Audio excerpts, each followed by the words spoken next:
cheapest Dodge Demon on the planet. At face value, it sounds like a good idea. Getting a $100,000 car for under 20 grand, a no-brainer if I've ever heard one. I even asked you guys if I should buy this Mopar Legend, and of course the overwhelming majority of you said absolutely not.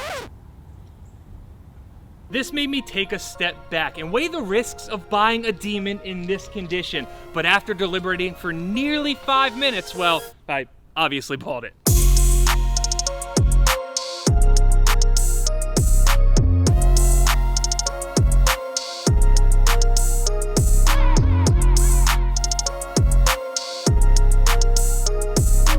And this is what we're left with. One completely destroyed 2018 Dodge Demon.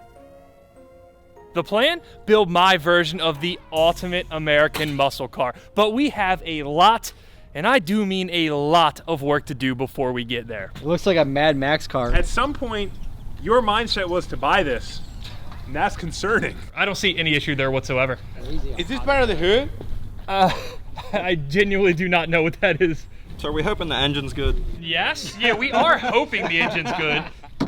It's functional. We got something functional in here. That's a win. That's a big win, actually. When I saw this car at auction, it did have a couple good wheels. I'm a little concerned because I didn't realize how far out this one wheel is. This does not look right at all. Oh, you can actually it's not supposed to move like that. It's not?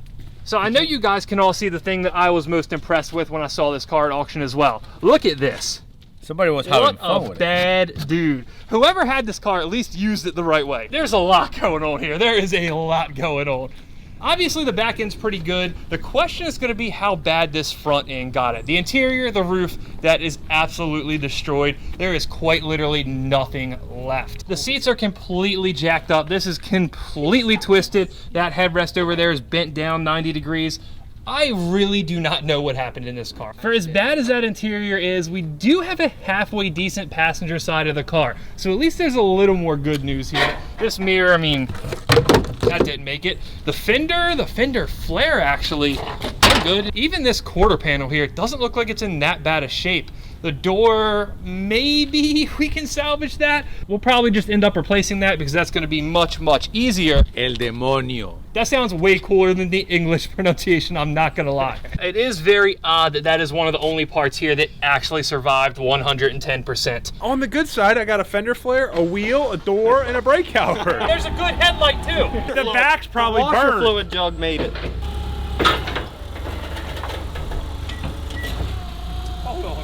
Hold on. Did you just see that? Yes. What is the engine doing?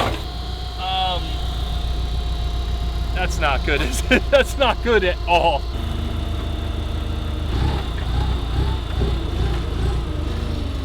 So despite my best efforts, when we were at IAA looking at this thing for the first time, I couldn't look under it. To say that I'm a little scared about this is maybe a little bit of an understatement. The tires, they're completely bald. I mean, every bit of tread they have is right here. The diff, the exhaust, all that actually looks really good. No heat, no smoke damage. This wheel. That axle, that hub, those control arms, everything is just 110% broken. So we smacked something really, really good there. The driver's side suspension, all that stuff looks good. You do start to see some smoke damage. We have bigger problems than smoke damage.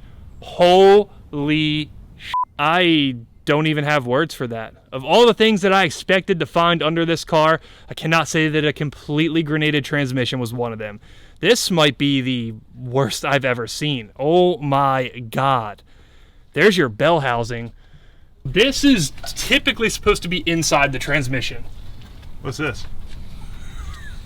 That's the quick change flywheel there. Oh, this is pinion angle, right? Yes, correct. Okay, it was set correctly inside the transmission. It looks like it's off now, and this clutch right here. This is not good. This is not good at all. The transmission isn't even straight anymore. It's not even close to straight. This is, oh. Oh my God. That is hilarious. It was modded, like making like 1,000 wheel or something. The cats are right there. This was not a modded car. A stock Dodge Demon did this. That is unreal. It doesn't even have a pulley. I have to admit a small part of me thought that we might get lucky on this car and the bottom end at least of the engine would still be good. I assumed that the transmission will be good as well. So I started calculating how much it would cost to rebuild this drivetrain. One thing I didn't factor in, a completely new transmission. The engine isn't blown apart. I guess that's a win. It's not blown apart yet. As far as what we can see, it's not blown apart. Whatever this thing hit, it definitely ripped the oil cooler off. It pinched that line as well. I have no clue if this has oil in it. What feels strange to me is the way the transmission blew up. I feel like that would have to happen from launching it. You would think. But for the damage to happen on the car, you'd have to be moving.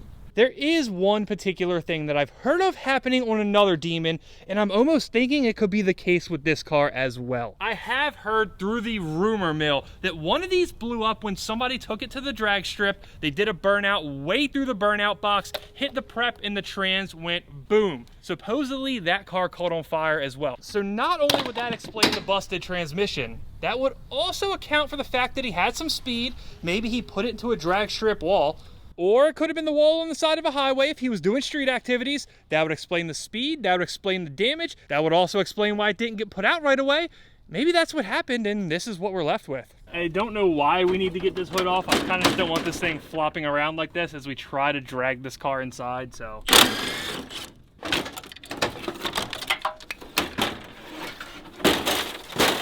I suppose it's time we get this thing inside. I'm not looking forward to it. I should have listened to you guys.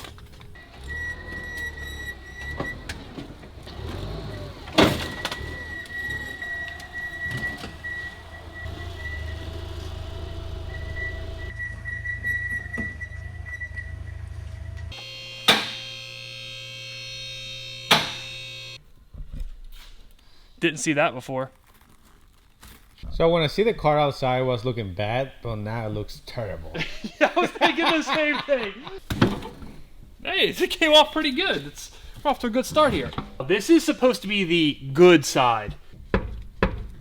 The bushing's absolutely gone. Dust boot on the strut, gone. Top hat, gone. There was no fire under here, but just from the backside, from stuff raining down, it is disgusting.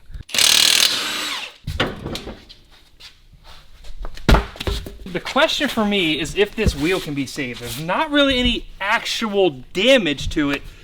I just have to imagine it got really, really hot. Look at the spring. What even happened there? Did it get that hot where it just... I didn't know that was possible. That's fun to look at. But that's not what we're worried about. Once again, it's about the chassis. I could sit around here and be amazed by this absolute destruction all night, but I think we just need to get to work and tear this thing apart.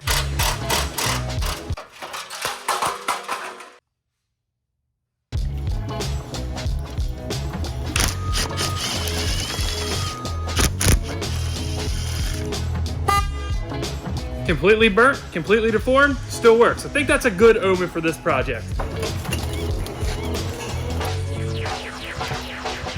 Guys, do not ask me how. I'm serious. Don't, because I don't know. But this fan took no heat damage. Doesn't make any sense whatsoever. As for the radiator, it also looks pretty good. The fan, I trust that. I feel confident reusing that. If it blows up, if there's something wrong with it, it's not going to cause anything catastrophic. Let's go ahead and get that wire out of there. But the same can't be said for the radiator. If the question is, do we trust this?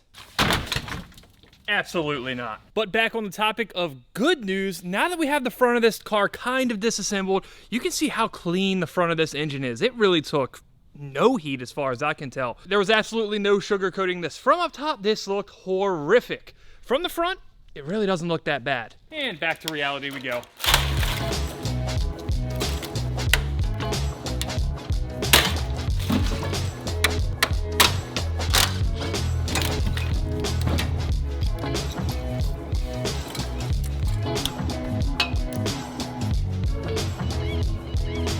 Please, please, please, please, please be good. Look like, oh no.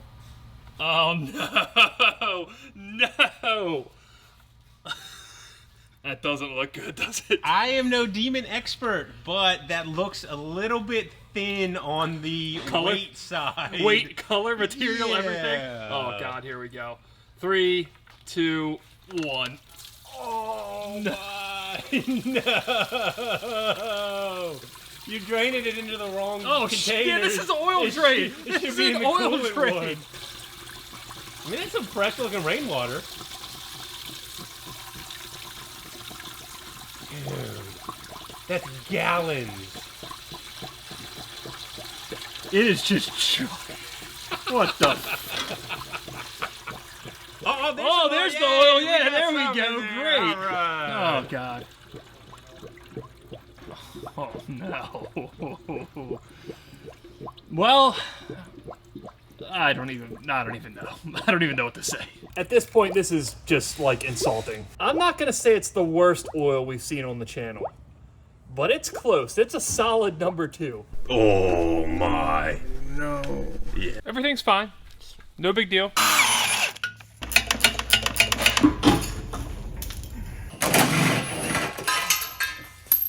Straightforward, please.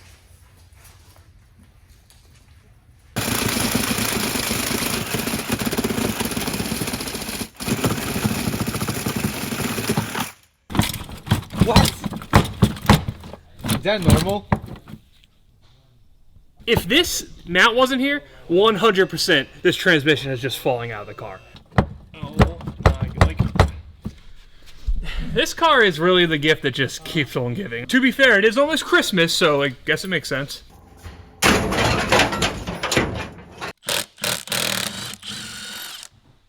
This is absolutely terrifying.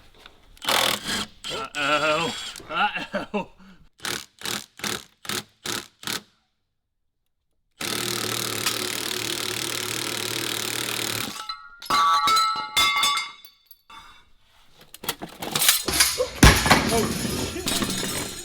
Okay.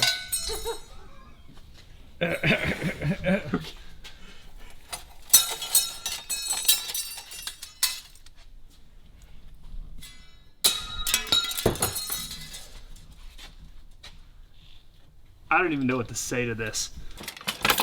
Oh, that's coming out. I think. You know what? I think the rest of this might be intact. It's actually in one piece. You know, it's not as bad as I thought. Is it? She's holding together, yeah. Something's holding it in there. I don't understand how it like slid It's that. that one clutch.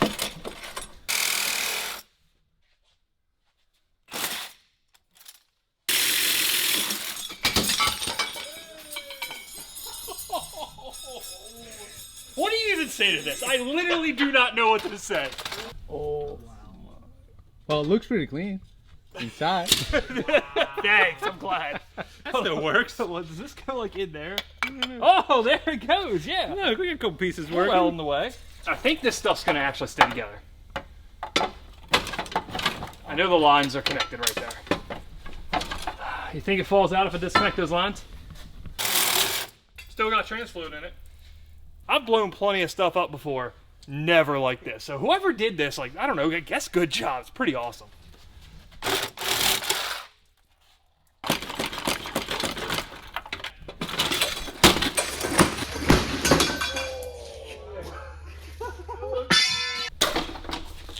Wow.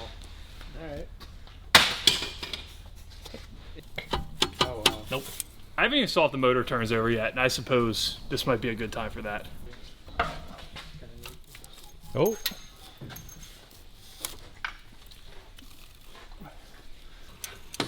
Yeah, it looks normal.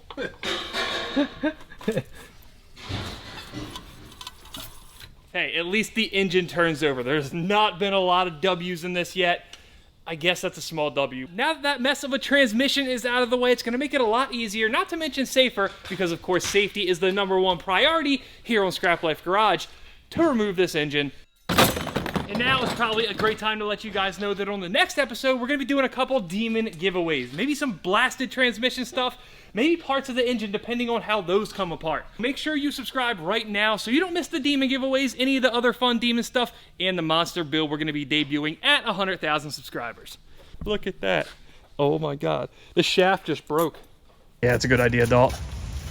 Get her nice and clean for the rebuild process. Let me know in the comments who's rebuilding this. One of you guys out there was like, I can fix that. I know it right now. This is a lot of shit. I'm gonna clean this up and then we're gonna drop a motor out.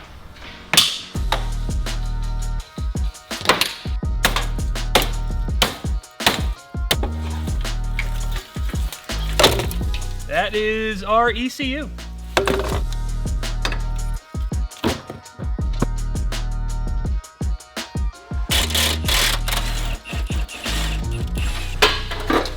It's aluminum scrap, don't throw it in the car. How much is that, like $2? Like 3 cents, but I desperately need it on this car, so.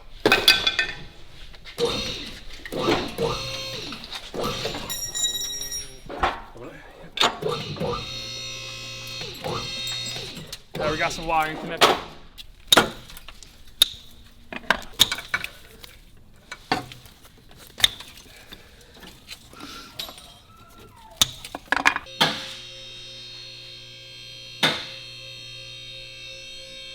think we got ourselves an engine. And this is what we're left with. I can't say it's as bad as the transmission, but it is by no means good. Look at this. I find myself over and over on this car just being absolutely speechless at the damage. This engine's gonna be an absolute nightmare to tear down. There's still some hope there that at least some of it's good and it gives us some reusable parts for the rebuild. But the engine, that's a story for another episode. We still have to figure out the viability of that chassis. That is my #1 priority, because if we don't have a chassis, we don't have a project.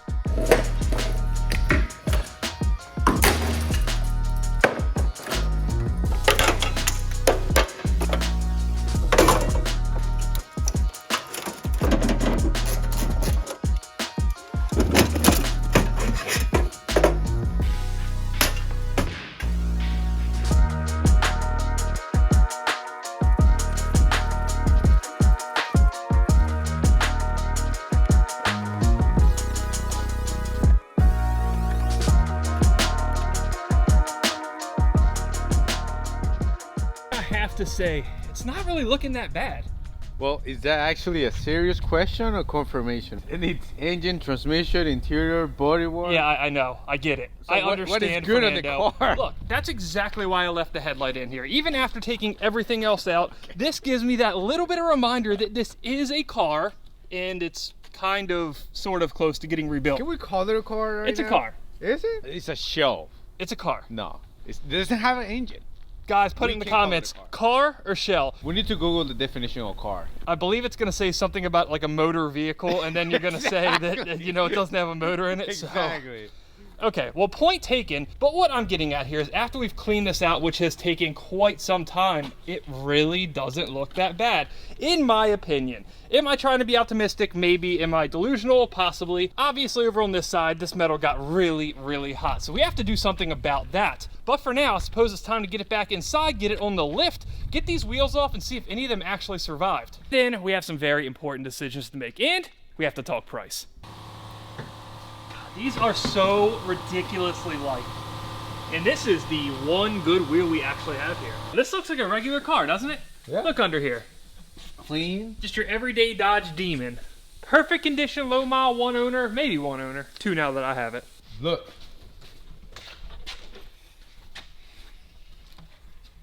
Oh, that's awesome. No, you just taught me something. The Demon logo on the tire, that's freaking cool. You know we're gonna have to hang on to this tire because it has the Demon logo in it, right? Yes. This one is not good. Boom! This one's definitely bent up a good bit, not to mention curved really, really badly. Yep. Good.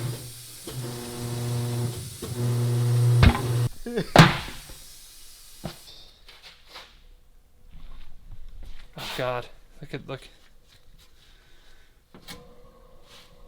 Looks straight. This one is real bad. Is it fixable? Don't even need the machine to tell us this. I don't know. I'm not a wheel repair pro. We are going to leave that to the professionals. I don't know if this is going to be fixable. The other ones, I'm pretty hopeful for. Are you trying to keep it in the same color, or are you gonna change it? The wheels? Yeah. I want to keep factory wheels. At the very least, even if we put another set of wheels on it, I want to have these wheels, or at least a set of nice stock Demon wheels to keep with the car. Now, before we get into project plans, the price, and all that good stuff, I want to do one more thing, and that's drop the rear end down.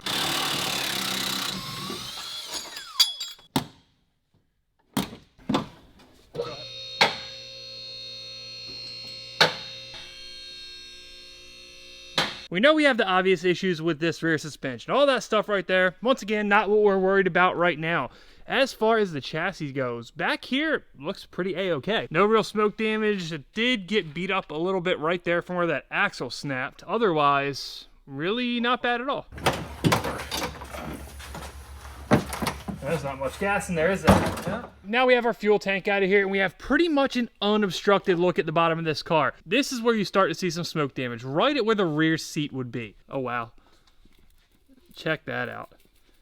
It got burned bad enough where the paint is just flaking right off. Those spot welds don't appear to be popped like the roof. This area presumably got way less heat than the roof did, so that makes sense. The one area we don't have a look at yet is right there. There's all that heat shielding. It also just happens to be the area that I'm most concerned about.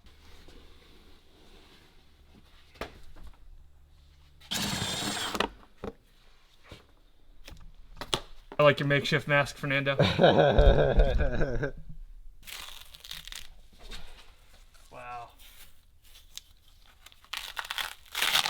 How we can tell if actually functional or...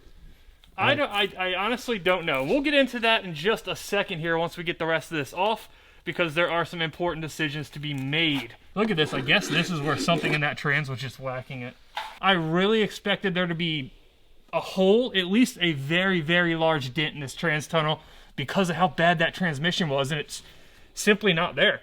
It held up really, really well. While it may take a lot of work to get this thing back on the road, and most importantly, structurally sound, I know it's possible. We could. The question is if we should. Before we make a decision on what to do with this, Jim, I suppose it's important that I'll let you guys know exactly how much I paid for it. For this car itself, fees included, we paid $17,200.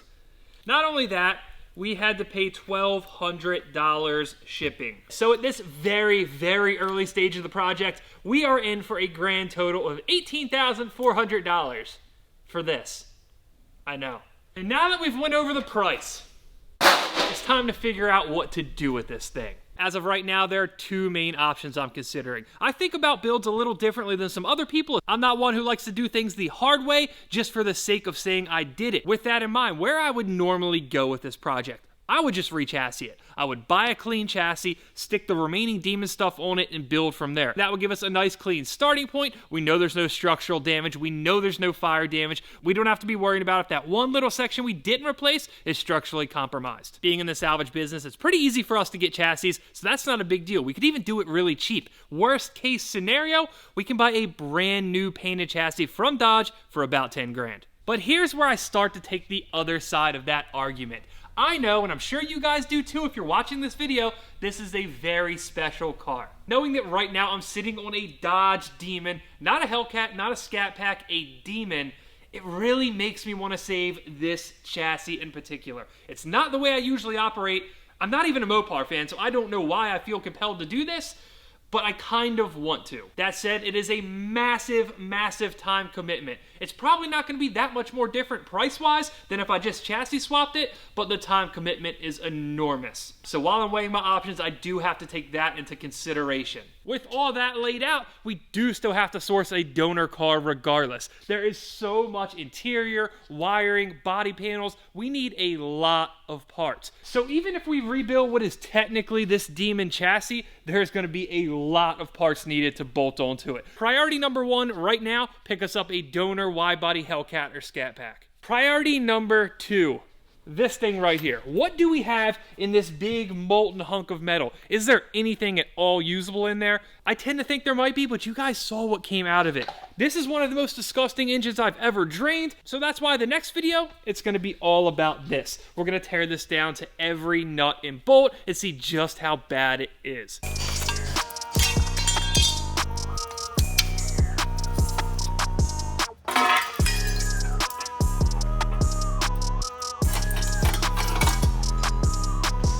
So, not that I expected this to be going well by any stretch of the imagination, but man, we are off to a rockin' start here. Some way, somehow, these flex plate to torque converter bolts are hand tight. Some of them were already backed out a couple threads. I'm pretty sure we're not even gonna need tools for this.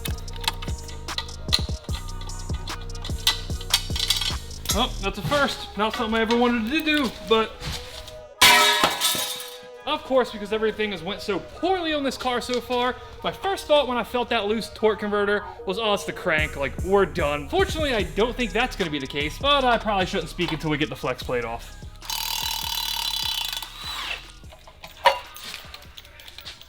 Exactly how I meant to do it. Oh, hey, the rear main seal's not burnt out of it. Actually shows no signs of heat damage whatsoever back here. I mean, this could have went worse, right? Do we trust this flex plate?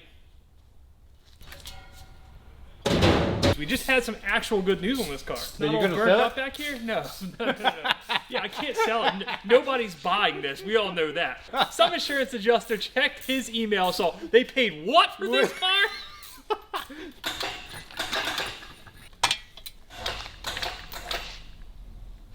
She ain't going nowhere. Well, I mean, if you say so, Fernando. No, I'm not sure. If this falls on my foot now, No, you guys know who to blame.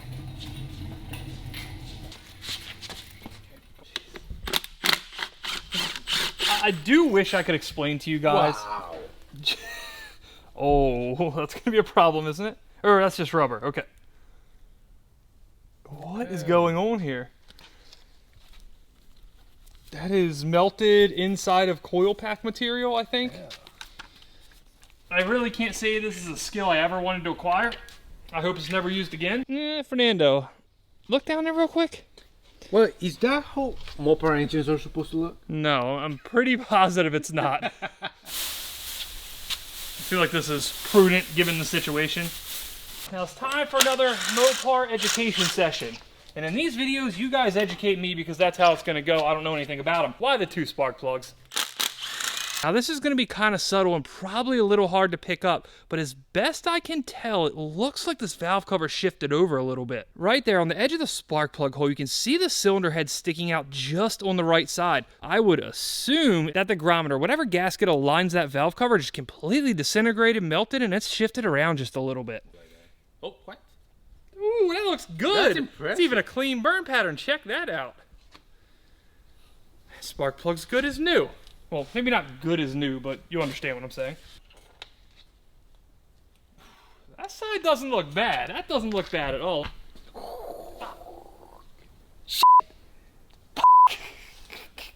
There we are. There's the one. Bueno, no bueno. This is the only really bad one. Man, I honestly thought we were about to get lucky. Let's see how she leaks down. You know what cylinder we're starting with, obviously. Yep.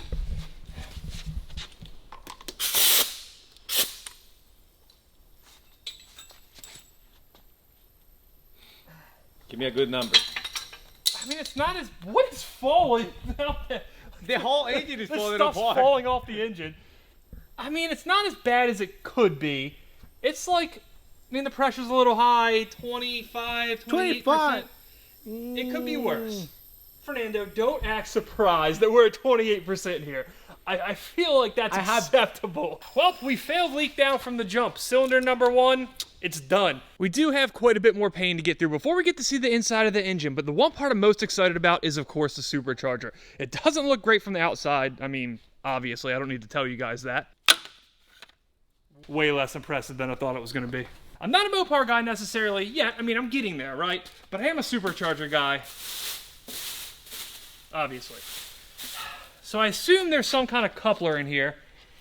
She's not coupling real well. But at the very least, if it's not completely torched, if there's some usable parts in here, if there's something to be rebuilt instead of having to replace the whole thing, I'm going to consider that a win. So I intended to come over and see what size torque spit the Supercharger lid takes. Turns out it's a T30 just for reference. The issue we have here is just like those flex plate bolts. These bolts are all hand tight. Not good. Not even remotely tight. Not even close. Let's see, do we get lucky with the top ones? Nope. Are we off to a great start with the blower? I really don't think so. We do have a chance to redeem ourselves here with these 10 millimeters. Maybe these guys are tight. Not only do they hold down the lid there, but it looks like they go all the way through and probably attach the blower to the cylinder head as well. Well, it's not hand tight. Yeah, that might be hand tight. That guy there is half backed out.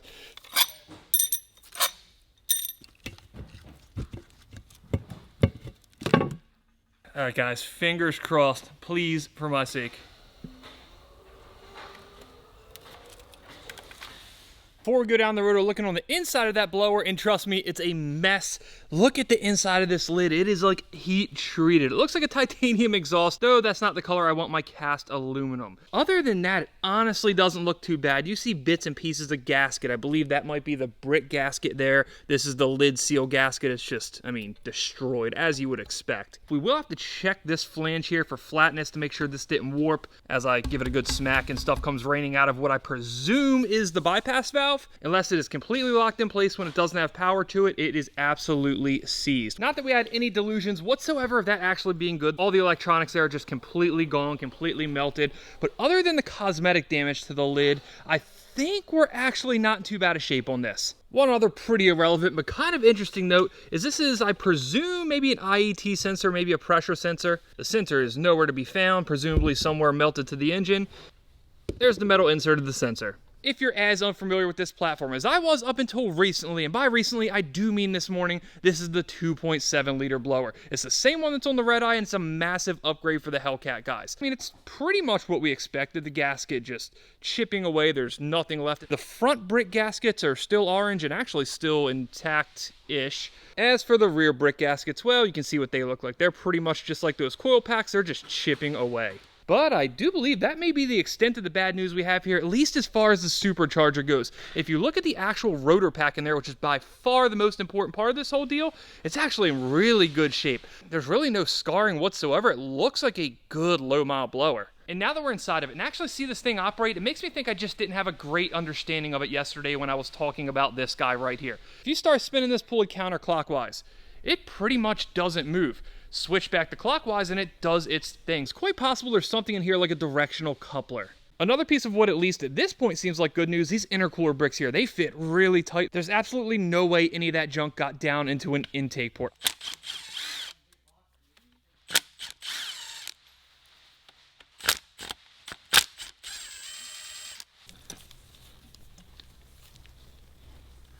It's an interesting setup. The bar that retains that brick down has a gasket itself on it. Over there you can see the remnants of some of the same blue gasket material. I presume that was on the lid and it wedged down that side of the brick.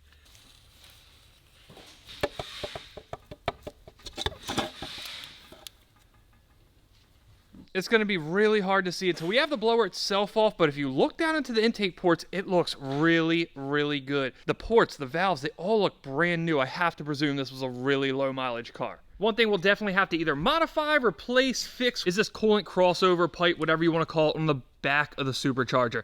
These fittings that are pressed in from the factory, well, they're not really pressed in too well anymore.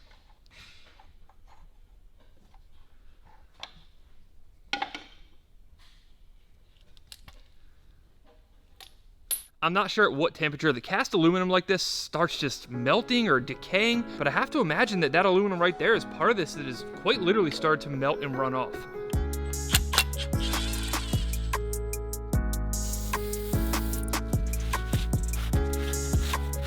Hey, good as new.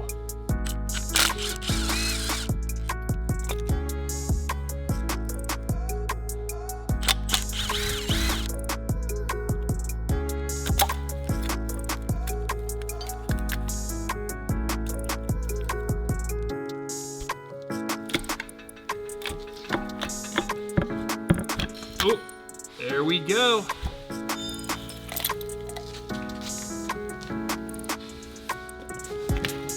That's not a light blower. Obviously, I'll have to defer to an expert, someone who's used to rebuilding these things, but there's nothing that I'm seeing that says this can't be put back on the car. Don't know what this is, some kind of circuit board, maybe from the throttle body or the blow-off valve, I don't know. We'll go ahead and stick this guy in the appropriately labeled section. On the topic of appropriately labeled sections, I suppose it's time to start getting into those giveaways. Now, I can only imagine there's a ton of you who have always thought, hey, I'd really love a piece of molten Dodge Demon hood. That's right, you know me, here to make your dreams come true. So go down in the comments and put, I quote, "This Demon was definitely not a bad financial decision." I'll pick 3 of the comments and send you a piece of molten Dodge Demon. It actually looks like that heat shield did its job. Wow.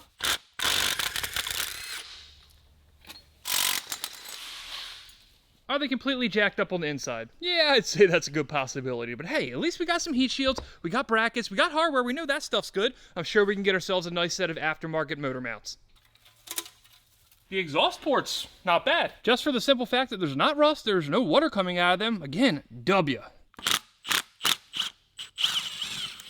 Yeah, the old force it through the burnt plastic method.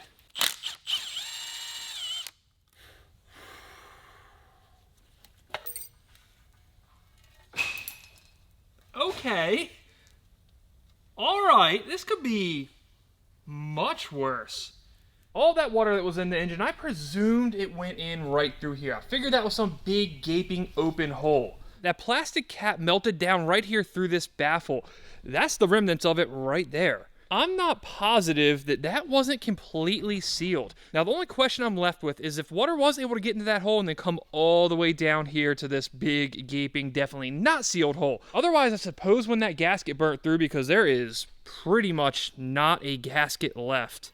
I suppose it could have got in that way. But looking back here, I mean, it really does not look bad. Not nearly as bad as I expected. Unless we find some really weird stuff on the inside of this, I would venture to say this is definitely going to be usable.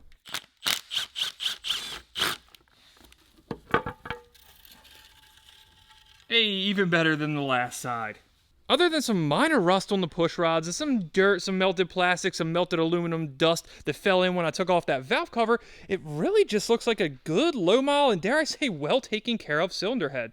But at the end of the day, that's all fine and dandy. What this really comes down to is the bottom end. If we pull these heads, if we pull that oil pan and the bottom end is just rusted, trashed, well, then we're gonna be in a tough spot.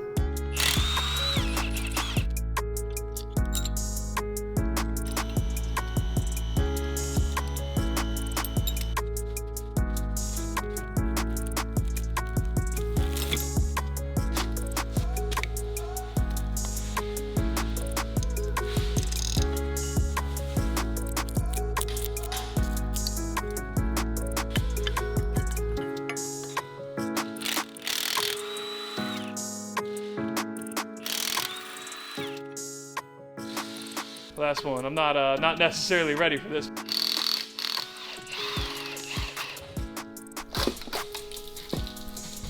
Hey, that's the right color wet stuff. It's not brown or rusty. Okay. A little orange sludge, honestly, never really hurt anybody, right guys? It's not that bad.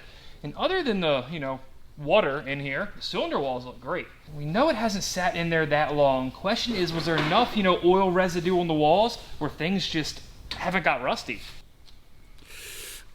Well, it's pretty disgusting looking. Ugh. Yeah, that's not ideal at all. We're definitely going to have that worked pretty heavily. But I guess the bright side is, look at these other cylinders. They look pretty much new. As far as I can tell, no long-standing water has been in there. It's really, really, I don't know what to say, coarse down there, though. It's really dry. Whatever that is right there, that's the worst of it. That definitely catches a nail big time, but it is on top. That's not dug in. It's not scored. So I guess there's reason for hope here. I'm hoping we could hone that, go slightly over, and be good to go. But obviously, I can't make that call. We need to take it to a machine shop. I am fully open to machine shop suggestions pretty much anywhere in the country, Mid-Atlantic, East Coast preferred. So shout out your favorite Mopar machine shop down in the comments. What I'm worried about now, down there, the crank. Once we flip this thing and start getting into the bottom end, that's where I'm scared, Dalt. The amount of water that came out of that pan, Not good. It's possible it could have been sitting. The crank could have been sitting in water. Well, counterpoint there, the water would have been lower, so theoretically that water would have pushed the oil up onto the crank. I think my math's right there, guys, right? Check the oil before we do that. It is oil, it's not water, so that whole crank theory, it's gonna hold up. There's your proof. Okay, not bad. Another beautiful, beautiful cylinder head. That's kind of odd. The cylinders that appear to have the most water in them on both sides were the third back. I don't know if there's something to that or it's just dumb luck. There we go. Push all that out. Spin it as fast as you can, like this thing's running. Yeah. Hey, that might not have been as good as Fernando's, TMDLS, but we're getting there. This side, I would feel confident just running. Can't complain. No, show him the thing. Show him the cylinder wall. That's what we're here for. It's not bad at all. This could be significantly worse. I suppose in celebration of this going about as well as we could have expected so far, we're going to keep up the good karma and go on with the next round of giveaways here. Frankly, as far as the stuff we've taken off the engine so far, I'm not quite sure what we're going to end up reusing, so we're going to head on over to the transmission bin. As I mentioned in the last video, I'm not sure how much of this stuff you guys are actually going to find cool, but I like weird, oddly damaged stuff, so maybe some of you guys will too. Yeah, that's a chewed up clutch pack. We'll go with that as one of them. And we're going to go with this gear from who knows where. As for how you win these fine pieces of grenaded transmission, go down in the comments. For the gear here, you gotta comment, I hate Nissan Jukes. And if you don't understand the relevance, well, you need to watch more of our videos. And for the clutch pack here that strongly resembles a piece of abstract art, who knows, maybe this is a museum piece 50 years from now. You gotta comment, I really, really hate Nissan Jukes. I feel pretty confident that we now have the car gods, or demon in this case, on our side, so I suppose it's time to get rid of all these accessories. That water pump housing, the crank pulley, we gotta get the lifters out of it, we gotta get these sensors out of it, and then, of course, it's Judgment Day.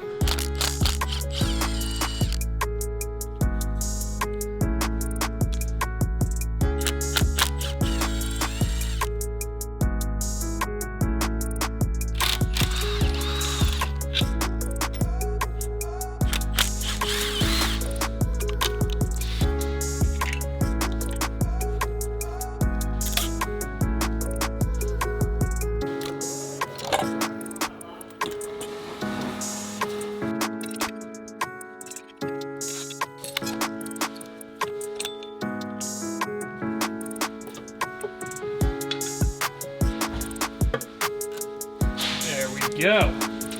Maybe. Once again, we pull something off and there's not really anything bad to share with you guys. In fact, the only bad news we have is we ran out of space and had to give ourselves a second little workbench here for the crank, for the oil pan, for the rods, for the pistons, all that good stuff. The lower we get on the engine, the less heat everything took. Even some of the plastic sensors ended up being good. I marked them specifically from where they came from on the engine, right hand, left hand, and front. These guys right here, they're a little questionable. The connectors had a little heat in them. They were a little melty, though they did unplug. The sensors on the front of the engine here, perfectly fine. The inside of that front timing case, absolutely minty. Again, it leads me to believe that this was a fairly low mileage car, though I suppose most demons are. As for the water pump, I don't know that I would reuse this, though I don't see why you couldn't. Once again, very, very clean on the inside, no apparent heat damage on the outside. I think when it comes down to it, the front of this engine just took such little heat that even the pulleys seem to be fine. Unfortunately, as we move around to the side, the compressor, the wiring, the connector there, that obviously took a little bit of heat, and by a little bit, I mean it's pretty much completely melted. Though the clutch itself feels nice and tight, the pulley spins fine, everything else looks pretty good. As for the alternator, this is a little bit questionable. The back of it's melted there, though it is just that back plastic cover. Fortunately for that, we can have it tested third party. If it tests good, we'll go ahead and try to use it. As for the crank pulley, this pretty much looks brand new. No heat damage, no smoke damage, no water damage, a-okay to use. The only thing we have to think about when it comes to this is, do we go with a bigger, lower pulley? I would venture to guess I could pretty easily be talked into that in the comments. One major predictor of the good news that is hopefully to come in the rest of the engine, these lifters. No water on them, no scar. The oil was nice and clean. Everything looks exactly how you would want it to. At this point, I think for good reason. You can let me know if this is unfounded. I'm feeling pretty optimistic, so I think it's time to share with you guys the first official part that came in from Dodge for this car. This bad boy right here. Unfortunately, the wheel repair company said they couldn't fix that one that was really bad from the last episode. Looks straight. So we were left with having to order one replacement. Fortunately, it got here nice and quick. It honestly wasn't even that expensive. I think it was about 800 bucks. Now, the bigger issue when it comes to wheels and tires on this car are actually the tires themselves. You definitely can't get Demon logo tires. They've been unavailable from Dodge for a long time. Bare minimum, we need at least 3 more, and honestly, I don't want to use that one. But that's enough talk about new parts. We still have ourselves an engine to tear down.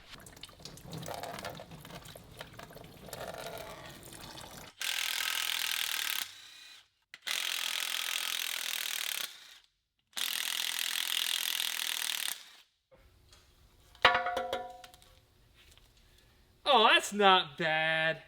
That's not bad at all. You guys are going to be impressed. You can see from all the way up there, it looks pretty clean. But before we pull out the natty lights and start celebrating, we should probably pull a pickup off and pull this baffle, which I think is integrated into the gasket, which is really odd. I can't tell if I think it's kind of cool or just really, really dumb that the oil pan baffle is a one-time use part. Granted, the bearing surfaces are what we're really worried about here, it just looks clean. I keep saying that. It's the exact opposite of what I said the entire last video, but I mean, it's pretty milky. Obviously, water got in there. That's shocking absolutely nobody at this point. The oil pan's pretty good and well a mess, but I did feel around in it a little bit earlier. There's not any metal, nothing that looks odd except, you know, the milkiness, the water, all that stuff. Obviously, the baffle caught a lot of material there. Once again, nothing metal, nothing out of place. There's nothing really weird in the pickup. As far as what we saw come out of this motor last time, as far as I'm concerned today, this is the best case scenario. Not that we would reuse this oil pump, but it does look pretty fantastic. Even the cam pulley looks pretty good, though that is a little strange. It's super, super clean like the rest of the motor, but you see on that outer shell there is a little rust. I suppose if this was the part that happened to be pointed down, it theoretically could have touched water at some point. This portion would have probably been beneficial to do before we put it on the stands, but we didn't, so here we are.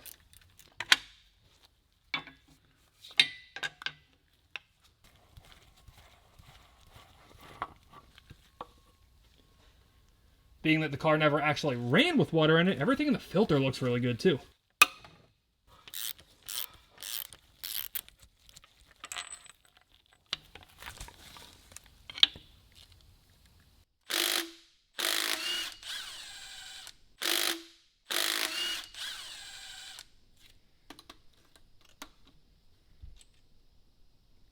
Look at that, it's absolutely beautiful. It quite literally looks brand new. Oh, that feels familiar. That feels real familiar. Don't like that.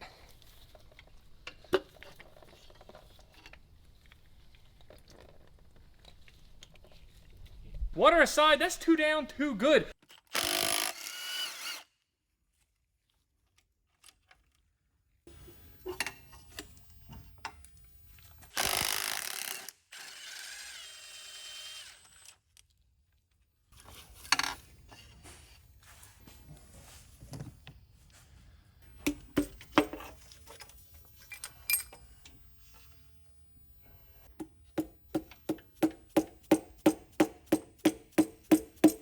Yet again, everything went perfectly fine. The only rod we had a little bit of issue with was that one that you guys saw earlier with the messed up piston wall. The only thing that's truly concerning about this is I had to use the hammer to get it out. I had to put a rod bolt back in, tap on it a little bit just to free it up. You see the piston rings are all just disgusting and nasty in there. Moving to the crank bearing surfaces, and even the bearings themselves, they're just absolutely phenomenal.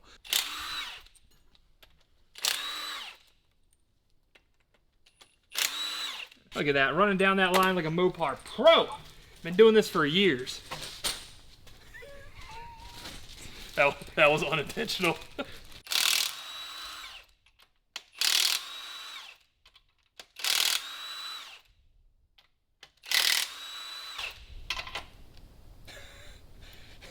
Okay. Whose idea was it to make a main cap bolt and oil pickup mounting stud? Stupid. If I knew I bought this 15 for a reason.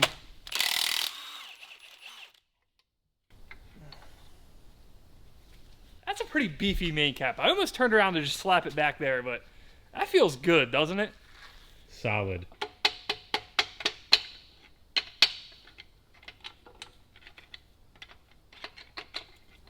Not a bad system we got going on here now. Bombs away. That's a big crank. It's a heavy crank. There we go. Usually when I say this, it's in a joking manner, you know, like that meme. But it looks good to me. And the inside of the block looks, I guess, how it should, right? You have piston oil squirters, I see. Still far and away, as we've established, this is the worst one. You can see down at the bottom, there's actually a good bit of rust on it, but yeah, it is what it is, right? My standard issue V8 engine, the LS, cams pretty much just fall out of them. This one, you have to put some force on it. Here we are, El Demonio camshaft. Looks good, right? This is some serious artwork here now, right guys? I mean, it didn't look like much when it was sitting on the stand, but this looks pretty awesome. Just in case you're not getting the, you know, same vibe I am from it, well, here you go.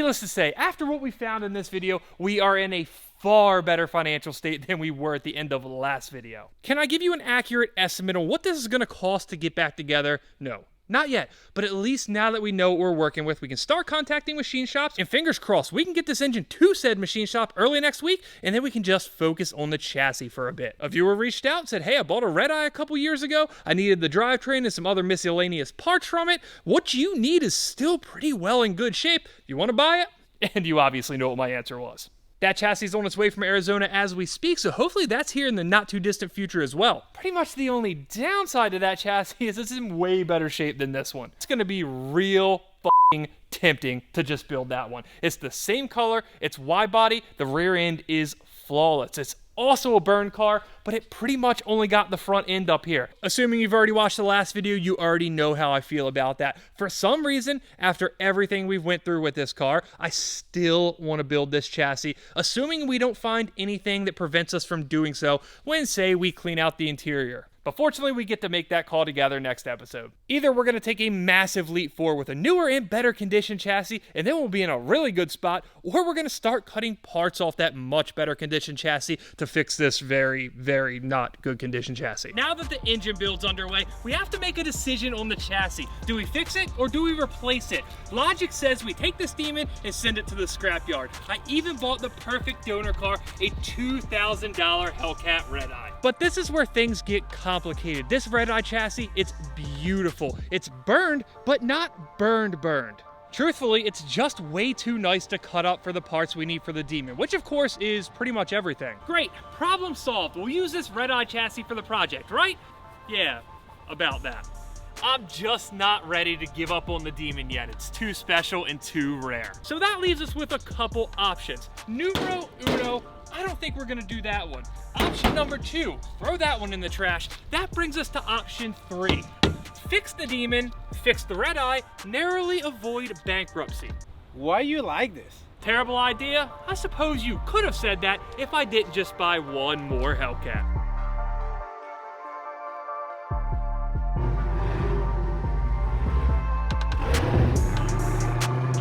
Unlike the Red Eye, I have no problem cutting this car out.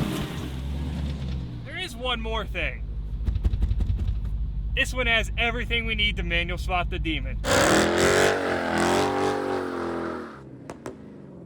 That's right, I bought not one, not two, but 3 of these things. We have the donor, we of course have the demon, and then we have the future project / backup chassis if things go south with the demon, which I would not doubt. We got such a smoking deal on this Red Eye, no pun intended whatsoever, but first things first, we need to get it into the other unit before the hood ends up somewhere over there.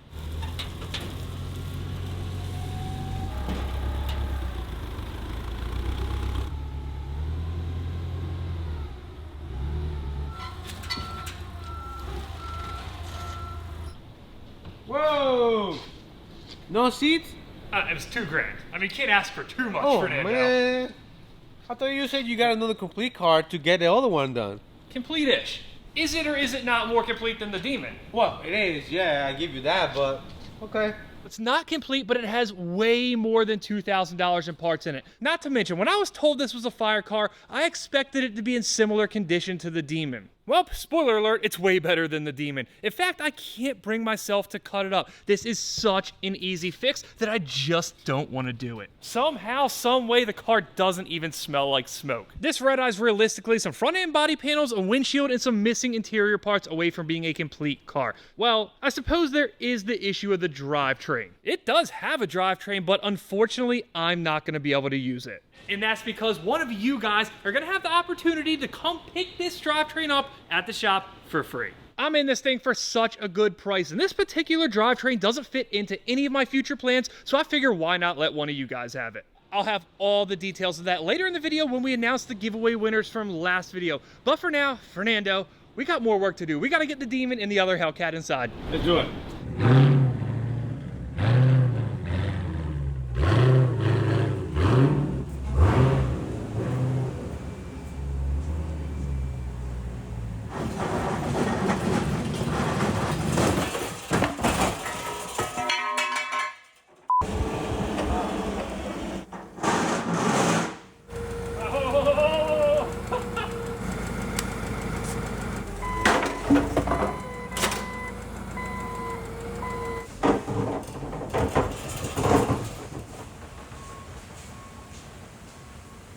obviously turned into quite the ordeal, and that's why just as important as all the body panels we need, all the wiring, the manual conversion parts, is the fact that we're getting the suspension out of this car. I'm almost positive that if we take all the suspension that was good on the Demon and combine it with all the suspension that's still good on that Hellcat over there, then we're going to have ourselves a full rolling car in very short order. This thing have an issue right over here? It's not going anywhere at the moment. It's a flat tire. It's just a flat tire. Nothing to worry about there. I remember this touching that at some point during the drive. It depends what way it's rolling.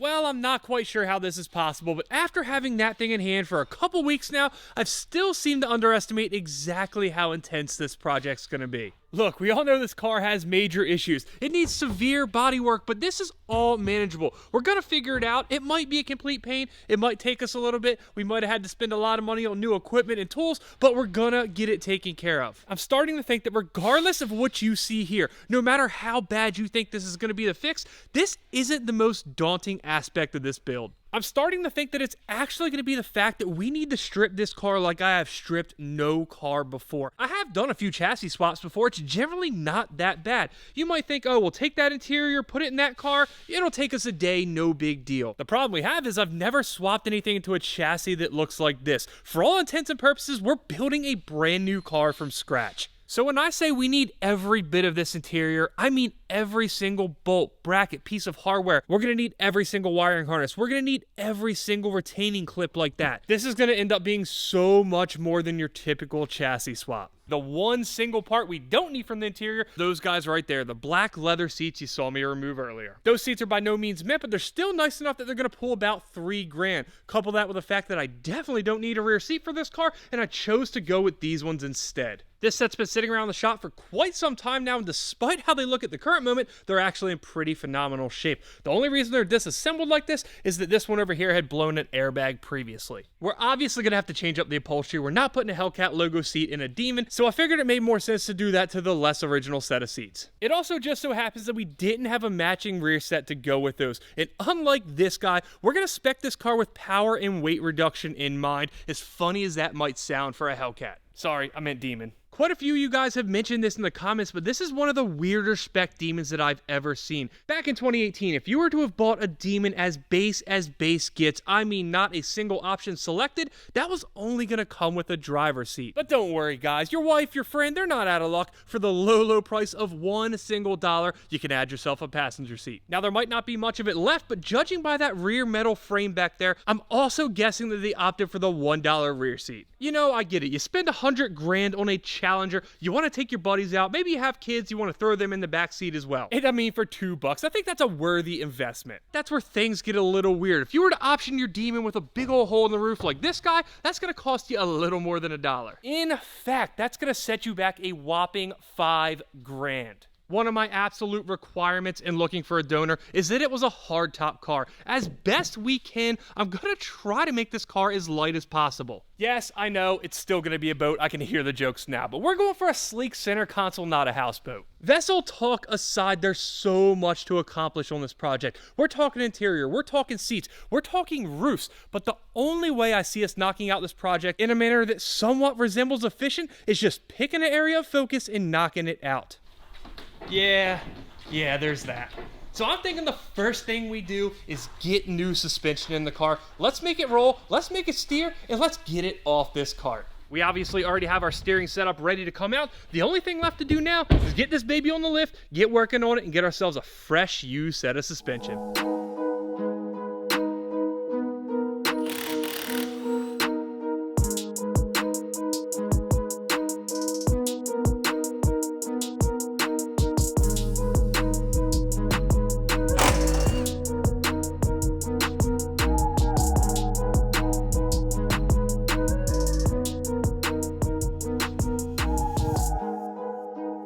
Guys, it is bright and early Monday morning. Well, I guess it's not technically bright out yet, but it is early, and I think we're ready to drop this engine, diff, subframe, suspension all down as one. Somewhat unsurprisingly, this has taken way longer than it should. We've had to be so careful in this car because we need everything.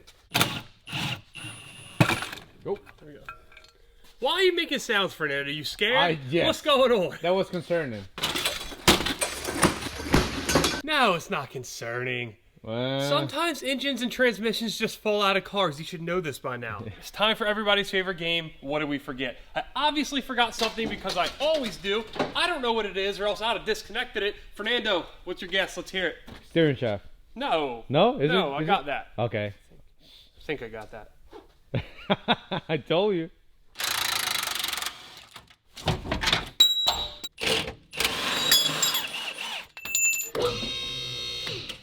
Keep going. All right, hold. Oh, whoa. This is twisting. I was complaining about it in the Demon, yeah, and then I still forgot about it on the Hellcat. Okay, fuel filler neck. Fuel filler neck out. All right. Now I actually think we're ready. So whoever guessed fuel filler neck, good job. There is something weird going around the shop about how I spent the last 3 hours, dismantling the interior. I don't know where that stuff comes from. Now this is Fernando's word. I didn't hear this specifically, but apparently somebody said that I forgot to disconnect the e-brake cable off the back, and instead of doing it that way, which is the easy way, I dismantled the interior and did it from the inside, which don't know where this stuff starts. If you heard it, don't believe it. All we forgot is the fuel filler neck.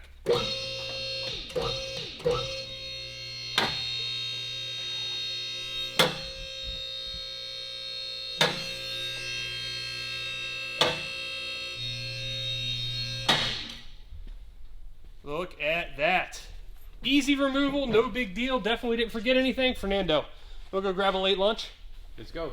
Now, as for what's next, the engine, we're going to sell that. We're not worried about that right now. The transmission, that's going into hibernation. We're going to sit on that for a little bit until we actually need it. What we need right now is that subframe beneath it. Now, unfortunately, I don't think this front end is going to be as plug and play as I'd originally hoped. One thing I overlooked when I bought this car, this guy right here. Come to find out, as far as the Hellcat Challengers go, only the wide body cars and maybe some of the newer narrow bodies had electric steering. Now, that is going to put us in kind of a weird spot. In this car, we have the manual chassis harness. We have pretty much all the wiring we need, though it's significantly different than the electric steering cars. So at this point, our options are, do we just convert the Demon to hydraulic steering? It's no big deal. It's not like the car is going to be original anyway. What would it hurt? Only problem is I genuinely prefer electric steering. So that brings us to the next option. We use all the manual stuff, all the interior, everything else we could possibly use out of this car, but buy another donor electric steering car. Ideally from the jump, I'd have loved to find a manual Hellcat with a wide body. It'd have been electric steering, it'd have been pretty much everything we needed, but they're super, super rare. So if there's a positive to this whole steering fiasco, it's that we got the hard part out of the way. We got a manual donor. Now we can just pick up one of the hundreds of wide body auto cars. And while it may seem excessive to be buying all these donor cars just to complete this Demon, we'd pretty much be doing it anyway for the parts business. So I suppose you could technically say we're being economical about this. Is that a good spin on it, Pete? I guess. Now in the rear, it's a little bit better of a situation. That whole thing, it just goes straight up into the Demon. We have the diff we need. There's no damage back here. It's a 370 rear, and that's exactly what I wanted for this whole project. Now that we got both our subframes out, at least for today, we're done with that guy. We're not going to put it too far away, though, because in very short order, we have to get it back over here and get the roof off of it. Truthfully, I did want to do it on this episode, but we have some sick glass tools on the way that's going to let us get our own glass out. That way we can stop blowing so much money on glass removal on this channel. It was roughly a $1,200 investment, but if it works as advertised, it's going to let us get this stuff out without breaking it, and then we're going to have a complete set of OEM glass to go in the Demon. But enough talking about what we're going to do next episode. Let's get that thing out of here, let's get the engine off the subframe, and let's put in some wrench time on the Demon.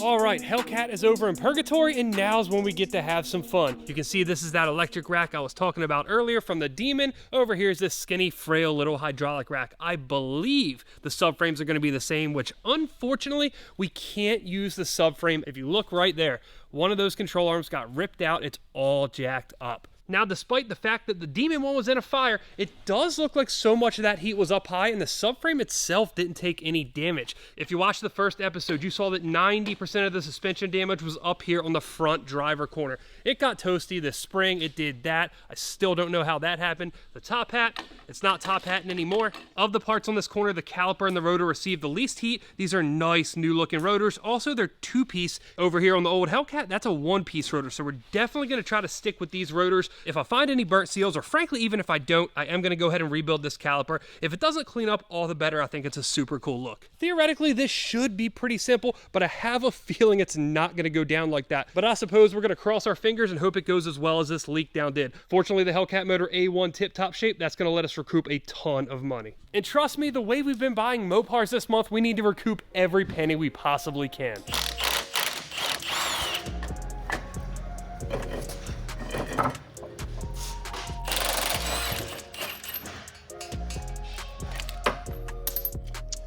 Well, it doesn't seem like the heat shield did its job too well.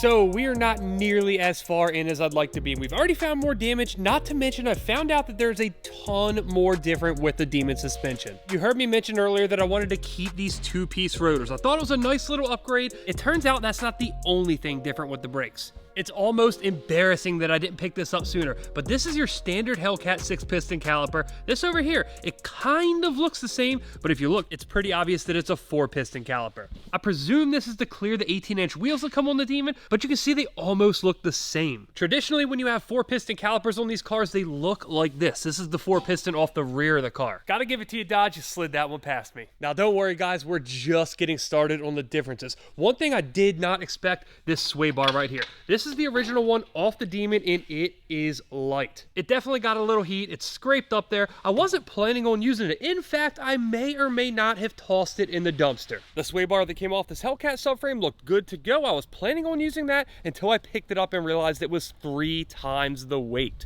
That's when we may or may not have, but definitely did, hop in this dumpster and retrieve the Demon sway bar.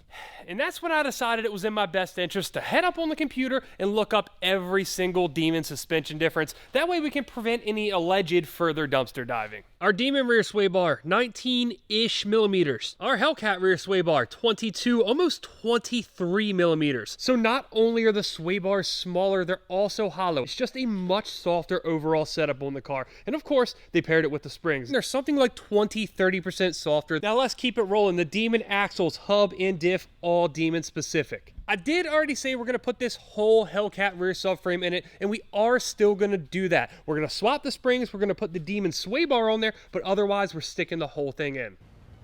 One other thing we are going to swap out, though, is these rotors. I don't believe these rotors or calipers are any different. The ones on the Demon just happen to be in way better shape. So the rear, we're settled on that. We're going to be good to go after a little bit of swapping stuff around. As for the front, this is where things once again get complicated and go downhill slightly. I just found that. Now, is this going to preclude us from using it? I don't know. It's not that bad. Everything still slid out as it should, though it did give me a little bit of trouble. I truly do hate to operate this way. I think we're going to go ahead and throw this one in for the time being, and then when a perfect one comes along in another car we buy, we'll swap it out then. One other minor thing that's not going to be settled today, the front springs. If any of you guys happen to know somebody with a set of Demon OEM front springs, I'm all ears. I think it goes without saying that we can't use that coiled up little thing right there, and I do suppose now's the proper time to plug the fact that I will buy any OEM Demon part that you guys might have laying around.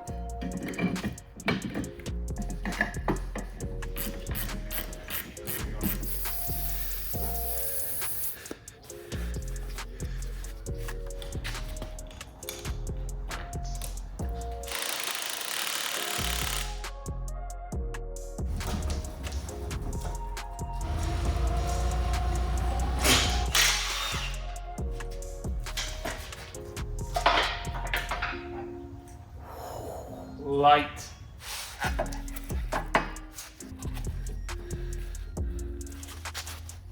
Well, team, before you sits 2 subframes loaded and finally ready to go into the Demon. But stop me if you've heard this before, things didn't go according to plan. I had every intention to take these Demon Brimbos, stick them on the Hellcat subframe, and put them up in the car. I mean, they're in better shape, they're lower mileage, cosmetically they look nicer, right? Well, wrong. While the caliper's not in that bad a shape, something did ding the crossover tube there. It's pushed that way pretty significantly. We can order those separately. We'll definitely do that, but I don't need anything else holding us up from getting that subframe in the car. All right, so the caliper got hit. We can still use the rotors. They look better. Unfortunately, also wrong. This one here, something got into it. There's a nice little chip there. Right there, it's ground down about 1 millimeter, though you can't really see it. We'll order a crossover tube for that, order a replacement rotor, stick them in that bin right there, and these will be the Brimbos that ultimately end up on that Red Eye project. Before we get out of here tonight, we do have to break the rest of this Demon rear subframe down. We're going to hold on to the rear subframe for a special project. That good set of suspension there, that'll get sold. All this stuff over here is going straight into the trash. Remember, we do have a broken axle there. The strut, it looks kind of straight, but I don't really trust it. All the control arms there are just jacked. And of course, the Demon diff here will get sold. And now, guys, it's confession time. Today sucked. It didn't go at all like I hoped it would. I 100% anticipated having this car down on the ground, rolling out the door without an issue. Obviously, it didn't work out like that. Today was just full of surprises, and not the good kind, but as I'm sure most of you guys know, that's just how it is in the car world, especially when you're working with something like that. You guys already know how yesterday went. We don't need to talk about it anymore. Today, we're here with a fresh slate, rear subframe ready to go, front subframe ready to go. I think today's gonna go much smoother, and I think overnight I figured out the issue. I finally understand why yesterday sucked so bad. I think one of the keys to the engine video going so well is we did some giveaways. We built up some good karma. As I was cleaning up yesterday, I went by and found a couple, I almost said nice parts, but they're not nice. They're not nice at all, actually. A couple cool parts that we can give away. That looks awesome. The spring? Yeah. I'm not gonna lie, Fernando, this was really hard to not keep myself and throw in the wall of shame. I really wanted to, but I think I really need the good luck today, so we're gonna go ahead and give it away. For this one, as always, I hate Nissan Jukes down in the comments. Next up, the cutoff steering shaft slash coupler, which I probably shouldn't give away before. I'm sure I don't need it, but you know, I already mentioned it, so I guess we're gonna do it. Fernando, what do they gotta say for this one? Banana? But all right, not bad, Fernando. I give it to you. You got to put banana in the comments to win this cutoff steering shaft. And of course, on the topic of shafts, there's the cutoff drive shaft. This is the remnants of what's left of that bowed up, bent up, locked up drive shaft off this Demon. So if you want something that was attached to that destroyed transmission, you got to put "Give me the shaft" in the comments, and I'll send one of you the shaft. You think that's going to do it? You think we'll be good today? Yes. Hopefully that appeases the car gods and gets us through till later in the video when we give away the drivetrain from the Red Eye and of course announce the winners from last video.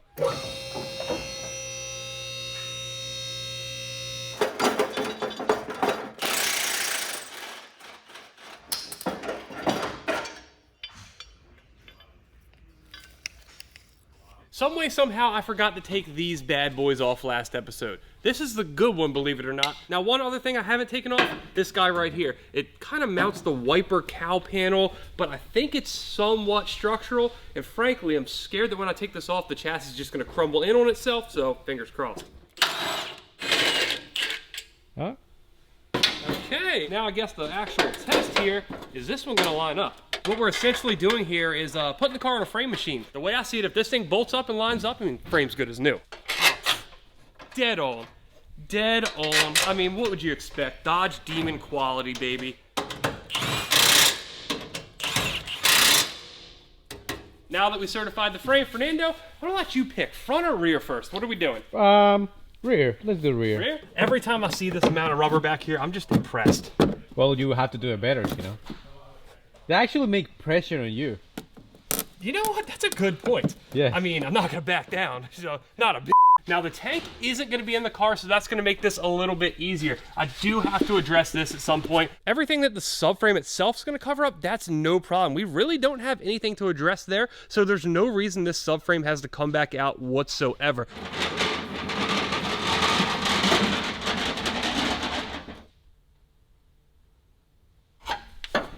Go. Good there, good there.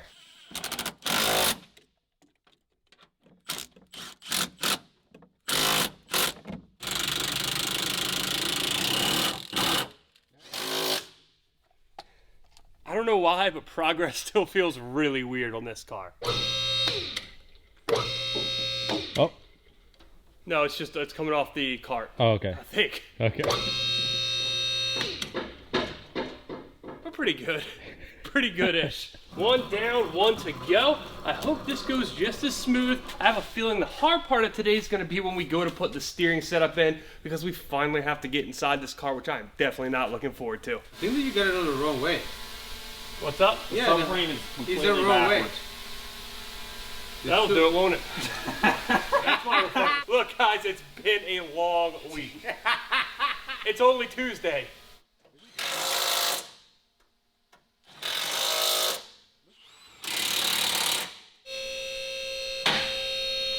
There we are. And while the front might not be permanent progress like the rear, I'm still super stoked about it. We're going to have to pull it back out. There's a few things we obviously have to address, but either way, in just a few minutes, we're going to have 4 wheels down on the ground. But before we can do that, we have one more thing to address. All that junk right there. I'm thinking the easiest way to go about this is pull this column out with the dash bar because it's practically melted together. We'll stick our new dash bar in there. Hopefully it fits. That's also going to give us a nice slate to mount our fancy newer used, I suppose, steering column to. Hopefully it goes as smooth as everything else has today. And then who knows, maybe if the rain stops, we'll take her for a spin.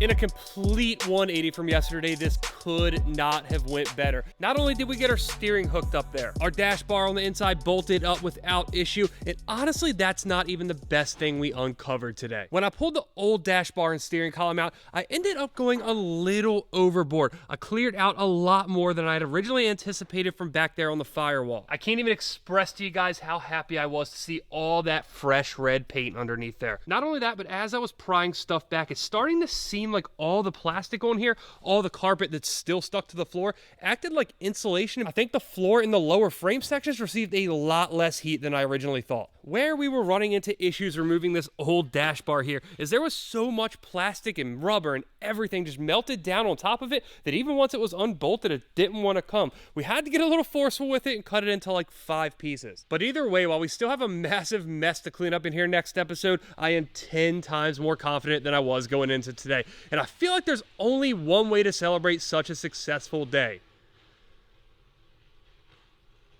And that's, of course, with a brand new set of wheels and tires. Last episode, we got one single brand new wheel from Dodge. We sent the other 3 off to Alloy Wheel Repair. They took care of those. But of course, that was the easy part. Where things really got complicated is when we tried to find tires. From the jump, I knew I wasn't going to be able to buy the Demon logo tires new. They've been discontinued at Dodge forever now. I figured no big deal. We'll go ahead and order the 315 4018s off the new Super stock. It's pretty much the same tire, just no Demon logo. Well, turns out you can't get those either. Now, lucky for us, this is where one of you guys came and saved the day. A viewer who also has a Demon reached out and said, hey, when I bought mine, I stocked up on a set of spare tires. I never ended up using them, so I actually have a brand new, I guess old stock you would call it, set of Demon logo tires. Needless to say, I jumped on them immediately. Now, as hyped as I am to have these, I think they're gonna look a lot better on the car than they are sitting on that cart.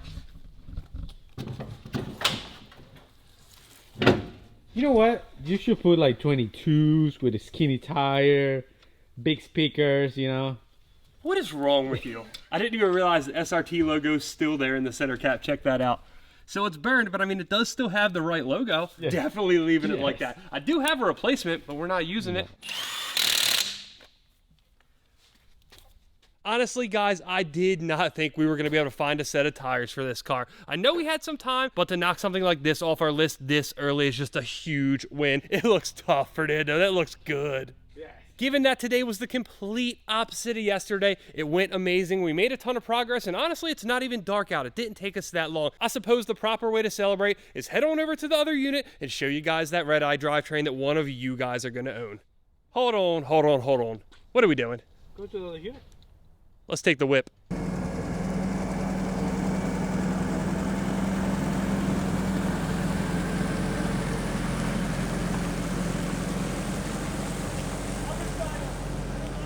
This is for all the fucking haters. Said I wouldn't be out cruising. Look at me now, doing 5 miles an hour. You know, no hands on the wheel, kick back. Said this car would never see the road again. Look at us. One thing we haven't done, and it's not because I'm scared. I'm not scared. Okay. Me personally, I prefer the word nervous, but it's time to start hacking this demon up. The pillar, the roof, the quarter panel, it's all coming off. This absolute disaster of an interior. We have to get every bit of it out. But once we get done gutting this poor demon, we can finally start building my version of the ultimate American muscle car. Now for the question of the week, where do we start? I think I have a plan. Is it a good plan? Debatable, I suppose. But what I think we're gonna do here is pull off this roof. It's always nice when the car gives you a little bit of a head start. And as you can see here, the roof has so kindly started to remove itself.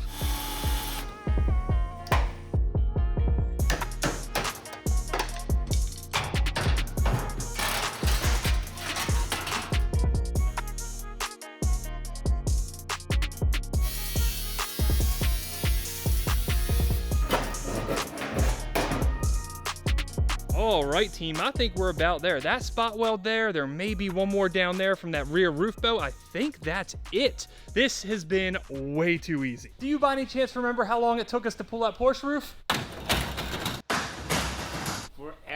Forever. We're not gonna have this luxury whatsoever when we go to do this on the donor car, but for now, we can just kind of take the easy way out, hack an access panel in this roof, which is holding together really well, actually.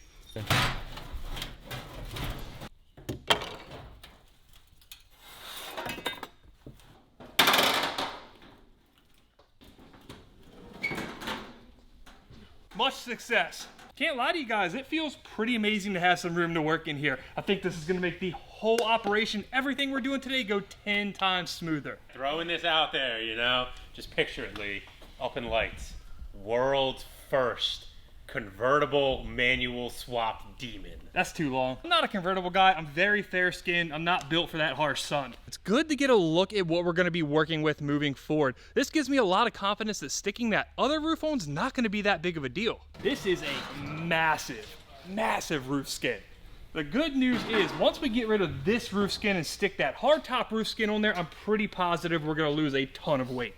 I've yet to see one with the headliner down, but to the best of my knowledge, the hardtop roofs are just mounted with 3 bows. You have the rear one right there, you have the center one right there that you saw us unbolt, and then of course we have this front one here which is still on the car. One other thing I was really happy to see on this was how easy it drilled out. As you heard us mention earlier, my 911 Turbo, it took forever. The only thing I can think of is that German sheet metal really is all it's cracked up to be. I can't think of any other reason why this would have been so easy to drill through. Now before we move on to some more cutting here, I have a question for you guys.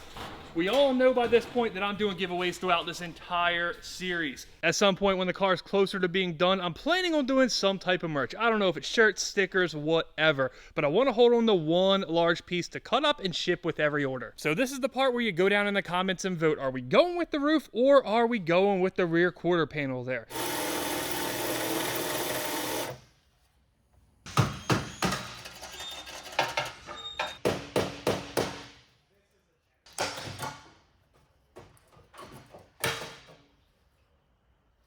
So if you've ever wondered what a Challenger looks like 100% topless, you're welcome. For as depressing as this scene looks in front of you, I'm actually really encouraged for a couple different reasons. The first, this front roof bow. I had assumed that it was gonna be kind of flimsy, not really providing much structural support. But this guy here, the front portion of it, it's not one, but 2 pieces of metal spot welded together and then mounted to the car with this much thicker end brace. For obvious reasons, structural integrity is a bit of a concern in this build. Needless to say, I'll take good bracing wherever I can get it. Prior to this, I thought the only thing protecting us when we roll this thing would be the A-pillars themselves. Some might call it ambition, most would probably call it delusion, but this area right here is the one part of this project that I'm not 100% confident in.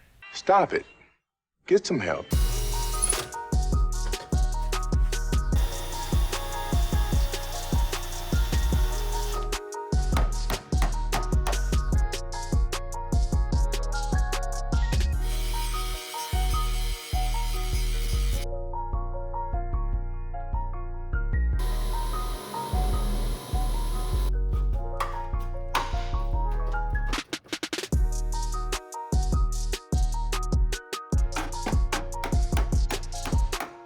I'm not gonna pretend that was anything resembling fast, easy, or fun, but I believe we're about there. We hit spot welds all the way back to the B-pillar, and then went all the way up here under the upper door hinge. If you follow this outer panel down, you see it doesn't cut in anywhere. It goes all the way back to the rear quarter. I assume from the factory they just slap an entire side of the car right on the body. On our beautiful little Demon here, I haven't quite decided how I'm gonna install the new panels when the time comes. If we can find ourselves a wide-body Challenger donor car with a completely flawless driver's side, I may very well attach it all as one big panel. As for removing the parts from this car, there's no reason we need to go and make things hard on ourselves.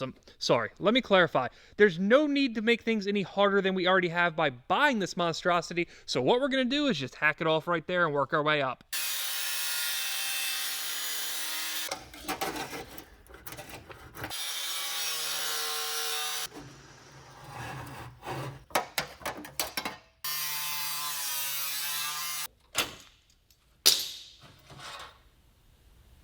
There we are. Not bad for an amateur. First impression under here. It's clearly not as bad as that outer thin layer of sheet metal, the A-pillar that you could actually see all buckled up. But unfortunately, if I had to guess, this is still bowed just a little bit. This next part's gonna be really hard to pick up on camera, but I believe to the naked eye, right there, it looks like it's down just a little bit. We'll get to measuring that in just a little bit, but first we have a couple more things we need to pull off, like this door.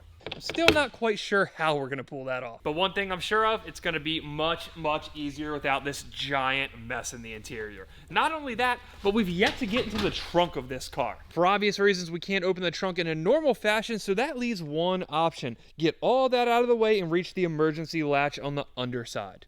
What do you think's in the trunk? That's a good question. Now that I'm thinking about it, we never open it. What about if it's like a bag full of cash? I highly doubt that. As for what's in the trunk, I have two theories. Theory number one, there's absolutely nothing in there. But theory number two, there's a note from the insurance company laughing at us for buying this piece of shit. But we're not going to get to the bottom of this mystery until we fully clean out this interior, which I am not at all excited about, and finally pop that trunk.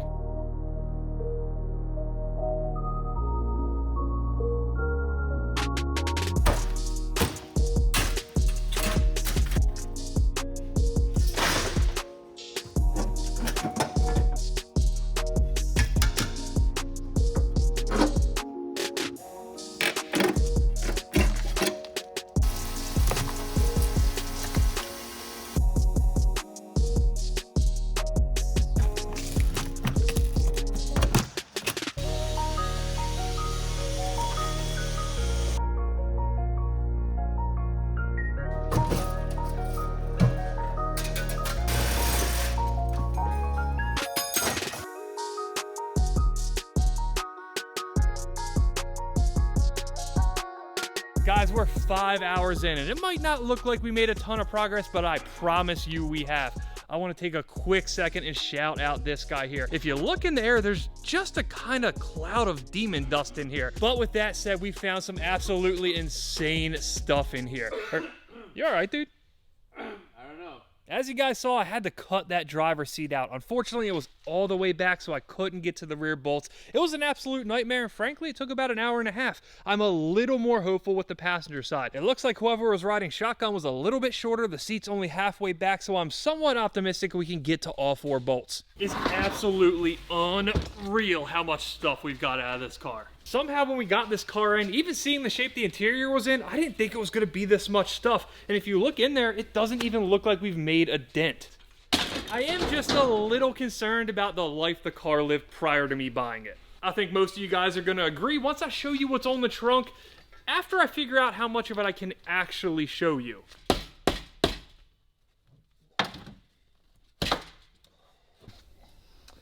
Well, this one's not up far enough either. It looks like this one's also going to be an ordeal. Cue the music.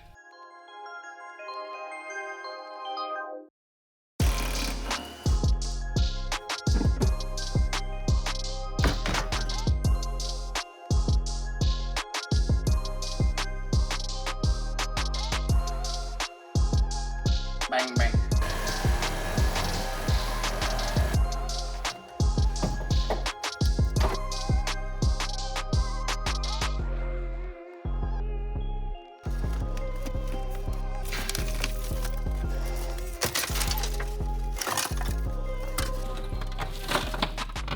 I have no idea if you can actually hear me, guys, but I think we're on the last piece of carpet here, finally.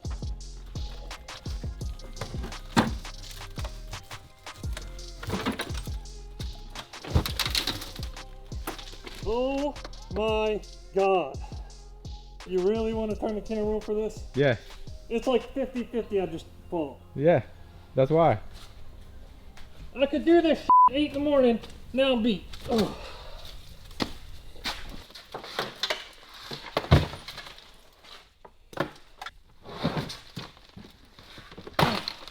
You need some fresh air?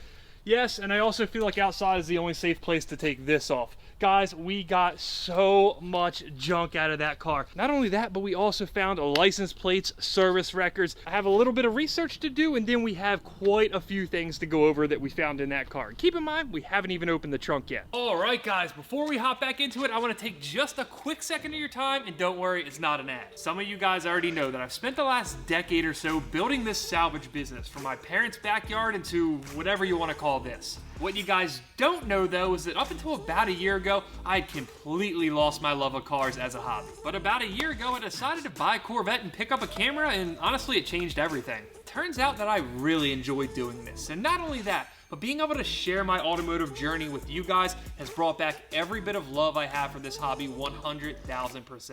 I really can't even put it into words how grateful I am for just the insane amount of support you guys have shown. Without you guys, there's a 0% chance I'm doing this, and somehow, even on a day like today, where I spend 10 hours on a respirator cleaning out this disaster, this somehow makes it all fun. Truly, guys, thank you so much, and with that said, let's get back to it. Check her out, what do you think? I mean, it's not that bad. Not that bad, man. I'm gonna shoot you straight. If I didn't see the way this car looked before, I'd never even know the thing was on fire. Well, I mean, you're going crazy now. It's not. Anyway, frankly, none of this was hard at all. It was just really, really time consuming. We didn't run into any one spot that gave us much trouble. Well, except the shifter plate, but that's a different story. Hey, can I get a hand, please? After that, there was only one thing left to do. We had to bust out the vacuum and do some sucking. Now that I'm no longer in danger of breaking a leg while working in here, I guess we can stick on our first manual swap piece, the manual trans tunnel. Now that we're halfway done our manual swap, we can finally go over everything we found in this car. We haven't done a giveaway in this video yet, so I suppose we'll start with one of those. We have another piece of molten demon. You guys love this from the first video, and this one, it's a little bigger and a little heavier than any of those were. So for this, you got to go down in the comments and put the demon looks good as new. You guys know the drill by now. At the end of the next video, I'll pick one of the comments and send you that piece of demon. Where are we going next? I know you have some questions. I can see it in your face. It's a lot of question, confusing, like what actually happened to this thing, but red seatbelt. It was buried under a ton of ash, but somehow some of this red seatbelt did survive. I figured it's cool enough. I like red stuff. Why not give it away? Now the interior looks so clean, it's gonna be brand new interior. Put that in the comments. You can't avoid it at this point. You gotta pick something else, and it's probably gonna be sketchy because there's not much left here that isn't. So you can tell that the fire went fast when they left their phones on it. Multiple phones. So multiple phones. What's up with that one right there? I mean, we are not allowed to show it on Censored YouTube. for YouTube purposes. Yeah. Got it. Hey, but subscribe to the OnlyFans. We Oh, can show you that. stop it. What this tells me is it wasn't a car that they blew the trans, pushed it to the side of the road, and then lit it on fire because nobody's leaving their cell phones. So if you had that theory in the original video, I think you're out. I suppose now we're just going to run right down the rest of it. I'm going to assume that this was some type of alcohol, probably wine. Let's just say it's not the only alcohol we found in the car. Next up, a partially dismantled ski mask. And now's where things get even more interesting. I found a license plate for the car. I can't show you what it is for obvious reasons, but it did match a social media profile from someone who just so happened to have a red demon, and maybe they did a one-handed burnout or two in their stories. As for what's in this bag, you're not going to believe it. Seriously, you might not believe it because I can't show you. I don't want to get kicked off YouTube. Of course, like the upstanding citizens we are, we're going to be turning this over to the local authorities.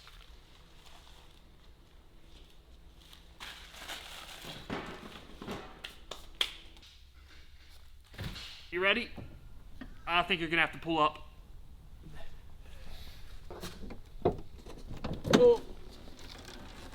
Oh.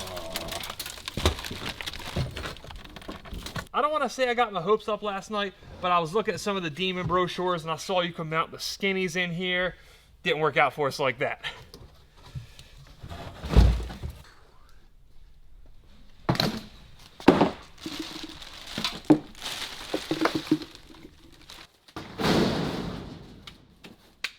Obviously, we have much bigger concerns with this car, but the upper panel here, as well as the trunk carpets that you just saw me throw away, both of those have just nasty stuff all over them. This one's all disgusting and warped.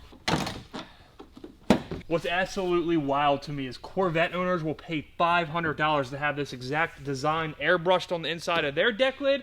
They can just light their car on fire, get it for free. Unfortunately, it doesn't look like the trunk was the absolute haul that I was naively hoping for, but there are a few interesting pieces. A lot of this stuff looks pretty normal. This is just regular old Challenger owner's manual, supplement guides, license plate screws.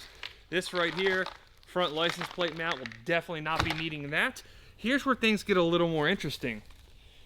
Demon SU kit. I guess that means Demon supplement kits. This is actually pretty cool. Do we open this? Or do we leave it like this?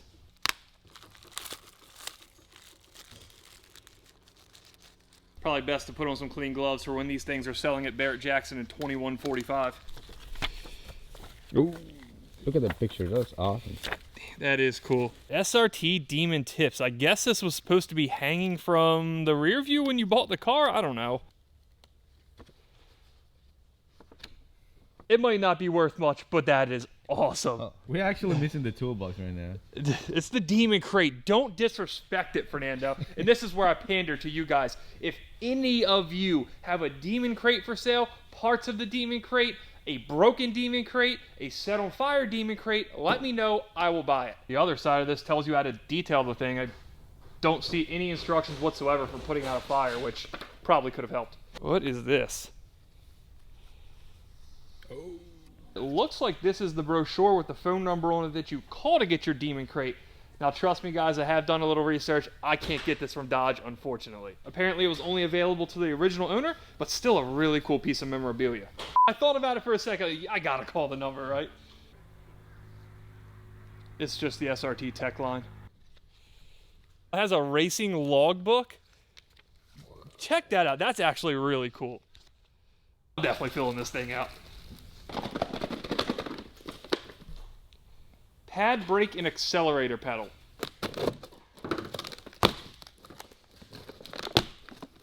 Hey, all right.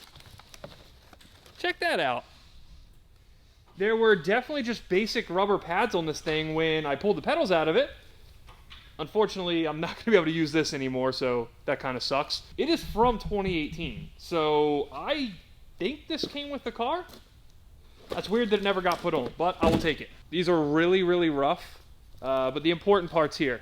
It's a $1,600 invoice from Moss Bros Dodge in California, and it is for the car coming in with a cracked radiator and no coolant. I'm not worried about that. We don't even have a radiator at this point. The engine's getting rebuilt. It really doesn't matter what happened to it. But the important piece of info on here. That's a real low mileage. 39.66 in May of 2022. So even if you put some mileage on it over the summer, this has to be a low mile car. Which I guess doesn't matter whatsoever, but I think it's cool. This last piece here, I guess, was a hang tag for reminding you to remove your bumper covers. I don't know what it is, but I want to do one more giveaway. So go down in the comments, put 2 hands on the steering wheel, and one of you guys are going to win this thing. As much fun as it was checking out all that Demon stuff and getting ourselves a new set of pedals on the house, we still have a ton of work to do here, so let's go ahead and get to it.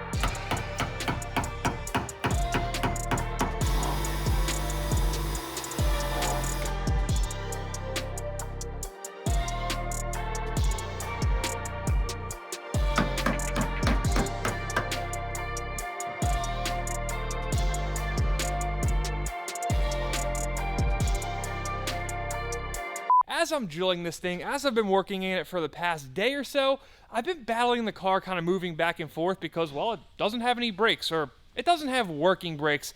And then I came to the realization there's absolutely no reason we can't put this working e-brake from that silver Hellcat in it. There's a 50-50 chance I'd smash my finger in this thing.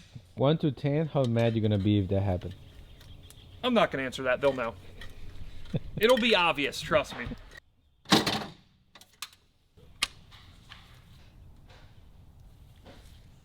Forgot to put it through the floor. For reference, this is how your mind works when you've been drilling a quarter panel for 4 hours straight.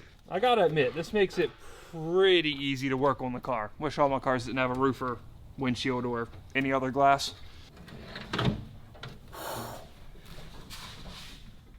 That's more like it. I'm digging that. All right, another half an hour on the drill, and I'll see you guys to pop off this quarter panel.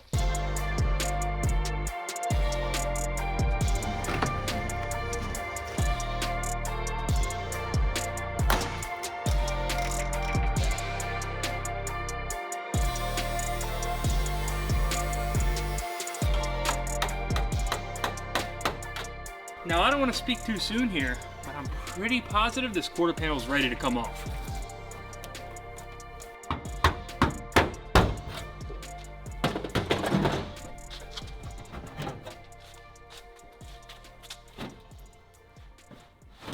Oh.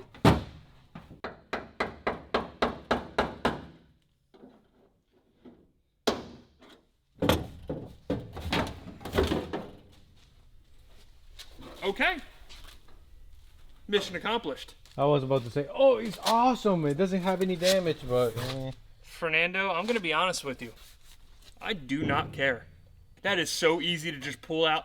That is the least of my concerns, honestly.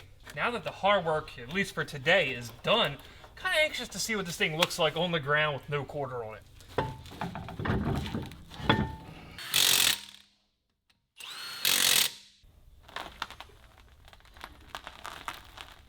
Guys, the side of this car, it looks absolutely ridiculous. Frankly, this looks like something that should be on our scrap trailer and not something we're pouring tens of thousands of dollars into to rebuild. As for the quarter panel removal itself, it was super tedious, but in the end, it was fairly easy. And now that we have that thing off of there, I know I said earlier that I'd let you guys pick the roof or the quarter, which one we want to cut up and give away later. But I don't know, that quarter panel, that would look sick on the wall. Problem is, we already made the offer, so I guess we're just gonna have to try to really sell this roof. I mean, it looks great, guys. It's really awesome. It's a demon part. Yeah, it's from a demon. I don't know what else to say about it. You guys can pick the quarter panel if you want, but if it were me picking, I'd definitely pick that roof. You think that worked? yes. You know, I had to push it outside for just one more cleaning, and I have to say I'm quite proud. This is as far as this car is getting stripped down. With the exception of that passenger pillar right there, there's really nothing else we need to cut off of this. Aside from that, there are a couple other structural pieces that I want to replace, namely this big firewall support. The sheet metal, that took some heat, but it didn't warp somehow. I'm not necessarily worried about that. What I would like to replace though is this thicker section up here. After a hard week of work like this, I think we've earned ourselves the right to blow some money. Last night I placed a massive order with Dodge, but as some of you guys know, Demon parts are super strictly regulated. You have to jump through a ton of hoops to be able to buy them, and while I think I sent them the right information, this is gonna go one of two ways. You see what this guy's rebuilding? That's awesome. That's wild. Let's get him his parts. What the f is that? You see what this? That's kind of ridiculous. What a fucking moron. We're not selling him shit. I have no clue how that's gonna play out, but we'll find out soon enough. But for everything that's not VIN regulated, well, I have a place for that. Hey, my man. I think that I have what you need. You definitely have what I need. Okay, Check out all these Mopars. You guys already know the story with that thing, and this is gonna provide a good bit of the donor parts we need.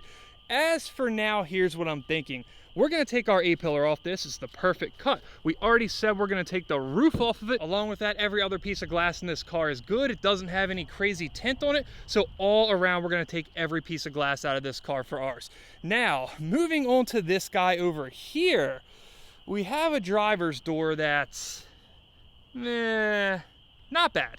It's not bad. We definitely do need a driver's door. I think this one is just rough enough. It has a little bit of damage. In our case, the perfect amount of damage. So with that said, I think we're gonna go ahead and take the door off of that car. As for the last car here, the only complete-ish Hellcat we have here, I can tell by the way Fernando's standing on it that he's gonna want too much money for everything, so I'm not even gonna bother with that one. One thing I've been thinking about a lot today, as nice as it is to be making progress on the parts front, one thing we haven't done is make sure these A-pillars are actually straight. But as we've been doing more builds like this, I've been able to splurge and buy some nicer equipment. I think I have the perfect new tool to see if this roof is actually gonna fit and see if this chassis is straight. 46 inches. 46 3/4? Sounds good to me. If our minty fresh red eye here says it's gonna fit, then I suppose it's gonna fit. Now we have 99.9% of the parts we need, some of which we had to buy brand new from the dealer, some of which were so complicated to source it ended up being easier just to buy a complete car, and some we're not gonna need till later in the series, but I just couldn't resist showing them off. So where do we start? Let's open this thing. The new parts? Yeah. All right. What's up with that shirt? I don't want to talk about it yet.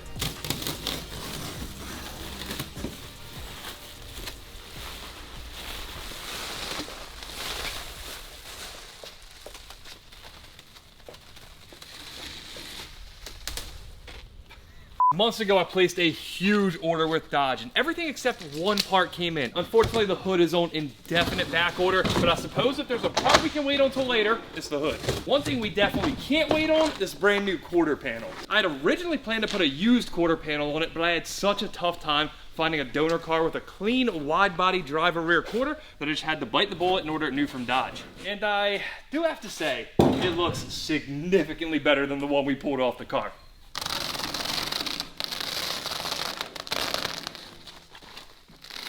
It has been some time since I made this order, so I can't recall exactly everything that's on the pallet. One thing that's pretty obvious though, this is the bezel for that massive hole in the Demon hood. Ah yes, the world's fanciest air filter, strictly because it has a Demon logo on it. That's awesome. It is pretty sick, right? It's the exact same filter as the red eye. It just has a Demon logo on it and costs 3 times the price. One brand new throttle body to go on our brand new Supercharger that you're probably not going to see until next episode. I remember these now. Way back when we touched this thing last, I stuck Hellcat springs on the front just to get the car rolling. The Demon springs, which are something like 20-30% softer, were obviously destroyed in the front. The factory rear springs on this car survived, so I just couldn't resist ordering a set of OEM Demon springs for the front. Obviously, as many of you guys have let me know in the comments, this car is going to be so unsafe when it's done that I'll never let a child ride in it. So I ordered a rear seat delete, as it should have came with from the factory. That is sick. Check that out. The last piece of this particular Dodge order, another part to the hood which we do not have. Now that we've sufficiently made a mess here, I suppose before we talk about the red eye that we bought, or how High Horse Performance turned that massive pile of junk that was the Demon engine into a beautiful 1,000 horsepower capable long block, I suppose it would be proper to do some work. My plan for this car by the end of the episode is to have all the welded on body panels done. I want to have a roof on it, I want to have the rear quarter done, the new A-pillars, and I'm hoping to have the doors and fenders bolted on too. I want this to look as complete as it can be, except for all the obvious issues we're dealing with here. With the exception of glass, I'm hoping that after today, it's just a matter of bolting parts to it. And on the topic of glass, we don't have any for obvious reasons. My plan is to take every bit of glass from this silver Hellcat and use it as a donor for the Demon. While we don't need the glass right away, in fact, it's going to be a pain sitting around the shop, we're also going to take the roof and A-pillars off this car to stick on the Demon, which means we pretty much have to pull this glass right now. I bought this kit that should allow us to do exactly that. The only question now is if I can manage to do my part and not break this stuff. You're supposed to use safety glasses for this? I got the safety squints ready if I need them, don't worry. You're definitely supposed to be using a ratchet for this, but it seems like the glue on this quarter window, you can just turn it by hand. It's not that solid. I think we're all the way through. We did use some assistance that is definitely not how this kit was drawn up, but hey, you gotta do what you gotta do.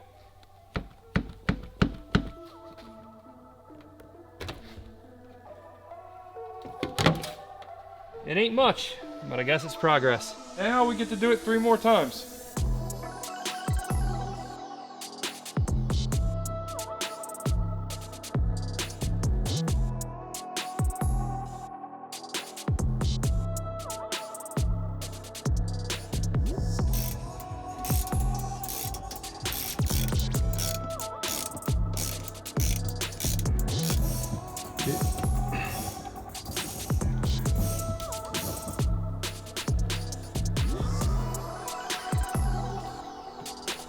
I have to give it up for that tool. That thing works. Never removed a windshield in my life. Somehow we did it without breaking it. At least so far. Got it? There was a bit of a learning curve, you know, a couple cuts, a couple bruises, but this thing came out clean. Somehow the weather strip even came out intact. This thing is crazy strong as well. I did have a couple beginner mistakes here. I somehow let it run under the A-pillar metal and it just started slicing through the steel. And this isn't that fire weekend trash on the Demon. This is the real stuff. Don't even ask me why I decided to do the hard one first, the one that's most prone to breaking, but hey, I guess it all worked out. Now, as a reward, we get to do it all over on the rear.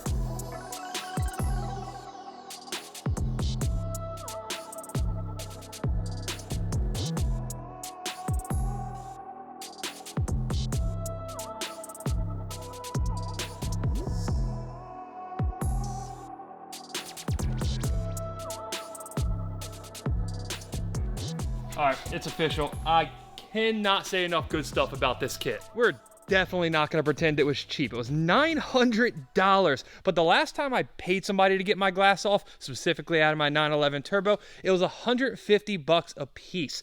$150, $300, each quarter glass would have been another $150. Now, I'm no expert, but I think the tool just paid for itself. And while it might feel like we just accomplished something, truthfully, all this did was give us access to do a day's worth of drilling and cutting. But before we do that, I suppose it's time to let you guys know why we bought this entire Hellcat Red Eye instead of just ordering the parts we need. I like this color a lot. I do too, typically. I'm generally a really big fan of this color, but this car is bad. I don't know who was bodyworking this car, but it is far and away one of the worst that I've seen. Even the paint quality is just absolutely horrendous. Now, when I bought this car at auction, I thought it was going to be kind of nice, and truthfully, it doesn't really matter for our purposes, but I was kind of shocked to see somebody screw up a Red Eye this bad already. We left off a few months ago desperately needing an electric power steering donor car. We need to strip out every single inch of wiring from this and stick it in that. I preferably wanted to find one that wasn't crashed in the front so we could also snatch the electric power steering rack out of it. The rack in the Demon technically works, but the tie rods are all jacked up and it wasn't a fire, so I don't necessarily want to trust this to send us down the track at 150 miles an hour. This Red Eye does give us the power steering rack we need, at least as far as I can tell so far with the car on the ground. Who knows what we'll find when we get it in there, because after all, the car is a complete bucket of shit. It's also going to give us the wiring harnesses we needed. I was hoping that we could find one with a good driver quarter panel as well, but it proved to be an impossible task. Not only are we taking the chassis harness, but we're going to take the engine harness. We're taking the ECU. Everything that makes this car run, all the security parts, we're putting right into the Demon. But can we hear the wow first? Well, not yet. Unfortunately, somebody stole the keys out of this car when it was at the auction lot. So we're gonna have to head over to the Dodge dealership and have a key program for it. It's way too expensive, but I do want to confirm everything works before we rip this car apart and start putting parts into the Demon. But before we get to messing with the Red Eye, before we talk about that sick engine, it's about that time. And by about that time, I mean time to wear through a lot of drill bits.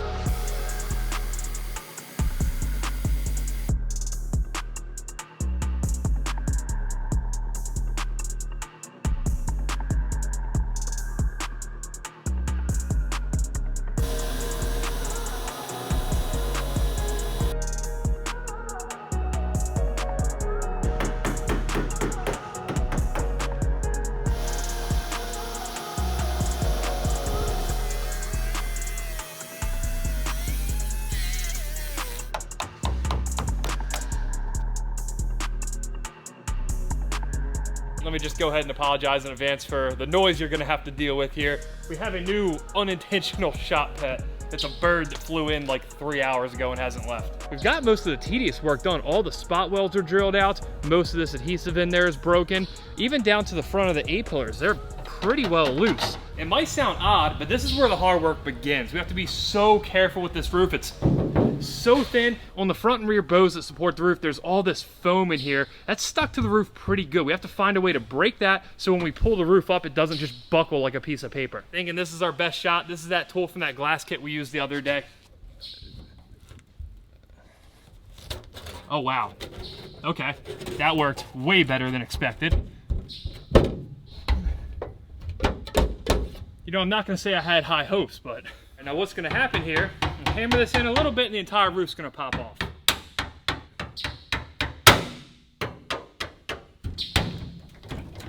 Like I said, I've done this once or twice. Twice is exactly how many times I've done this.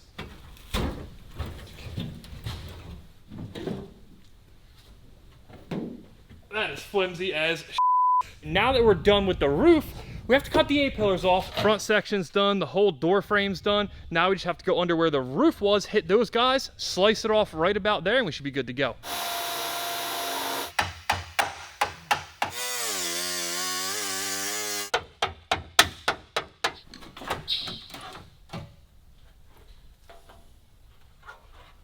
That came off really clean. I'm honestly shocked the roof and the A-pillars seem to come off without an issue. It's almost like I know what I'm doing with this stuff, which to be clear, I do not. What do you think, Fernando? We should just glue that, you know. Well, I don't know about that. We'll worry about the install in just a little bit. For now, I'm glad we just managed to get all this exterior sheet metal stuff off in one piece. Now, the only thing left to do to this chassis before we can dispose of it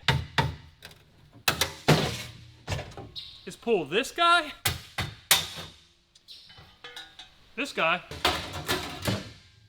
and that guy. Overall, very successful day, even though with the burden here, it feels like we're filming for one of those safari documentaries instead of an automotive YouTube channel, but hey.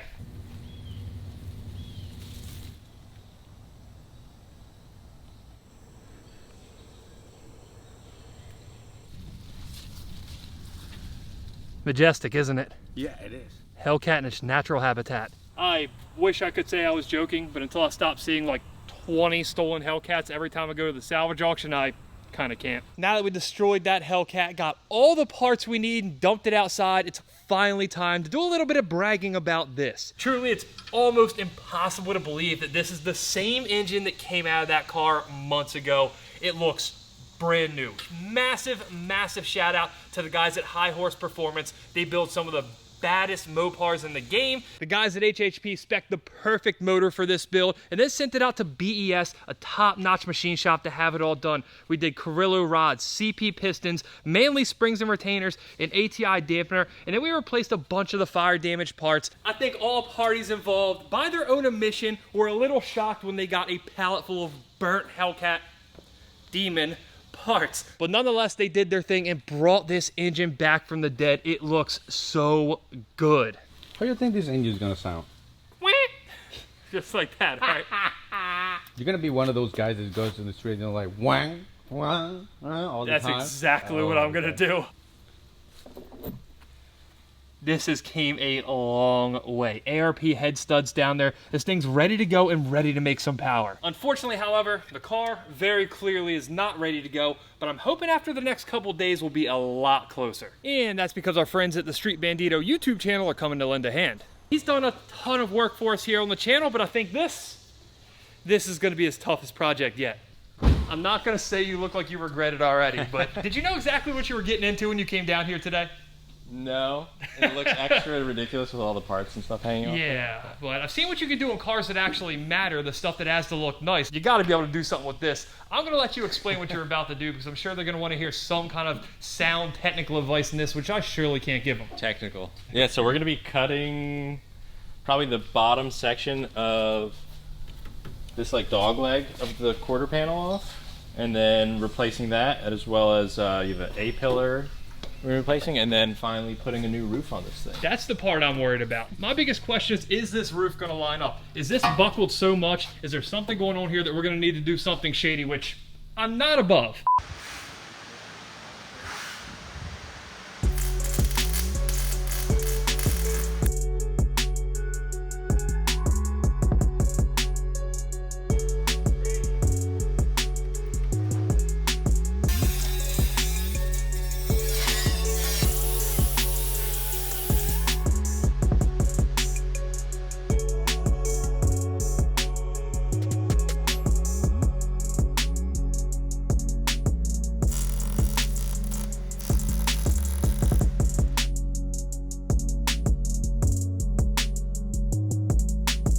It's been quite some time. It actually looks like a car again. I mean, it hasn't looked this way since I've had it, at least. It's a quarter. It's all. It is. It is a quarter. Not only that, we have some roof supports. It's looking good. Yeah, so we actually started with the roof supports to make sure that the width of, like, since the roof was so warped. Explains the ratchet straps. Yeah, exactly, yeah. We don't really have a frame machine here, so we just... We do. It's sitting out in the parking lot right there. It's a forklift, but we call it a frame machine. Made sure that was all set, and then a couple test fits of the quarter. It looks legitimate. It looks good. This actually has like a little you know, ½ inch of metal left over here, and you're supposed to roll it over. I just hit it with a hammer and did a slow roll with it, but there's actually a tool we have at the shop. I just forgot to bring it. But a hammer is good enough for this car. I think we'd all agree on that. I guess that's about going to do it for day one here. I got it. It looked like a disaster. Then I took it apart and it looked like even more of a disaster. So to have a quarter panel, what, 75% of the way on? I'm thrilled. Either way, couldn't ask for more on day one. We've done a lot to this car, but for some reason, today's the first day that it feels like this thing's actually coming together. Back for day number 2, and I think we have a fairly solid plan. Obviously, over here on the driver's side, there's no getting around installing this entire A-pillar section. We already cut that one off. It's gone. We have to do it. But you have a different idea for the passenger side, and I'm liking where you're going with this. just to keep the patina, you know. Patina. What we're gonna do is a quick little trick where we ground the tip of a bolt. We'll grind a very shallow groove in here, and then we'll tack these there. We'll be able to pull this dent out, kind of like PDR style, but from the outside. PDR, okay. If that does indeed work out and we don't have to stick that entire A-pillar section on, I'm gonna be a big fan because I don't know that I've told you guys this yet. We're leaving this car burned. I want to clear coat over all the burned parts. I want to leave this side of the car pretty much the way it is. We're also going to try to epoxy the mirror back on. I don't know how well that's going to work. This obviously isn't going to move. In fact, half the mirror is missing, but we'll worry about that later. If it doesn't work out, we'll stick the purple one on it down the road. If they can manage to pull that out, we'll leave it rusty, we'll clear it over. It's going to look flawless. I almost said flawless. That's definitely not the word for it. It's gonna look something. I don't know what we should call it. But either way, I suppose it's time to get started. I'm excited to see how that turns out. Excited to get an A-pillar on a roof and have ourselves something that resembles a car.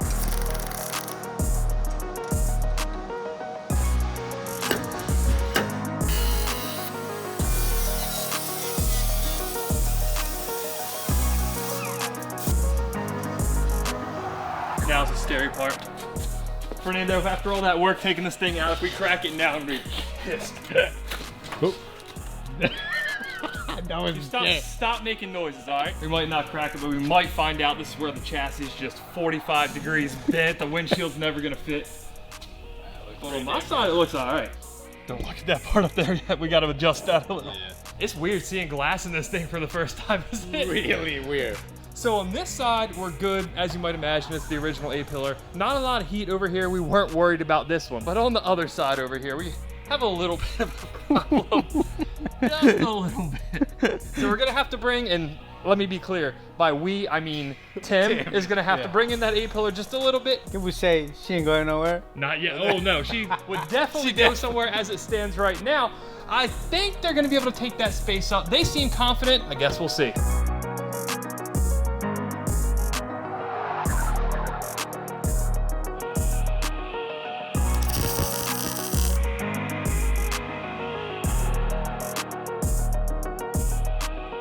That's way tighter. This weather strip's kind of old, kind of crusty. It's locked in position from being in a really nice, tight, new car. Obviously, tight and new this car is not. Now I guess we get to see if the roof fits, and hopefully it's not nearly as off as the windshield. And if this fits, we should be pretty much home free. I don't think this thing liked the temperature. It's like 100 degrees in the shop today. Don't ask me how. I suppose you'd be the better person to ask, but somehow, some way, everything's kind of lined up in this car. Yeah, I think with like sliding this over, this is not really directly on top of this A-pillar. It's a little bit shifted over to tighten it up. I think there's just so much warping in this A-pillar from here to here. This is as good as it's gonna get, but it's pretty good actually. It came out easy the first time, the first 3 times.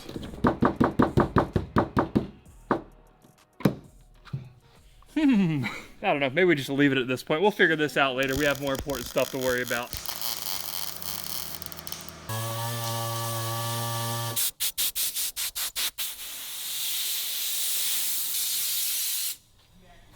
I distinctly remember a few months ago at this point, you and I, Fernando, sat out here and we debated, was this a car or was it a shell? It's a shell. It's a car. No, it doesn't have an engine. It's still a now shell. a car. It's still a shell. It's not a shell. No engine, no transmission, no glass, just a steering wheel. It's still a shell. It has a roof. and it has a quarter panel. It's practically an entire running car. And yes, I realize that may be a stretch, guys, but look at this thing. After the way this car looked before, it's almost hard to believe that all the body gaps line up. We were able to get the roof moldings to sit in there well, and while I don't think the video conveyed exactly how well we were able to get the windshield to fit, it's almost flawless. Massive shout out to our guys in Industry Garage, Street Bandito on YouTube. Go show their channel some love. Check out some of the crazy stuff they do and tell them thanks for helping us out with the Demon. And while you guys are hard at work doing that, I'm gonna see if we can get ourselves a functional pair of doors on this car. Now on the topic of doors, the driver's side, it's gonna be pretty simple, though there are a few changes we have to make. The door shell itself, the mirror housing, the window motor, and the glass, of course, because it's tinted and I want it to match the rest of the glass we took out of the Hellcat, we're keeping. But as for the electronics, the wiring harness and the speaker setup, we're gonna have to swap that over from the Red Eye. Of course, all that stuff I just mentioned is gonna be easy enough to do with the door on the car when we're wiring it later down the road, so why not hang the door and make it look just a little more complete.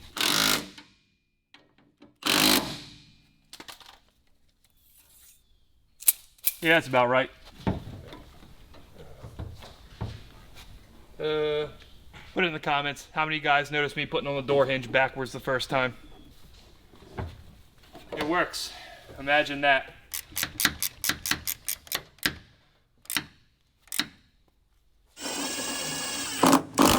I presume that this isn't going to line up well at all, and it certainly does not. So it's touching the rear quarter panel right there. On the bottom, the gap is about right, but the door's sitting out a couple millimeters. I'm gonna have to assume that this is gonna be an ongoing struggle with this car, just sliding stuff around, making it work, adjusting stuff so it looks at least halfway decent. We got the door lined up, the gaps are perfect, it shuts perfect, I'm super happy with it. And fortunately, we didn't really have to do anything too sketchy. Smooth, ain't it? Yeah, especially with all the shims.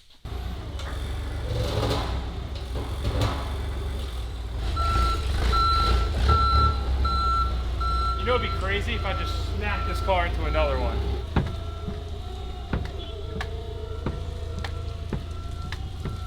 I can't even come get parts off this car without getting angry all over again. Look at this garbage. Could use that front bumper if they didn't screw it up. This car definitely went through some abuse. Some abuse? Yeah. This car was bought just to be abused. This has to be the worst 40-some thousand mile Red Eye I've ever seen. You ever thought that you would be a Mopar guy? I'm not a Mopar guy, I'm a guy with Mopars, all right? There's a difference.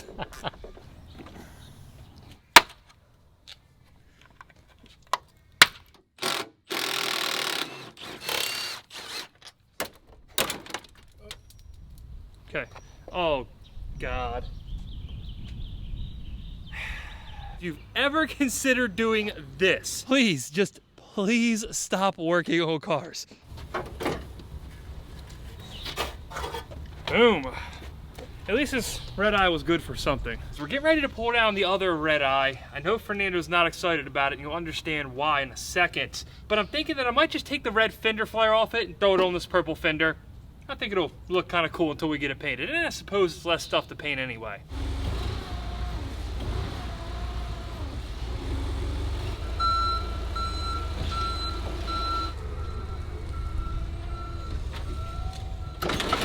Oh, doesn't have brake. It's all good. It's all good, all right? I can't explain. On my defense, I was the only one here with a clean record driving a forklift. This is a big mistake. Well, let's let them judge for themselves. Roll the video. I'm in the other unit cleaning up and I get a call from Fernando. Hey, come over, I f***ed up. I forget about this car. So I was turning and I hit it. Oh, right there? Yes. Oh. I gotta back Fernando up a little bit. He is far and away the best forklift driver here. I do find it a little odd though that the one collision he's had in the forklift just happens to be on a car we're rebuilding. Yeah, so this Red Eye that I bought as a donor for the Demon, but then decided not to use because it was so clean. It's not really clean anymore. Look, obviously there was a little mishap. In the grand scheme of things, it's not a big deal. This project's a little bit of a ways out anyway, and by a little bit, I mean it's really far out. We gotta wrap the Demon first, but I did want to get it down for a couple reasons. One, I want the fender flare. Two, I want to see what's good on this bumper. And three, a giveaway. This is actually missing the concrete bolt. The blue screws, yes. This did have the blue screw delete package. It is a shame. onto the giveaway. This red eye badge here, I don't need it. It's coming off this fender. We have another one over there on that purple fender. All you gotta do to win is go down in the comments and tell us about your funniest screw up at work. Easy enough. Is that the right tool for it? Probably not, but we are talking about screw ups here, so what's the worst that could happen? I break the emblem. There we go. Hope that old screw up at your job place pays off. The more I look at these bumpers, seeing everything we have on this one, the one off the silver car, and the purple piece of junk, I'm thinking we can get really close to a complete bumper. Just like I drew it up. What a color combo. That looks amazing. Top notch, purple on red.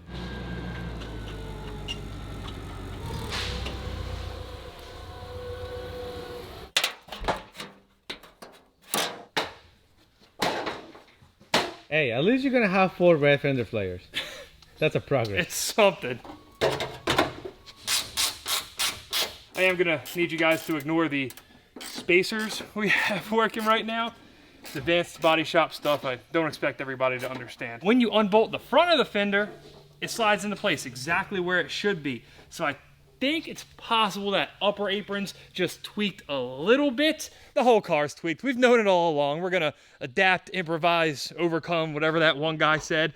When you unbolt the front, it lines up pretty good. So we're gonna have to figure that out. I'm not gonna stress over it too much for now. It's gonna have to come back apart. We don't have a hood at the moment, and we don't have a front bumper yet. But I think it's about time we try to combine this bumper, and that bumper, and see if we can make one. As far as the bumpers go, the bumper shell itself, the silver one, is pretty much the only one I feel comfortable using. The purple bumper shell we've already established, absolute trash. The red one, well, we don't really have to explain that. Don't get me wrong, the silver one's by no means perfect, but I think it's our best shot if we don't want to have to go and buy a new bumper. Here's the rest of the plan I cooked up, and follow closely because it gets complicated. The upper grill in this, obviously it's also trash, but the lower grills, they're in really nice shape. So we're gonna salvage the lower grills out of the red bumper along with the wide body panels in the front lip and stick it on the silver bumper. As for the upper grill, the bezel goes around the outside. On the purple bumper, it looks to be okay, but the honeycomb in the center, it's destroyed. However, on the silver one, that piece looks to be intact. Unless I'm overlooking something, I think we're gonna have everything we need to get the silver bumper and wide body spec and have it ready to go on the car. We are gonna have to do some modification to it. It doesn't have any of the necessary holes or slits in the side of it to attach the wide body panels. And after I dug a little further into the purple bumper, it looks like that's exactly what they tried to do. They just did a horrendous job of it. I did also find a little more damage on the silver bumper we're using this morning. This is what the side of it's supposed to look like, and this is what the passenger side looks like. It's certainly not gonna look perfect, but I'm hoping once we cut this wide body panel in, it's gonna cover it up where it doesn't look that bad.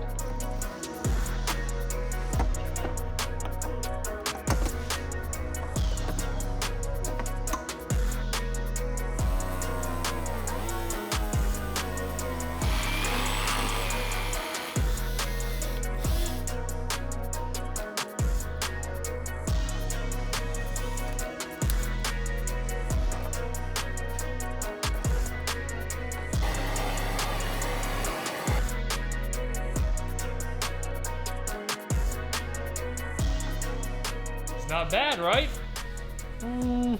Looks functional. Functional is a good word for it. This is somewhere in between perfection and that purple bumper. Unfortunately, cutting a narrow body bumper, it's just not as good as I want it. On the back side of these wide body arches, one clip on each side is broken. Where that's broken, you can see a gap there. I hate that. We're gonna have to get replacement clips, and hopefully that'll tighten it up a little bit. On the passenger side, it's a little more noticeable. This gap on the front lip is gonna clear right up once we mount it. Everything else looks pretty good. The bumper's not perfect by any means. You saw that piece of wood through it. There's some dents there. There's a dent there, a scuff. We're gonna have to have it worked a little bit at the body shop, but compared to what we have, compared to any of those 3 bumpers that are now just giant trash pile, I'm gonna consider this a major win. This is an impressive pile of Mopar plastic. Terrible. All going in the trash right after this. We can't consider this done, of course, though, until we mount it, which means for the first time in months, we have to flip this headlight around. At least 50 you called me out on having this thing upside down. There was a reason. This upper bar, it's missing half the headlight mount. We need to put the one from the purple car on there, but I'm hoping we can mount it enough to get a look at it. The zip ties, please.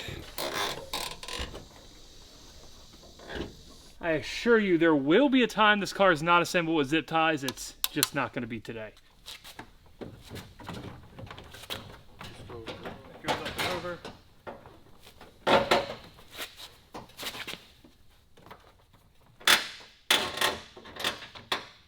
For not being bolted on, that's not bad. That's not bad at all. I know this bumper is just lightly hung. There's 2 clips up top, 2 loosely threaded on nuts on the outside, and somehow it still fits pretty good. The fender bolt holes pull forward a little bit. Once we tighten that down, that's gonna draw up nice. This gap here, once there's any sort of bolt in it whatsoever, that should draw up nice. The top fits fine, even though we have to take off this entire crash bar at some point and replace it with the purple one once we get that car apart.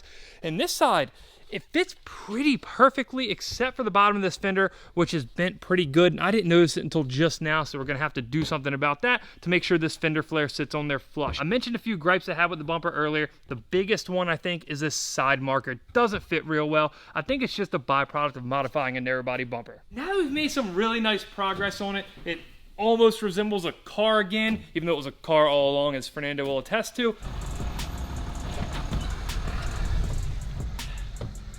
So what better way to acquire everything that we need than buying an entire Hellcat red eye? This way we know all the electronics are gonna be compatible with each other. Sure, the Demon's gonna end up with a bit of an identity crisis and think it's a red eye, but when we go to fire it up for the first time, we're not gonna be pulling our hair out with electrical issues on the back end. Now, before we go tearing the red eye apart, we have a lot to address in here. While on the outside, we're gonna go with a crazy rat rotted look. As far as the interior goes, I'd prefer it to not be rotting away under the full interior we're about to install. Which is exactly why I'm about to do something I have never done to a car before. Intentionally add more weight and sound deadening.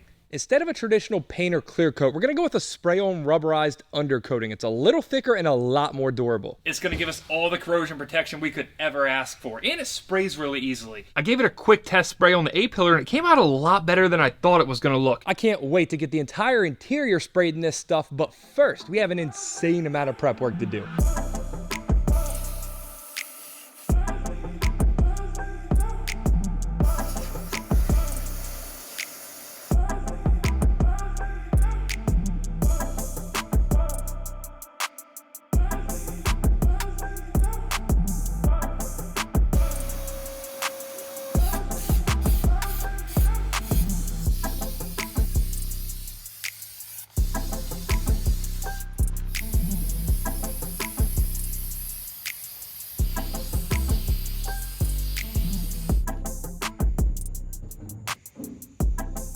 It might have taken us all day, but I gotta admit, it looks pretty awesome. All those burn marks, all the bare metal, it's gone. We don't really have to worry about the inside of this car at least corroding anymore. Clearly, if we're going for a traditional restoration of this car, this is not the way we would have wanted to do this. We'd have had the car acid dipped or maybe sandblasted and painted it to match the exterior. But of course, that's not what we're doing. We decided to rat rod this thing, and for that, I gotta say I'm pretty impressed, even if it's not the way I'd have typically done things. Most importantly though, now we get to stop putting time and effort into surfaces that we're never gonna see again and start having some real fun. There was one just tiny bit of information I left out of this whole red eye purchase deal, and that's that somebody stole the keys out of it at the auction yard. That means for the past 2 days, I've been basically stuck at the Dodge dealership trying to get keys programmed from this thing from scratch. The good news, they got it done. The bad news, it cost us $800. If there's a bright side to this whole deal, is that they gave me an option to order 1 black key and 1 red key, or go with 2 red keys. And well, clearly we went with 2 red keys. Something about using a black key in a Demon just seems, I don't know, dumb. Now, as long as they did everything right, this should fire right up. With an appropriate jump box.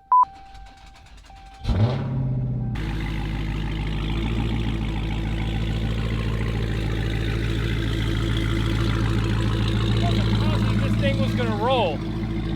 I wonder if it'll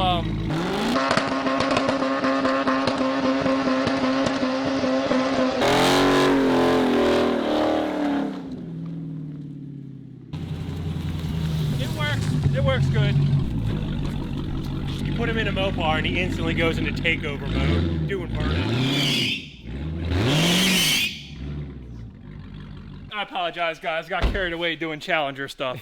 It may have taken a couple extra days and a few extra dollars, but our red eye now does everything we need it to. It powers up, all the electronics talk to each other, and it does the one thing required of every Mopar, a burnout. That means now it's time to embark on the longest and definitely most tedious part of this demon build yet. Electronics. I'm thinking that in a few not so short days, we're gonna be able to turn on every light in this demon. Maybe we'll even be able to sit inside and listen to some music. At this point, I can't even begin to imagine how we're gonna accomplish this in an efficient manner, so I suppose like everything else on this channel, we'll just wing it.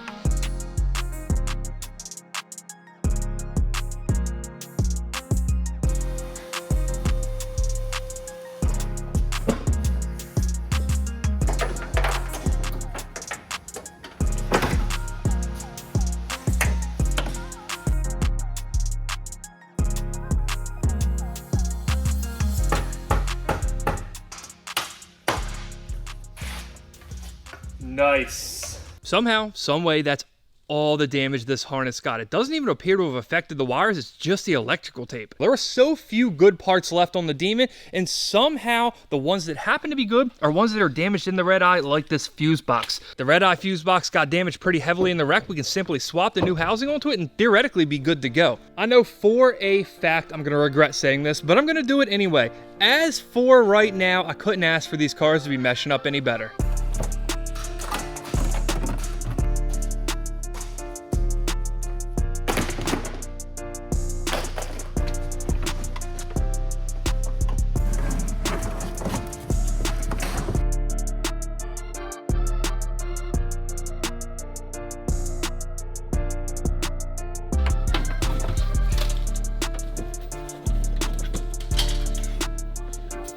This has been a chore, a productive chore, but a chore nonetheless.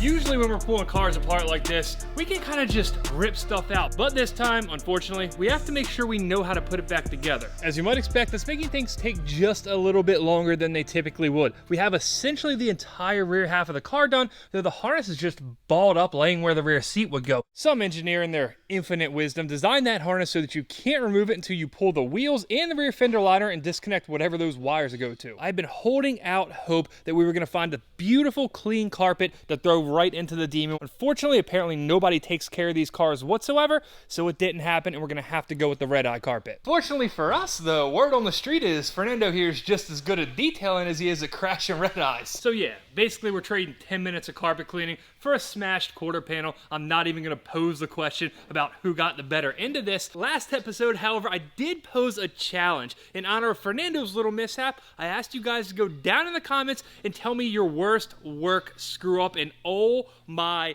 God. To be honest, that made me feel better. Like, I got hope now. The amount of people that had these horrendous stories that ended with, yeah, and I kept my job. How? Yeah, exactly. I don't understand it. Yeah. If you haven't read through the comments of last episode, just go do it. That's all I can say. Now, on a more serious note, I did find something slightly concerning inside this car. Under the rear seat, down by the fuel pump, I found this. Unassuming from this side, but it's an Apple AirTag. We all know these cars have massive issues with getting stolen. I don't know if this is somebody's attempt to steal this car or if it was the old owner's attempt at preventing the car from getting stolen or tracking it in the case that it did. If it was somebody's attempt to steal it, they're going to be really disappointed when they see what it looks like now.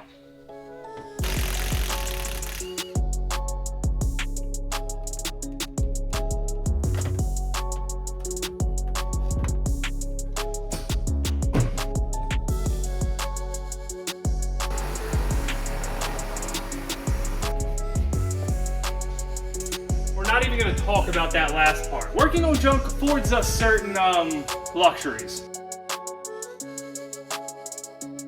Let's go ahead and start with the good news. The interior, it's stripped almost completely down, but on the flip side of that, the shop is an absolute wreck. There's parts on the floor, there's parts on the roof, there's parts on the wall, and even the demon's turned into a bit of a shelf. It looks like somebody broke open a Mopar pinata in here. In fact, I'm sure if you looked hard enough, you could probably find some Dodge part laying in this Mustang. My original plan was to completely shred the red eye, get every single part we need out of it, get it out of the shop, get it to the scrapyard, and then put everything into the demon. But now that I'm halfway done dismantling the red eye, I think it's gonna be the smarter approach to cut this job in half. We're gonna take the entire rear section out of the red eye, lay it into the demon, and then move on to the front of the car. Now I could sit here and tell you that it's so we remember where all the connectors go, or so we keep the shop clean. But the truth is, I'm just impatient as shit, and I really want to work on the Demon, so that's what we're gonna do.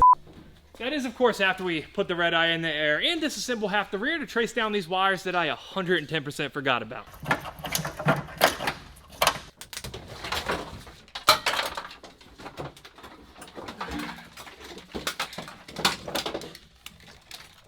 You're actually going to be able to remember where everything goes? Absolutely not. We'll figure it out. I did do myself a solid and add some barely legible notes and tags to certain wires where I thought it'd be helpful, so hopefully that makes this whole deal a little bit easier. I almost feel like I should be taking my shoes off to step on this rubberized floor coating, even though I'm well aware that this is the whole point of rubberized floor coating. It turns out my chicken scratch notes actually came in handy. Don't worry, I'm sure you can't read it, but this section of wiring here, it's one really long piece with no connectors coming off of it. So I labeled where it went over the center console, right-hand side, left-hand side, and because of that absolute stroke of genius, we have a harness laid and we can build off this. It shouldn't be that big of a problem.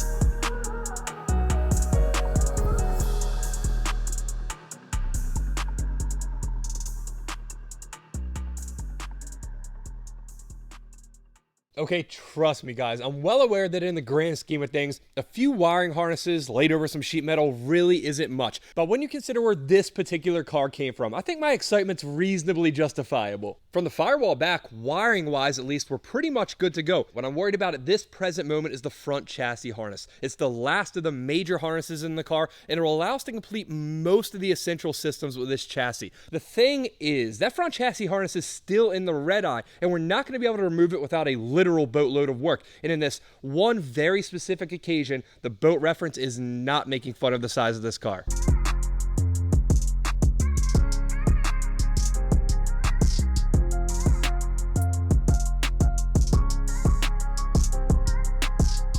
Midway through the teardown, I just answered a super critical question that to date I haven't been able to get a clear answer on. These connectors are for the electric power steering rack. The wires run all the way back on the subframe to that big bulky electric rack there. In the other side of it, it goes up into the chassis harness. And this is what I received conflicting information on. Some people said it was a completely different system. I was thinking it was part of the front chassis harness, and that's why I was so set on getting an electric power steering full donor car. If you watched last episode, you know it took forever to get that red eye. Things like this though are exactly why I waited.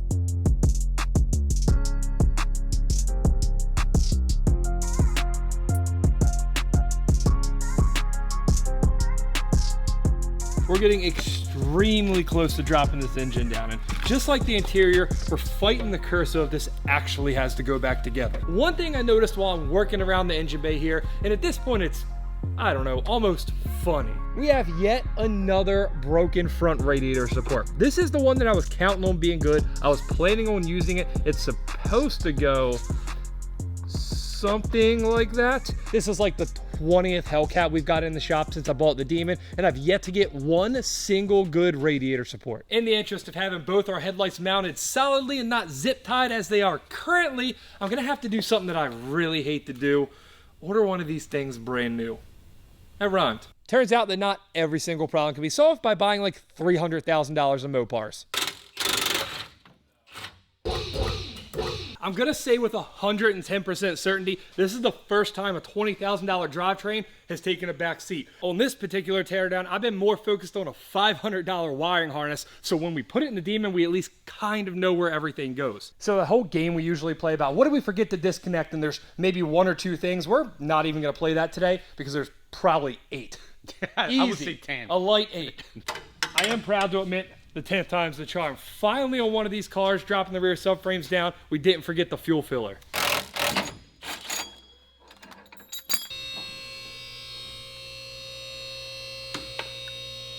I think think we finally found the secret to not forgetting things when we're pulling these engines. Like, don't care, don't pay attention? Exactly. Pay zero attention to the engine and it'll all come out smooth. Now this is the part of the video where I'd run my mouth about this drivetrain for a good 5 minutes. We'd see what kind of shape it's in, we talk about what we're gonna do with it. Not this time. We already have a complete rear end in the Demon, so the red eye stuff's gonna get sold to recoup some money. The engine's gonna meet pretty much the same fate, that we do have to snatch the engine harness off of it. The one that came with the Demon was so far gone it wasn't even funny. There wasn't even any shrouding, it was simply copper strands when we got it. Over the past few months, I have tried to collect a few good suspension pieces for the Demon. I haven't had a ton of luck, so we are going to hold on to this entire front red eye subframe assembly until I find out exactly what I need. But the front suspension, that's a puzzle for another day. Now that we have that behemoth of a motor out of here, we have full access to the front wiring harness that we need, and I think it's going to go much smoother than the rear. You just did it again. When are you going to learn your lesson? Look, jinxes aren't even real. I don't care what anyone says. Sure, I've jinxed myself like 9 times now, but this time, things are going to go exactly according to plan. As I said, jinxes, they don't exist. We even had time to cut the front end off the car just to establish dominance. You told me you have to sell it to pay your credit cards. The reasons aren't really important. Now we get to slap this thing in the Demon. Once we get this last harness laid in the engine bay, we can start ripping parts off the wall and throwing them in the car at a pretty rapid rate. As excited as I am to do that, I have been noticing a few things that aren't exactly great. I know this shouldn't be a surprise, but it turns out there are quite a bit of model year, trim level, and option differences, not only between the Demon, which is a 2018, and the Red Eye, which is a 2020, but the 2016 highly optioned Hellcat that we got like all of those parts from. The sound system in the silver doors, the Harman Kardon, you know, the premium sound system. We're going with the base Alpine. We also have like 4 different kinds of headlights. Some are HID, some are halogen, some have this extra bit of lighting that goes around the intake duct. The steering column that came in that manual silver Hellcat is a power column. It weighs like 50 pounds, and that's barely an exaggeration. We're not going to use that, but instead the manual steering column that came out of the Red Eye, it's much simpler and much lighter. Basically what I'm getting at here. We have a lot to figure out and even more to do, but truthfully, I'm kind of excited about the challenge. I can't think of anything more befitting of this car. It already looks like a crazy mismatched Mopar mess, and now at its core, it's simply going to be one, and I honestly think that's pretty cool.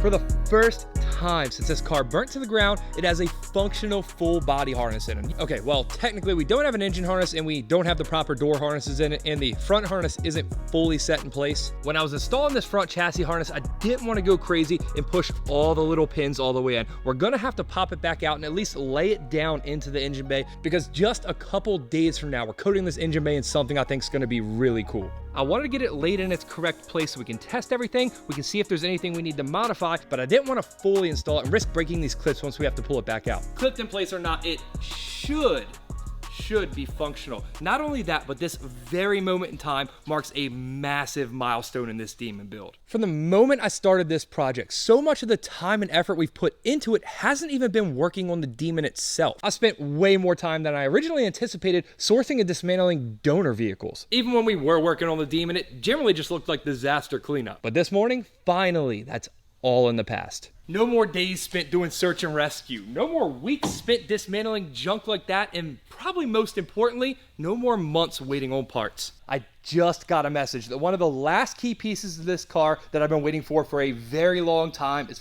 finally on the way. And I think we have to tell him.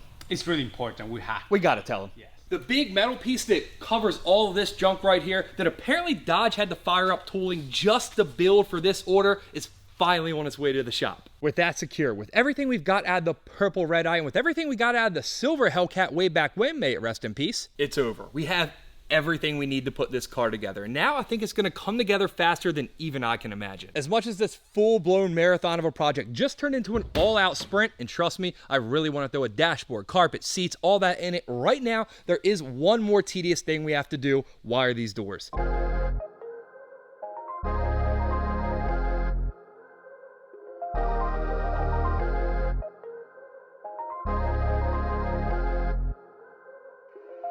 I know it's only a door panel, but it is the first piece of interior going in the car, so I'm hyped about it. It's finally that time. You gotta admit it now. This is a car, not a shell. What are you talking about? This completes the shell. No, it's a full interior, basically a full interior car now. Can we call that a full interior? Roughly. I mean, look, it has a window switch, it has a speaker, a door handle. Mirror doesn't work, window switch doesn't work, same thing with the speaker. They don't work yet. On the driver door, we got pretty lucky. We didn't have to switch the glass, the motor, the regulator, any of that stuff. On the passenger door, however, we're building this thing from f***ing scratch. This one is not gonna go as smoothly.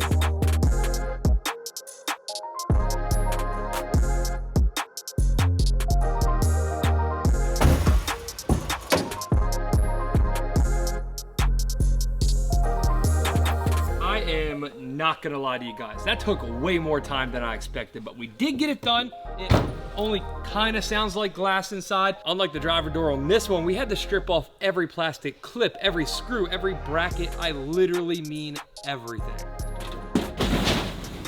At this point, I'm so sick of talking about doors, it's not even funny. We're done, we're past it, we're moving on. We still need it open, we have more to do in there. Next up on the agenda, before we put the dash, the carpet, the seats, the rear seat delete in, I want to take care of the headliner. Partially because I think it's going to be easier to install with no seats or dashboard in the car, but mainly because I'm tired of looking at it sitting around the shop.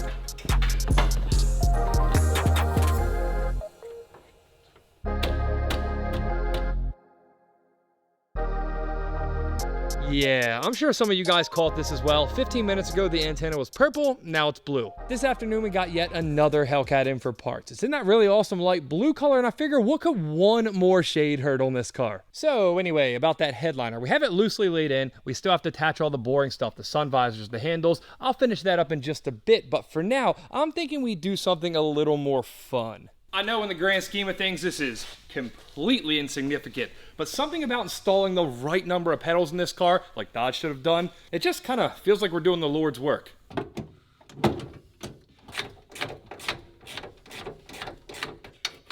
What is this though? I hadn't really looked through this dash harness too well, but I saw this when I was looking from above installing those pedals. I'm not offhand sure what this is, some type of data collection through the OBD2 port possibly. It also did have this hanging out of the OBD2 port when we dismantled the red eye. Well, according to Google, it's a GPS tracker. So this coupled with the AirTag leads me to believe that this guy really didn't want to get the red eye stolen. It would have probably been more beneficial if he didn't crash.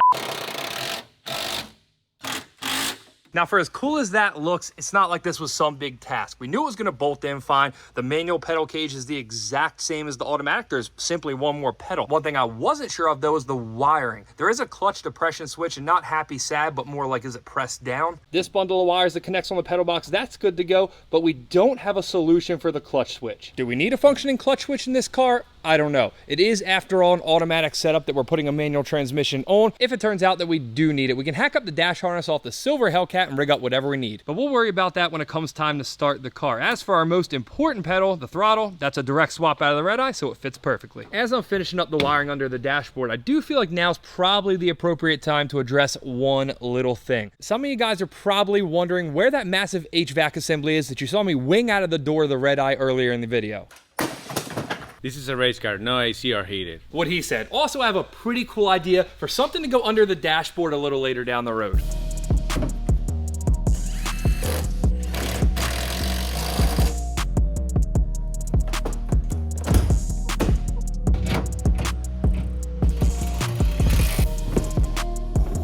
I legitimately have no idea why, but for some reason, this little bit of carpet we just put in makes me feel like this car's way closer to being done. 110% the dumbest thing I've ever got excited about. If you were really paying attention, you might have noticed that this rear cover that we put in is a little bit different than the one we took out of the red eye. And this plastic bar here is gonna let us hang one of my favorite pieces that showed up last episode. They're both parts of this kit, the Demon Rear Seat Delete. Way back in episode 1, when we were digging through this car, getting rid of all the ash, we discovered it was optioned with rear seats and a sunroof. In my not so humble opinion, that's the absolute wrong way to do a Demon. No rear seats, definitely no sunroof. We're not even doing HVAC or airbags for that matter. It actually works. Is that cardboard? Don't That's cardboard. You cut that out of a box. One more thing about this kit that's really subtle but also really cool are these guys. They give you plugs to block off where the rear seat belts come through the upper C-pillar. Now, if you're building a pile of trash like me, I suppose it doesn't much matter. But if you're building a nice Challenger, gotta give it to Dodge on this one. It's a nice touch. Moving right along. Next up on the list of interior parts, the dashboard.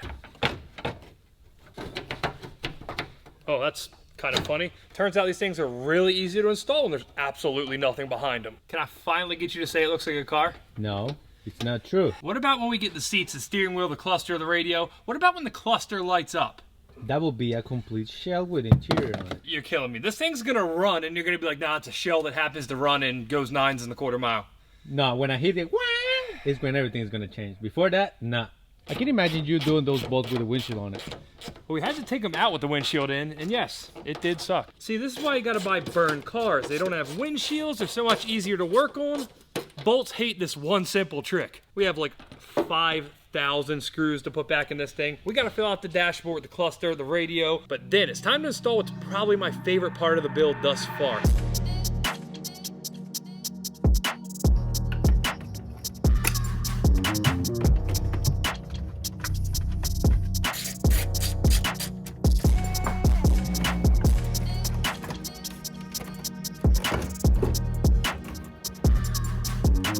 If you weren't on the it's a car train before, you kind of have to be now, right? What's the excuse? There's practically a full interior. We're about to complete it. The only thing we didn't complete on the interior so far is the center console. And unfortunately, because the manual transmission tunnel sits higher, we have to cut out the whole bottom of that. So we're gonna save that for when we install the shifter itself. That's a problem for another day. One problem we can talk about today, however, the dash vent. We have the red-eye dash vent that was original to this red-eye dashboard, of course. We also have the SRT logo from that 2016 Hellcat. I'm leaning towards putting this one in because unfortunately, we can't get the Demon vent. They're serial number from the factory, so Dodge never reproduced them. If you happen to have one of those dash vents laying around, let me know, name your price, I'll buy it. And I guess while I'm soliciting you guys anyway, if one of you happens to have a Demon gauge cluster or knows of a company that modifies the Hellcats or red-eye gauge clusters to look like a Demon cluster, definitely get in touch with me. We did strike out on a few Demon parts. Hopefully we'll find them at some point down the road.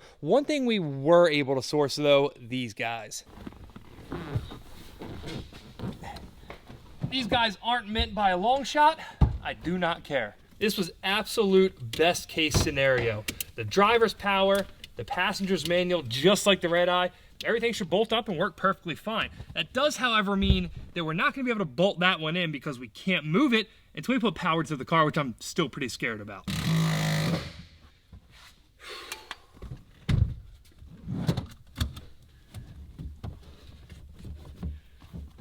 I almost can't believe it. We have functional seats and seat belts in this car. Well, one seat, but either way, it's a long way from where we came, so it's a win.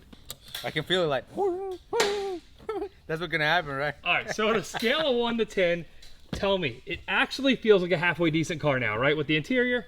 It's not a car, it's a shell. I honestly thought I was gonna get you. I thought you were gonna go for it. Now it's a decent shell. That's all that I can say. Let's put some power to it. Oof. Yeah, scratch that. We're gonna go ahead and throw a steering wheel on it first. Specifically the manual steering wheel off that silver Hellcat because I don't want to deal with those paddle shifters for no reason. I give this car an honest 50-50 shot to burn to the ground again the second we put power to it. So I don't know, it just seems prudent to be able to push the car out of the shop in case that does happen so it doesn't take the entire building with it. This is as nervous as I've ever been on this project. I can't even hide it anymore. Why, because you're gonna be on fire again? It's either gonna light on fire, nothing's gonna happen, or I suppose there is that third option where everything can go perfectly. I kind of doubt that's gonna be the case, but hey, we can keep our fingers crossed, right? All we have to do is flip that switch, and this car should have some type of power. For the first time on a lot of time. A lot of time, yes. I know I'm just delaying now. I am nervous, but it. Nothing happened. It didn't explode. It's not on fire. We're good. That is something. Yes. Hey. What we got? The cluster is on. Oh, it's not anymore. Hold on. Can you use the key? Oh! Okay. Hey, the headlights are on too. One. That headlight was just. Oh. What is? Is it turn signal All or right. a headlight? So we have 1 1/4 headlights working. Oh. The horns are supposed to work or not? I don't know. The horns don't work. We got to figure that out at some point. Oh, shit. Too many horsepower? Hold on.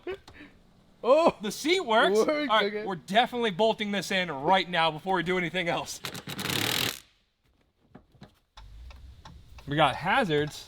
We got We it. got lights. Yep. That looks sick. It Look does at the look kind of trunk one, sick. too. Wow. You know what this reminds me of? Uh-huh. A car. No. Hands down the most nervous I've ever been to hit a start button when there's no drivetrain in the car. Oh, that's gonna piss me off. The red eye logo. We gotta do something about that for sure. Every single light Dodge could possibly put in a Challenger is on, it's flashing at me, it's beeping. I can barely think in this car right now. One thing that does kind of suck, I'm not gonna lie, I forgot about this. There's the anti-theft code on the radio. We're not gonna get to meet the goal. We're not gonna listen to music. We're gonna have to like play it on an iPhone speaker or something. Oh. Vehicle not in park, well, technically it is. Fuel low, yeah, there's no fuel tank, all right. Service power steering, what power steering? Washer fluid low, that one's actually a serious concern. We don't have any washer fluid. Electronic stability control, okay, yeah, whatever. Next one, let's go. Brake fluid, yep, that too. We don't have any of that. ABS system, okay. All right, I think you guys get the point. This car's not happy, but I'm very happy. Hit the hazards for me.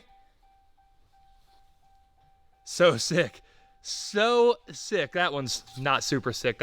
We got to do something about that. Guys, it didn't catch on fire yet. Some things work at least, including that chime, which I truly wish did not work. Honestly, I'm a little speechless. When you've been building cars this long, you tend to get a little numb to some of the successes that come during a build like this. I can't remember another time in recent memory that I felt about a project car the way I feel about this one right now. Partly because of how special this car is and the circumstances that it came from, but equally so because this part of the build has been a grind. This is easily the longest it's ever taken to film a 30-minute video. We're something like 3 weeks into it at this point. Everything was just tedious. We obviously still have a ton of work to do. The car's nowhere near complete, but having this one aspect of the build done, the interior, means the finish line is just a little bit closer. What better way to start off this massive amount of work we're about to do than with a little good old-fashioned procrastination? But to be fair, I've been waiting on some of these parts for a very long time. First off, from our friends at Steve White Dodge Chrysler, they sent us this radiator support. This is the one I planned on sourcing used, but after like 10 unsuccessful attempts to grab one off a donor car, I just had to order it new. Every single used one we came across had this plastic side piece broke off one side or another. And of course, the original one on the car, it's completely melted off. This is gonna finally allow us to fix that zip tie headlight problem, and hopefully that'll be the last of the zip ties we have to use on this project. Keep in mind, I said hopefully, though I do find it unlikely. Next up, this sway bar, which is incredibly light. We'll get into this in a little bit. The big box is what we're really here for. Of all the OEM Demon parts we ordered for this build, this one I wasn't sure we were ever gonna see. And in case you can't tell what it is because it's masterfully disguised in packing material, it's the hood. When I originally ordered this, Dodge couldn't even tell me if this thing was gonna be produced. You have to own a Demon, you have to provide them a VIN to be able to buy this. Apparently that doesn't happen often. I don't even think they had the correct tooling set up to do this. And for as cool as this is, for as hard as this was to acquire, what's in this box here might be even better. And no, I don't mean the top secret briefcase. I'm of course talking about what's in this box. This is our Supercharger from Kong Performance. Believe it or not, it's the one that originally came on this car. Remember the one that was completely crispy, the lid was warped, it was all jacked up. In fact, is there an opposite of jacked up? Mint, probably? Mint. Mint's a good word for it.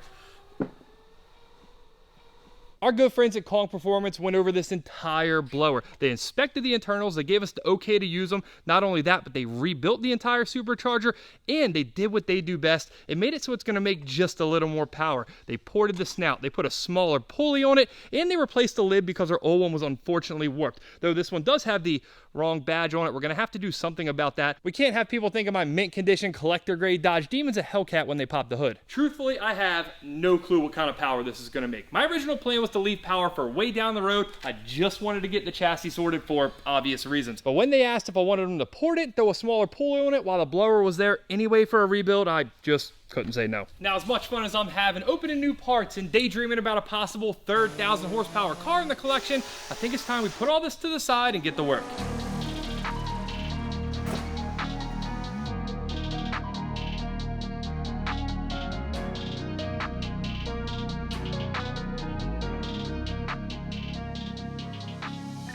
I think you got it the wrong way. It's supposed to fix it and take it apart again. Now, this isn't your usual 1 step forward, 2 steps back. This is more like 1 step back, 10 steps forward.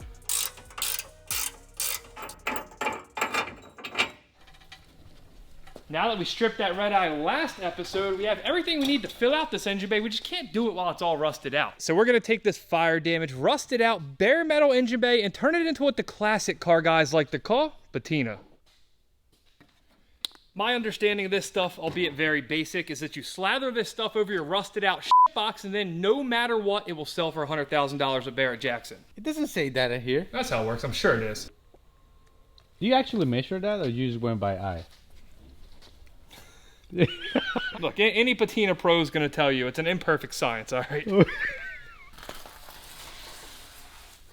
That seems a little heavy.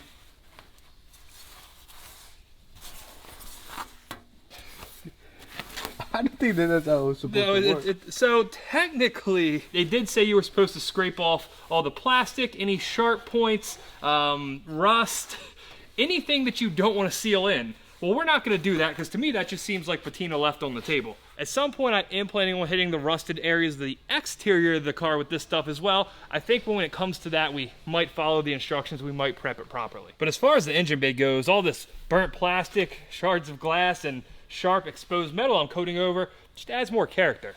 Look how dirty this stuff is turned. Oh my God. Whew.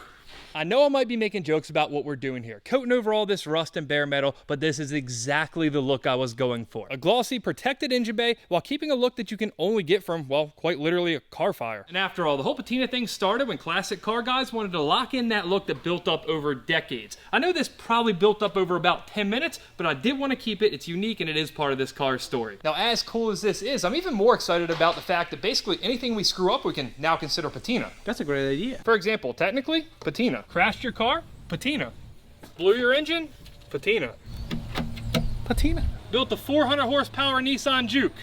Definitely patina. Look, I don't know where we draw the line with this whole patina thing. All I know, this looks awesome, and once it dries, we can finally slap this engine bay together for the final time. While we're waiting for that stuff to dry completely, we're gonna use this time to sort out this mess of a front suspension. The assembly we just pulled out of the car consists of the Demon subframe, the original Demon steering rack, control arms, hubs, and struts from that 2016 Hellcat, and then the original Demon brakes, which are 4 pistons to clear those 18-inch wheels compared to the 6 pistons that were on the Red Eye. I originally threw this suspension together just to get the Demon rolling, and though we did technically take it for our first drive, we didn't go over 3 miles an hour, and it's going to need some attention before we do. The tie rods, they're all jacked up, that we do have replacements. The subframe, which is a bigger deal, has some damage back there, and we're definitely not going to be able to get away with using that. The original struts and springs on the Demon were absolutely trashed. We threw on these spares from a Hellcat, and though it is subtle, this one's bent on the bottom, so we're definitely not going to be able to use that either. So it would seem like with all this damage, the easiest route here would be to swap our brakes over to the Red Eye subframe and throw it right in the car, correct? Yeah, that's not going to work either because this one's also damaged, of course. So just as it's been at every stage of this build, we get to play yet another game of expensive Legos and try to make something work.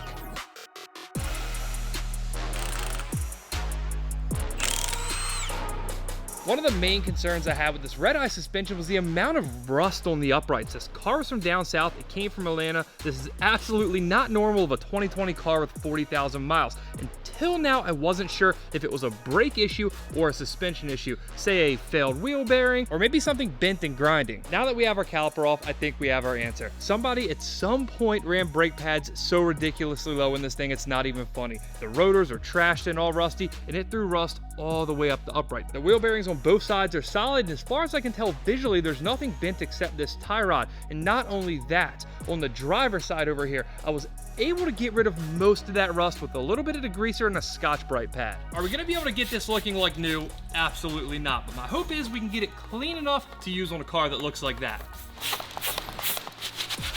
believe it or not, it's cleaning up a lot better than I thought it was gonna. We'll let it soak some more and we'll hit it with a pressure washer before we put it in the car. But in the meantime, we have to address this. And unfortunately, we're not gonna be able to Scotch-Brite and degreaser our way out of this one.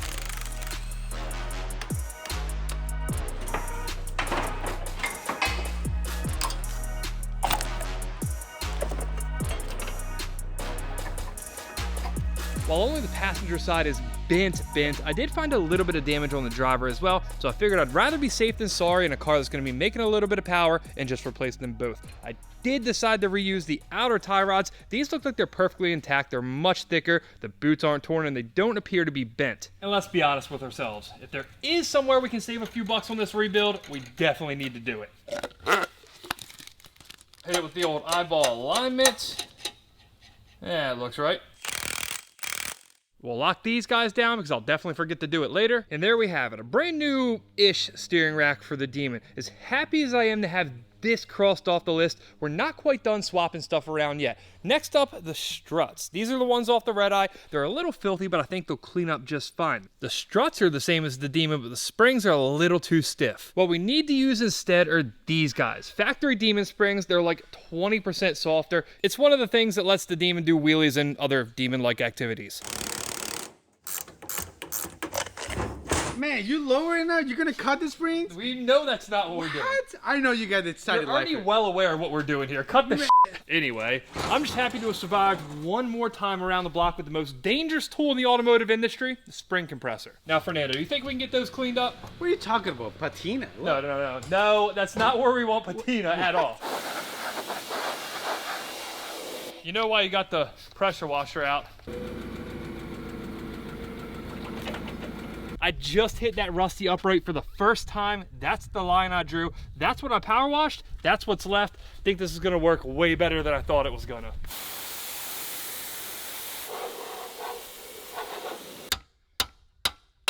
It's just a really strong pressure washer that's definitely not wreck damage.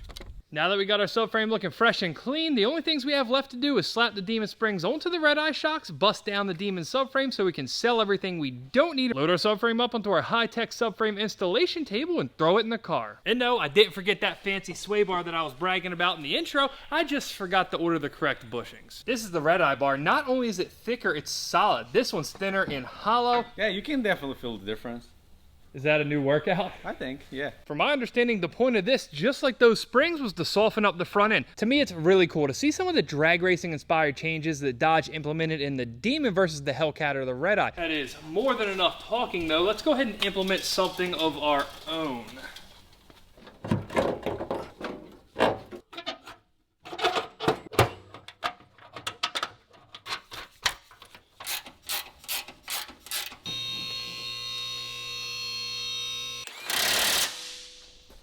Right in the eye. As you just saw, I nearly cost myself an eye because I came into work today and thought I was too cool to wear my safety squints. Statistics show that wearing your safety squints, even 50% of the time, can prevent 100% of eye injuries. Remember guys, using one of these without one of these is never okay. This has been a Scrap Life Garage Safety PSA, where safety is a concern. I can't even begin to stress how good it feels to finally have the correct front suspension in this car. No more bent temporary suspension. No more it works for now mentality, if you know what I mean. Now that we got this wrapped up, I think it's about time to talk about this engine bay, and it looks awesome. I didn't really know what to expect when we laid this stuff down. It finished to some textured semi-gloss. I guess that's the best way to put it. Some parts of this engine bay just turned out beautiful, especially the firewall. I know it's technically ugly, but I really like it. Covering up some plastic with that stuff turned out awesome as well. I can't think of a more fitting way to have finished this engine bay. There's just so many textures and different finishes. I can't say enough good stuff about it. If I had one single gripe, though it's completely on me, it's this. On the one area that looked good, I streaked soot through it. Looking back, I should have used a fresh applicator pad. That would have remedied that, and it's something to keep in mind for the exterior of the car. I'm impressed the amount of time that you spent cleaning and prepping this car. You know what I'm even more impressed by? What? The fact that now that it's patinaed, I'm never gonna have to clean it again. No. That's how it works. More importantly than how this engine bay looks is the fact that we can start dressing it. We do have to leave ourselves access to drop the engine in next episode, but there is a lot we can fill out. So the first system we're gonna put in this car are the hydraulics, the brakes, the clutch. We can get the ABS unit in, all those lines. It's a big mess we can get off the floor and in the car. Unlike most manual cars, the only visible master cylinder in this engine bay is the brake. All the clutch hydraulics are under the dashboard. We simply poke this line through that little hole way down there. To do that, I'm gonna have to get very uncomfortable. So Fernando, this is on you. You're the voice of this channel for the next 30 seconds. Can you push that grommet through? Oh, there we go. Hold on, you got my glove. Listen closely. You're gonna have to take my word that this is installed. You're gonna hear the click. There it is. We're installed. Please believe me.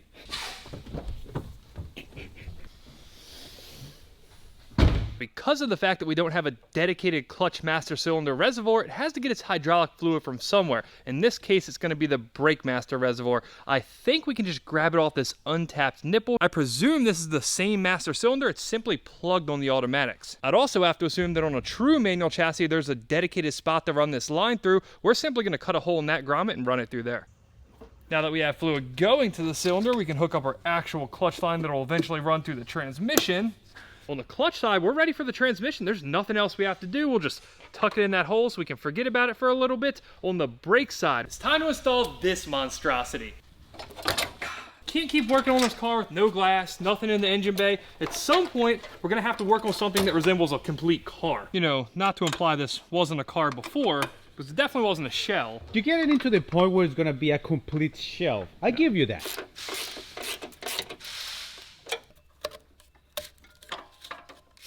Now that the good old days of stepping in the engine bay without having to go under are done, suppose we can just throw in this front bar too. Just a nice little observation here. I love the fact that these bolts still have soot on them from the fire.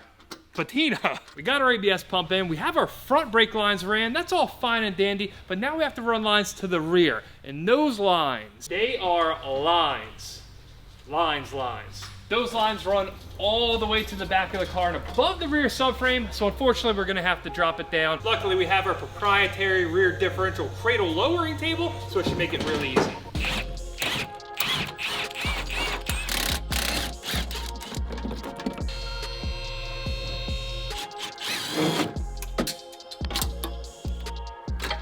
I don't even know where to start with this thing. It's almost too massive for me to handle. Like I said. I guess we should hang the front so we're not hanging it just by rear brake lines. Of course, every stud on the bottom of this car that this clips into is bent, because why wouldn't it be? Now that we got the front hung, I can handle this tiny little thing on the back, no problem.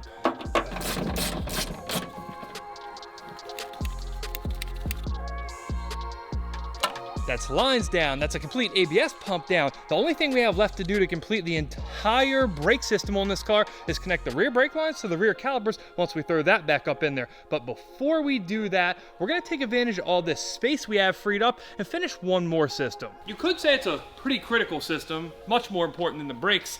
And if you can't tell by what I'm currently holding, next up's fuel. This tank's the original one out of the Demon, and this fuel tank is, well, pretty self-explanatory. I originally saved the Demon tank because I wasn't sure if this was damaged or not. I wasn't sure if it was something that happened during the manufacturing process, and it was completely normal. Even though this car burned to the ground, it didn't take a lot of heat back there, so I figured it was at least plausible that this tank was going to be okay. Well, as it turns out, the Red Eye tank, it doesn't have any of that. So I guess even though it didn't see actual flames, this is where heat got through the sheet metal and just melted it. Clearly, I knew it was a possibility that we may end up having to throw this tank away because of that. I was confident, however, that the Demon dual fuel pump was going to be a-okay, so either way, I wanted to hold on to that so we could toss it in a Hellcat tank if that's what we ultimately went with. But as it turns out, we didn't get a Hellcat tank. We got a Hellcat Red Eye tank, which has the same dual fuel pump as the Demon, which means we can snatch the Demon fuel pump out, sell it, and recoup ourselves $500 or $600. Now, due to the fact that we're too lazy to disconnect this e-brake cable and we need Fernando's talents on the camera,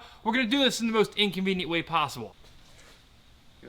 What is that? You gonna dance I'm before figuring out that? which direction it goes. It goes this way, right? Yeah, we're good. Everything's fine here. Let me clean the loose hardware off the top of it. All right. Now I got the balance figured out. There we go.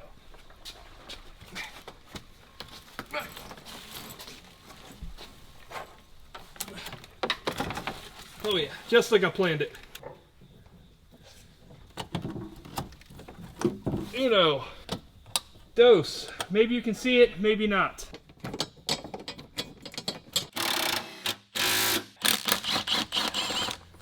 We'll get what's left of our old e-brake cable out of here.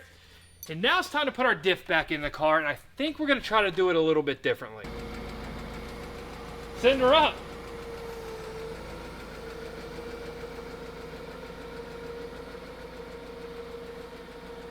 Should probably get that out of there. Somewhat shockingly, this is almost perfectly aligned.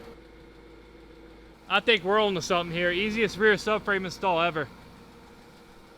Probably shouldn't have said that before we got it done, but it is what it is at this point. Oh, look at that spring right in the hole. Hold on, this is cool, right? That's no problem?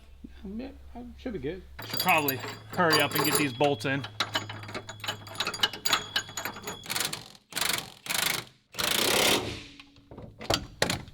All right, get this forklift out of here before the inspector comes. Now we do technically have to take these wheels off, so one could say this was for nothing, but I'm happy we did it regardless, just so we know we can do it. Make sense? No. We'll give our ancient 2016 Hellcat shocks a bit of a cleaning. We'll let it soak for just a minute while we stick our brake line on. Now that we got this wheel well clean enough, we can stick our fuel filler neck in. Wait, what about this? Something tells me that would be a waste to remove. That completes our fuel system. We could fill this cart with gas right now, but it's probably a complete waste. I mean, we are going to be starting it in a couple weeks, so technically it wouldn't be a waste. We could go grab some 85 and throw it, What is that? Don't worry about that. We fixed the major damage. We don't need to worry about small stuff like being able to get into our trunk from the bottom. While we might be ignoring a couple things back here, like holes in the floor, there are quite a few small things that we simply can't ignore. But if my calculations are correct, once we wrap all those up, the rear of this car is going to be done for good.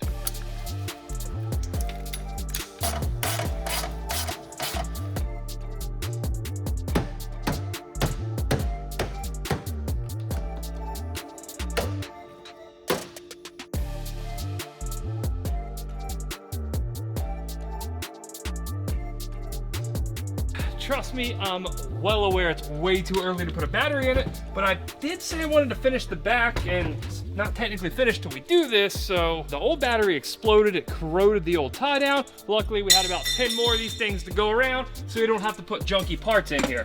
Now we're just a little more official. And I say a little more official because this is about this much better than having a jump box sitting back here. But hey, now we can throw our trunk interior in.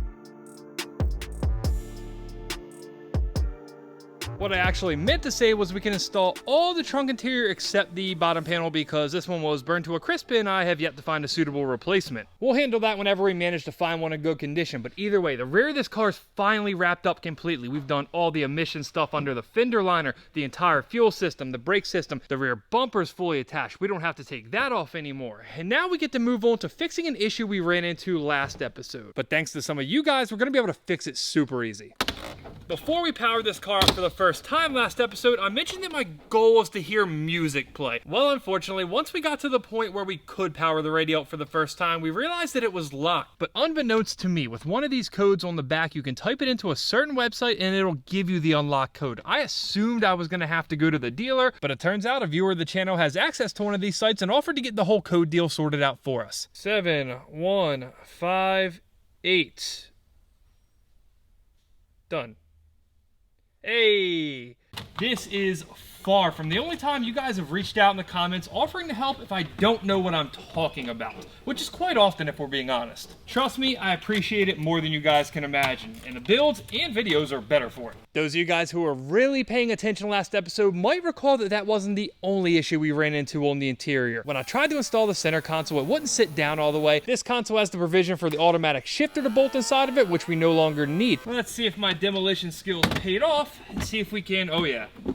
That is plenty of room. If anything, I cut too much. Previously, you couldn't even see this metal transmission tunnel, much less the hole leading to the floor where the shifter is ultimately going to come through. This entire section of the center console was blocked off with plastic. It had 4 mounting bolts that held in the automatic shifter, but now we clearly have all the room we need to install that shifter rod and bang gears properly.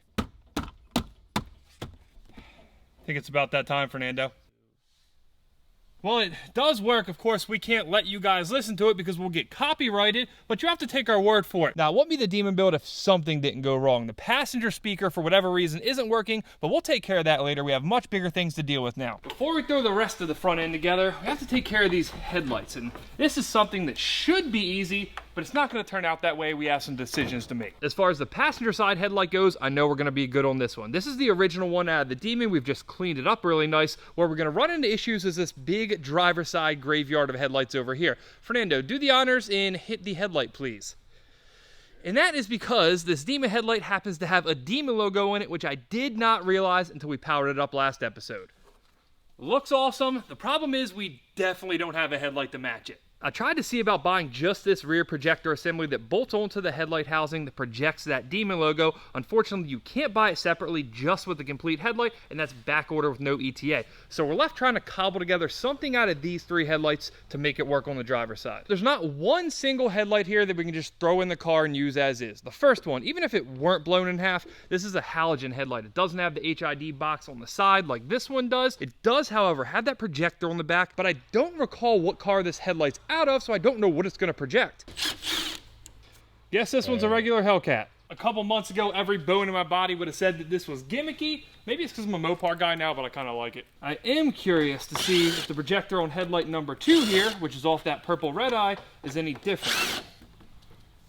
They are, unfortunately, completely the same. One's a passenger, one's a driver, so they are facing different directions. I do think it would have been kind of cool if they figured out a way to put, I guess, a red eye in there, but hey, I'm not a Dodge engineer, as you guys have heard me say multiple times. Putting logos to the side for a minute. Headlight number 2 is a complete intact headlight. It has a little bit of purple overspray, but hey, we have a purple fender too. It wouldn't be that bad. Problem is, just like headlight number 1, this one's a halogen headlight. So that means our only option as far as actual headlight housings go are this one. It's a proper HID headlight. It's clean. It's not broken. But unfortunately, this one doesn't have any logo whatsoever. Normally, if we were rebuilding a Demon the proper way, there's not a chance we would stick this thing in here. I'd roll with no light. It doesn't make any sense whatsoever to have a Hellcat logo on a Demon. But on this Demon, which we are certainly not building the right way, I think it makes perfect sense to have a Hellcat logo in it, considering the car is built out of like 80% Hellcat parts with a little bit of Demon sprinkled in.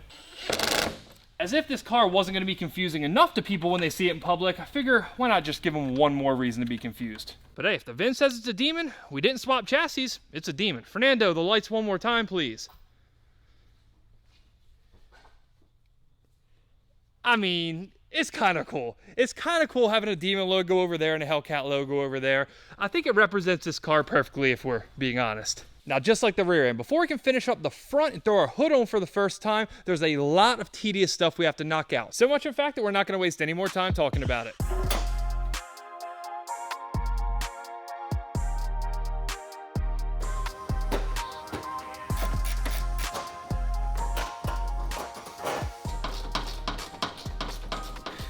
It's taking a bit longer than I thought it was gonna. Yeah, there we go. Anyway, last time we had the bumper just kind of tossed on loosely. It didn't fit very well. Now we have the thing completely installed, all the correct hardware, and it still fits horrifically. I mean, truly, this thing fits like absolute garbage. I don't think there's any possible way that I'm gonna get this cut up narrow body bumper that we modified to be a wide body bumper to fit as well as I'm gonna want it to. Normally stuff like this would drive me absolutely insane, but I know sooner or later we're gonna get a car in with a good wide body front bumper, and until then, we're just gonna have to deal with it. Trash bumper fitment aside, I'm super thrilled to be done with all the tedious, boring little stuff that once again took us all day on the front end. And now we can move on to something I've been waiting for a very long time. We just need to find ourselves the perfect workbench.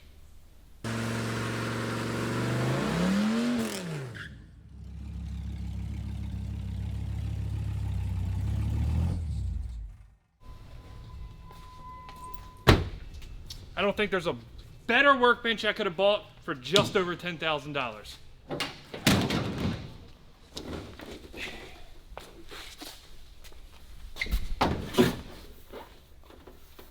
I don't think that's gonna work. It's too small. Oh yeah, good thing it had the next level. This might be the funniest set of instructions I've ever seen. 13 steps to outfit a hood seems kind of ridiculous. We don't need it. What are you talking about? That's a collection item. Well, yeah, I'm going to pick it up off the ground and collect it. I'm not reading it. That was for emphasis. Jokes aside, it is pretty cool that Dodge put together this awesome kit to outfit this hood. We have alignment tools. They even give us alcohol pads. It is 100% complete. These little plastic things are supposed to go in the corner here, I believe, and it helps you align this thing straight.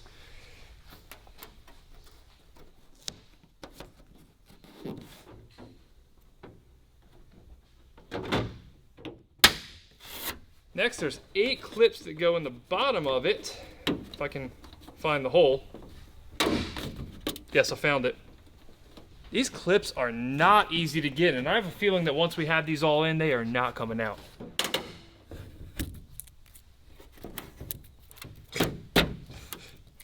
This is going smoothly. Are you sure you're supposed to leave those on it, like the front lip cover? No, we got that covered too. Once we, get this car driving and on the road, I got a plan. At speed, this hood's gonna be taking in a ton of air, and it's all gotta go somewhere. In this case, it's gonna go through this, but not before we trim it with this thing. This is the last part to this entire air grabber intake system. We stick it on here with the bolts that Dodge did not include on this one. Yeah, that's about right. Once we get the air box in the car, this plastic flange is gonna seal down on it and force all that air into the intake filter. I know this feels way more important than it actually is, but I've been looking forward to this for quite some time. Now, positive this is gonna take quite a bit of adjusting, but as long as there's not like a 2-inch gap between one of the fenders, I think we can work it out. Let's do a quick gap check here. The back of the purple fender, it's pretty terrible. We do have some room to take that in. The middle of the purple fender looks okay until you look at it from that angle and realize the fender's up like 5 millimeters. The bumper to hood, that is steady.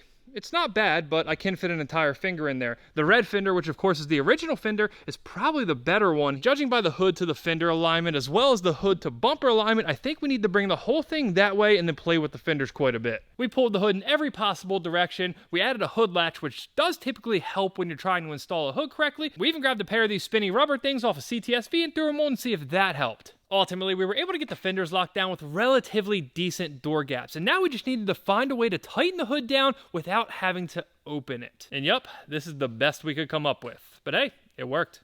And the end result is slightly better. It's not horrific. Okay, I know the front's not great. The sides actually turned out really well. The gaps are slightly tighter on the front compared to the rear, but it's like that across both sides. Where we're still running into some troubles, the hood to bumper gap. I didn't realize until we played with this hood for far too long, but I think it's actually the bumper. It seems to be sagging a good bit in the front, and if you lift this here in the center, it's even all the way across. There is also a rubber weather strip that goes in here that's going to take up some more room. I just don't know how to fix that sag. I don't know, maybe we'll try to support it and let it sit out in the sun, hit it with some type of heat. I'm not sure, but I'm pretty confident that it's the bumper and not the hood at this point. Hey, at the very least, we're a step up from this. But as is probably quite obvious to every single one of you watching, before this can power that, we have a lot of work to do. Starting with dressing this engine. Last episode, we installed the blower, but underneath there are some issues. While we have rebuilt the engine itself, we've yet to address all the fire damaged accessories on the top and sides, some of which were burned so bad that I couldn't even tell what they were, which ultimately left us to try to outfit this engine via parts diagrams and looking at other engines we had here at the shop. Of course, one thing we can't just steal off every other engine: bolts, which means I've had to raid my box of spare Corvette hardware. I know some of the hardcore Dodge guys might find that a little sacrilegious, but hey, I think it's pretty fitting. At that point, it's Mopar powered by Corvette, right? That's how you know it's gonna be fast.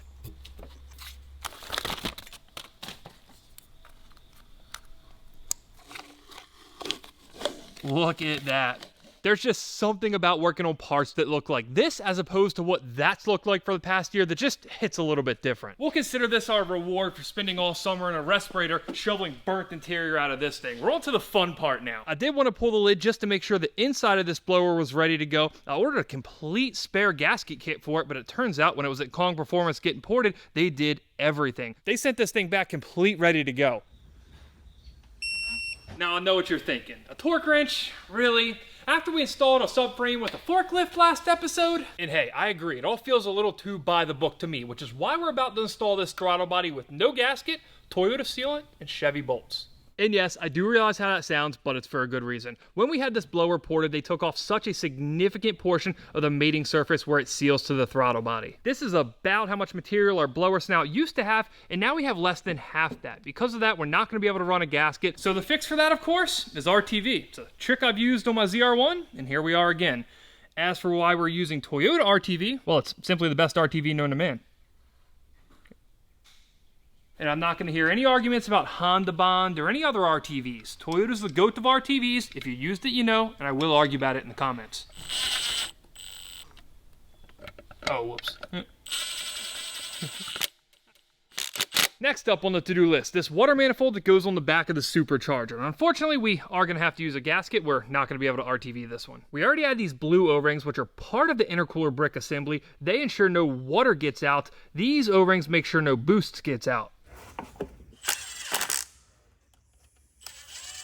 I gotta say, this is pretty nice to see, considering the one we pulled off the Demon originally could be best described as molten. And now I think is probably the perfect time to fess up to a little mistake. These valve covers, they're about $400 a pop. And one thing you should do 110% of the time before dropping $800 on valve covers is make sure you order the right color. As you can see, they are quite orange and the block is very, very red. Yep, I accidentally ordered Hellcat valve covers.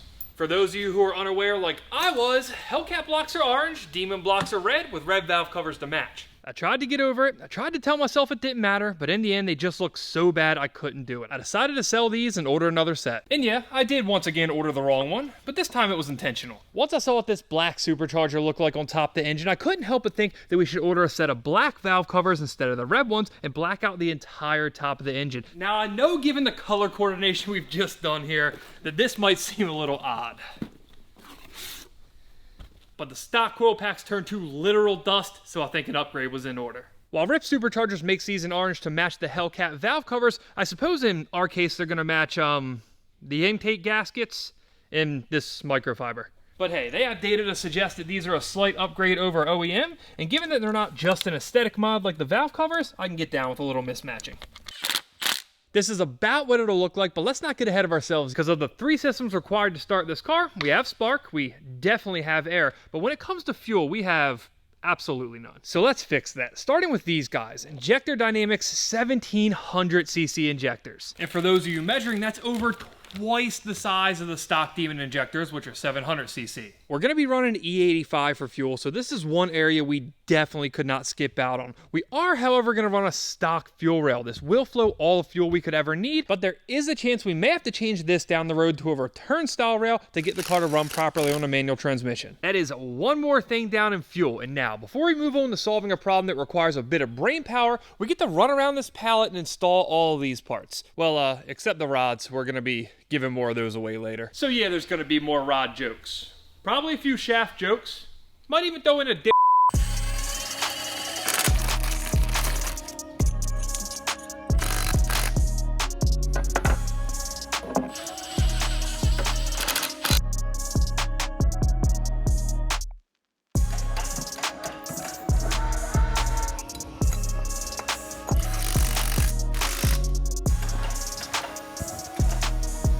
We're looking official now. We've upgraded the pallet from the engine pallet to the full drivetrain pallet, which means we are about this close to busting open that briefcase, connecting the engine and trans together, and throwing it all in the car. Can you just open it, please? Not yet, we got a problem to solve. Specifically a belt problem. These cars run a 2-belt system, a 10 rib for the blower only, and then a 6 rib to control everything else. The blower belt goes on the inside, which means that's the one we need to take care of first. And while we haven't changed the configuration of this drive, we have changed the diameter of the upper pulley, and of course we've changed our lower pulley as well. On my ZR1, not only did we make the upper pulley smaller as we did here, we also increased the size of the lower pulley by 14%. This time though, we decided to stay with stock diameter. It's nearly 8 inches, which is plenty big enough. Honestly, any more than 8 inches is probably just a waste.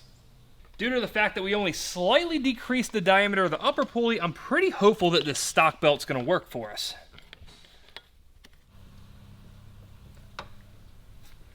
But we certainly didn't max out the tensioner. I think we're going to be okay with that. We have a whole index finger plus some of travel left in the tensioner, so I think we're going to get away without switching to a smaller belt. But that is definitely not going to be the case on the accessory drive belt. On our thinner belt that's nice, loose, and sloppy, we're going to have ourselves a bit of an issue because we decided to delete the AC. 77 inches, roughly. Oh. There we are. So the final fit for Demon AC Delete, 77 7/8 inches, which means it's time for this. Assuming the clutch is of the same quality as the packaging, I think we're gonna be in great shape. This is a Mantic triple disc. It comes with every single thing we need to install it, a brand new OEM slave cylinder, ARP hardware, a new flywheel. This should be able to handle all the abuse we could ever want to throw at this car. It's going to make sure every bit of power from this engine gets sent through the transmission and to the rear wheels, which yes, will make sure we destroy it all in short order, but hey, we'll just use that as an excuse to upgrade down the road. Fancy. A little too fancy for this car, if we're being honest. It's a super light aluminum flywheel with a steel friction surface screwed on, which means it's replaceable in the discs. We got 3 of these bad boys. Now, the way all these plates are gonna attach to this flywheel is a little different than clutches I've used in the past. We stick these bolts through and there's a recessed groove that's gonna lock it in place. This way these bolts can't spin once we tighten it from the front when the clutch is assembled.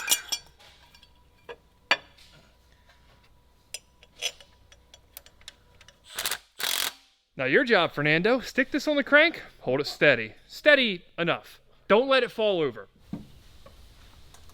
You all right? Seem unsteady. I see you rocking up. Solid work. Was it? Nice job. Okay. Motor's still standing up straight, the flywheel's torqued. Now you might be thinking the next thing we have to do is slam on all those clutch discs, bolt the clutch together, throw the trans on, and stick it in the car. Yeah, that would be the case if I didn't forget the pilot bearing. So now instead of doing all that fun stuff, I get to go desperately search a 20-mile radius and hope I can find one like right now. What's that SpongeBob meme? Something about 3 hours later? All this over a $10 bearing. I didn't realize until I tried to stick this pilot bearing inside the crank that the pilot sleeve for the automatic transmission is still in there. That didn't budge whatsoever. So new plan, we're gonna pull off the little slide and put the big slide from our huge slide hammer on it. It's either gonna break this thing instantly or that's coming out. I ain't gonna say it, you say it. We both know. No. We both know which one it's gonna be, right? That's coming.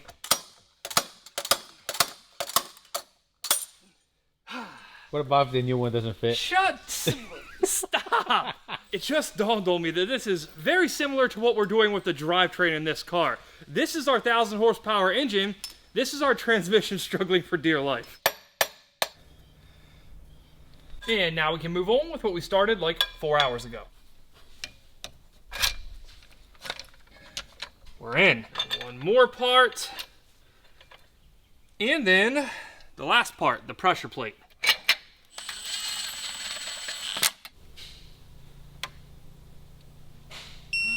The last bit of modification we have to do is replace this old stock slave cylinder with a new stock slave cylinder. Extra raggedy, not raggedy at all is the best way I can describe this. Now because this whole clutch assembly sits in just a little bit further than the factory one, we have to space this out with this billet adapter plate.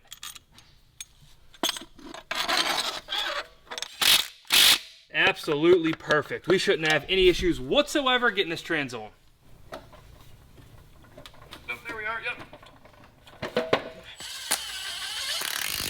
Guys, I thought I was hyped before, but seeing the engine and trans bolted together next to a car that's pretty much ready to have this thing dropped in, this is a new level.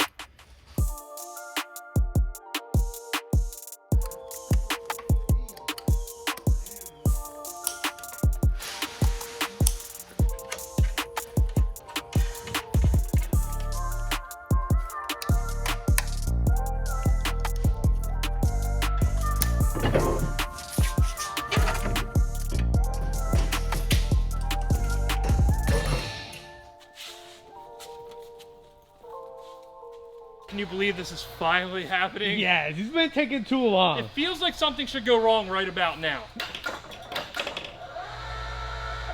Oh, way too much.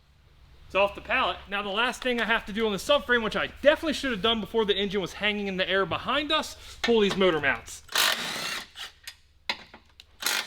This one off the red eye's all jacked up, presumably from the wreck. Either way, we got new ones. I'm done with them.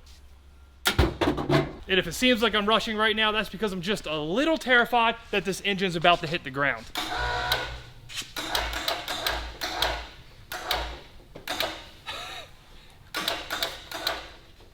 This is extremely steady.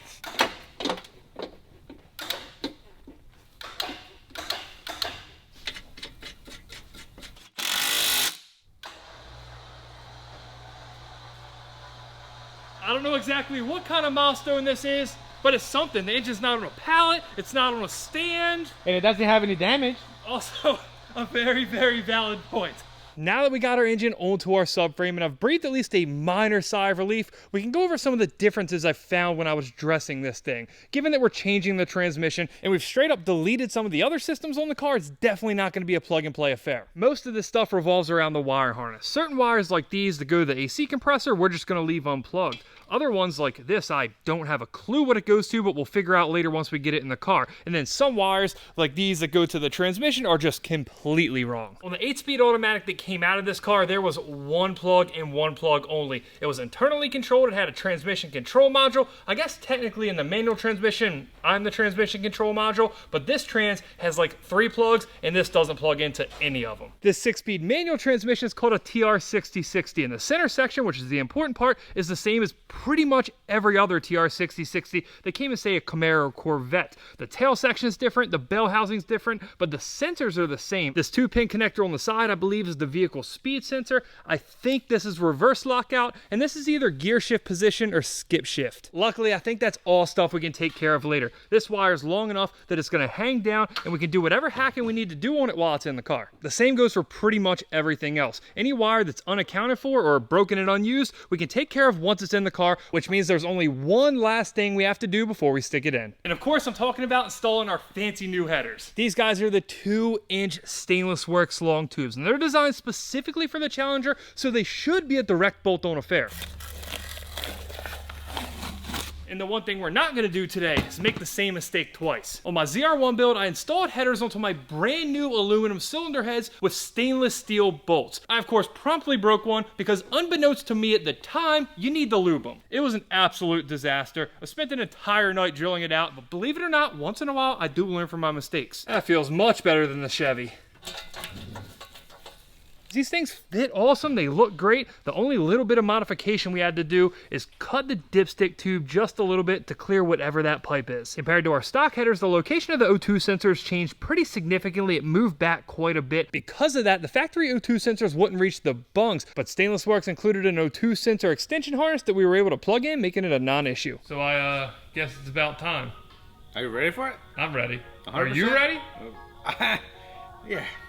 You don't sound sure at all. It's just sad that I ain't gonna call this shale anymore. It's gonna be a car. So you finally admit it. It is.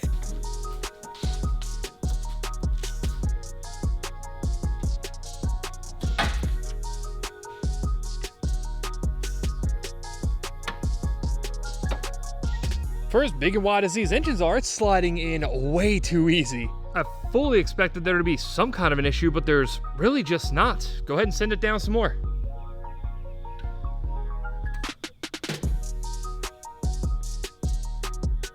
I know it's not technically bolted in yet, but this is about where this is ultimately gonna sit. So I guess this is our first real look at this engine in the engine bay, and it looks awesome. It looks awesome. I like it. There's no other way to put it. It just looks awesome.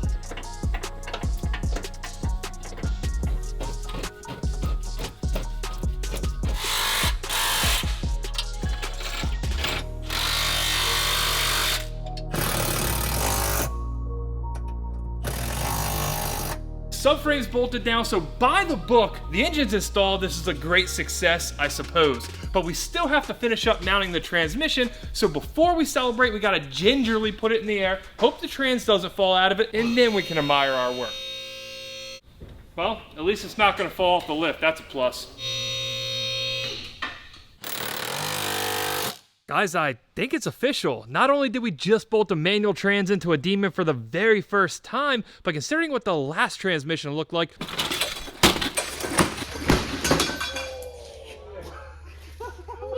I'm just thrilled to not be able to see the inside of it. Not only did we just make ourselves a little bit of Mopar history, but we did so really easily. Everything just went smooth, which is not typically how this stuff goes. As monumental of a moment as having an engine in this car for the very first time is, I'm even more excited about the fact that this is going to let us take another 10 steps forward. Now we get to outfit this engine bay, the cooling system, drive shaft, exhaust, pretty much all the fun stuff I've been waiting to do this entire time.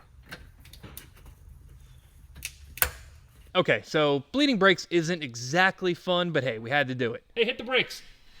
Yep, it stops my hand. It can stop this 4,500 pound car, no problem. We have a working brake system, and while we were at it, I decided I wanted to try to do the clutch as well. That's when I got under here and realized that there is nowhere to bleed it. Decided to take a quick look at our old slave cylinder, and sure enough, there is nowhere to bleed this thing. Though at face value, it looks really similar to a GM one. The GM internal slave cylinders have a second port coming off it that lets you bleed it manually. Now, as one would do in a situation like this, I got to Googling, and it turns out, unlike the brakes, they're self-bleeding. You just have to press it in roughly 200 times. And I mean, while you're up there.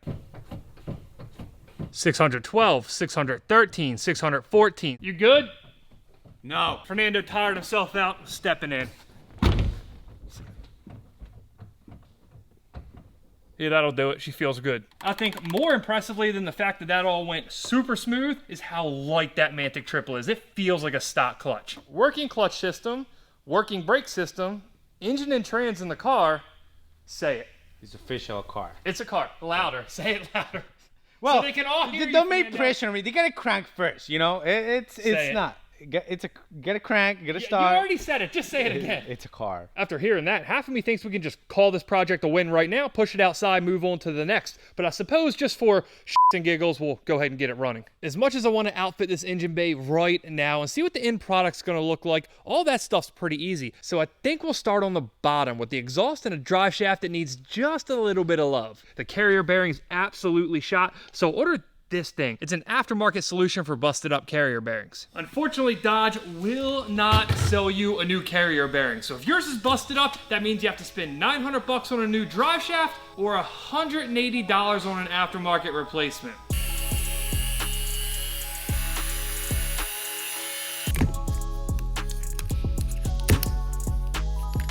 Then we just obsessively go over this and scrape off all the excess rubber. Slip this bad boy around here.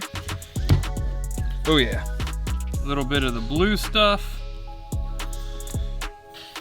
Well, the install was easy enough. Now I have heard that these can cause a little bit of a whine, some drivetrain noise. Needless to say, that's not my concern in the type of car we're building here. Now, as we were finishing up the shaft, another box of parts arrived, and you're gonna laugh because it's a shifter. That's right, the very same shifter that would have taken us like 15 seconds to install if we did it before we put the engine and trans in the car. But hey, at least it showed up before we put the drive shaft in, so we don't have to rip that right back out. What is that? I don't know.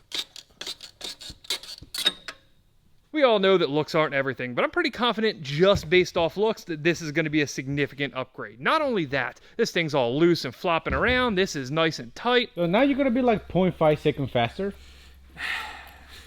This is more of a shifter feel type upgrade, not a shift speed upgrade. There is a reason that I ordered this, and it is neither of those things. One of the big issues with the stock shifter is this single post rear mount. This Barton shifter uses a dual post. Now that's not necessarily our problem with the shifter. Our particular issue is that this single post rear mount, the one that looks a lot like this, is nowhere to be found. Sure, we could have ordered a $30, $40 replacement and stuck with the stock shifter, or we could have ordered a $450 aftermarket shifter. So any of that financial sense you thought I had because of that carrier bearing argument, yeah, no.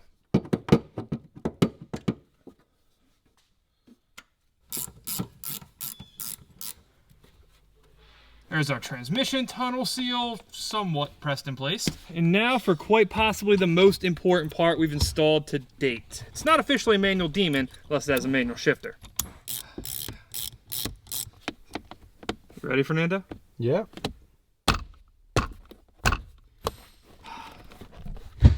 This is the first time anybody has done this in a Demon, and I am way too excited about it. What do you think it's gonna sound? Something like, wah, wah, then I'll go 3, 4, 3 and blow the whole thing to bits. That's officially side quest complete, and now we can hang this shaft.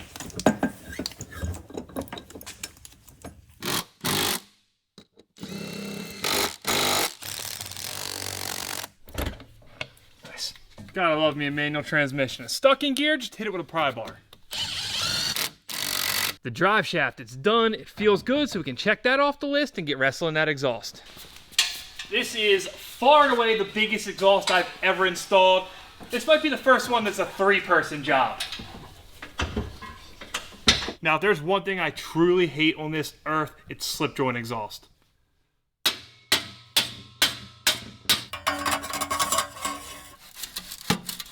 Let me go ahead and rephrase. If I hate one thing on this planet, it's used slip joints. This stuff is nice. Sure, when we've been driving the car for 10 miles, they'll be locked together and I'll hate it when we have to pull it off, but for now, it's all right. There's our exhaust actuator, so it gets louder when we hit the gas. We just knocked out the entire underside of this car in really short order. That means now we only have to deal with what's right there. And theoretically, fingers crossed, it's gonna be ready to start. Which will of course open up an entire new can of worms. But hey, I suppose that's a problem for later. Now, where I want to start on this front end is the radiator assembly. We have to build off of that for pretty much this entire front end job. So I think it just makes sense to knock this out first. Now, you might be looking at that piece right there and thinking that it should probably be installed with the radiator. This is the automatic transcooler / AC condenser assembly. And if you've been paying attention, you know we no longer need either of those things. We're going to try to use our heads here, stand the radiator up straight on the lower mount, and lower the car down on top of it. We're either going to crush the thing or it's going to go flawlessly. Do you got a replacement just in case? Nope.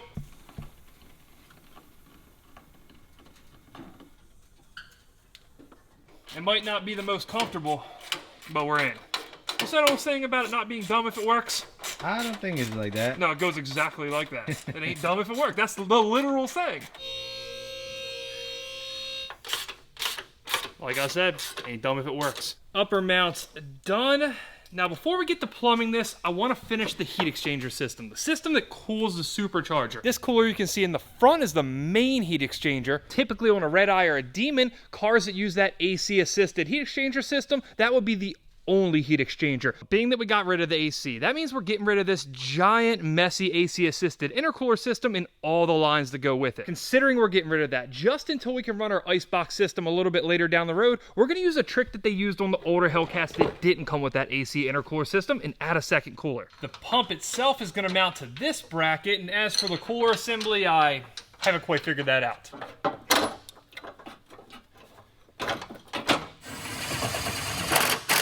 The pumps themselves on both these systems are exactly the same, and it plugs into this massive connector that I labeled IC for intercooler, as if there's anything else this could possibly plug into.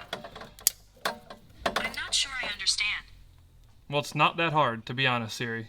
I think you should be able to pick that up pretty well. On the pump, we're good to go. It's solid. As for the cooler, I was slightly concerned that we weren't going to have the proper mounting provisions, given that this chassis was never meant to come with this auxiliary cooler. But Dodge did us a solid. This cooler mounts entirely to the front bumper beam. And though this is the original front bumper beam from the Demon, if you can't tell because it has soot all over it and some damage, they left the provisions to mount this thing. Mounted, great, awesome, now we have to plumb it. I saved an entire line and reservoir set out of another Hellcat, but as for figuring out where everything goes, the only one that's immediately obvious is this guy. This one goes from the auxiliary cooler to the main cooler, but with the rest of them, it's gonna be a bit of trial and error. I'm thinking this long section runs down under the car, and this nipple goes to the one exposed hose on the pump, but it is a tight fit. Straight down between the headlight and radiator shroud, you see that we found the other hose that goes to the main heat exchanger. That runs through the core support and up here to this other nipple on the silver hardline. With that line handled, that means the only things we have left to account for are this reservoir, which plugs in right there, and then the two larger lines that run back to the water manifold on the back of the supercharger. For those, I'm at least somewhat confident that these rubber lines off of 2020 are going to work, even if the hard lines are significantly different.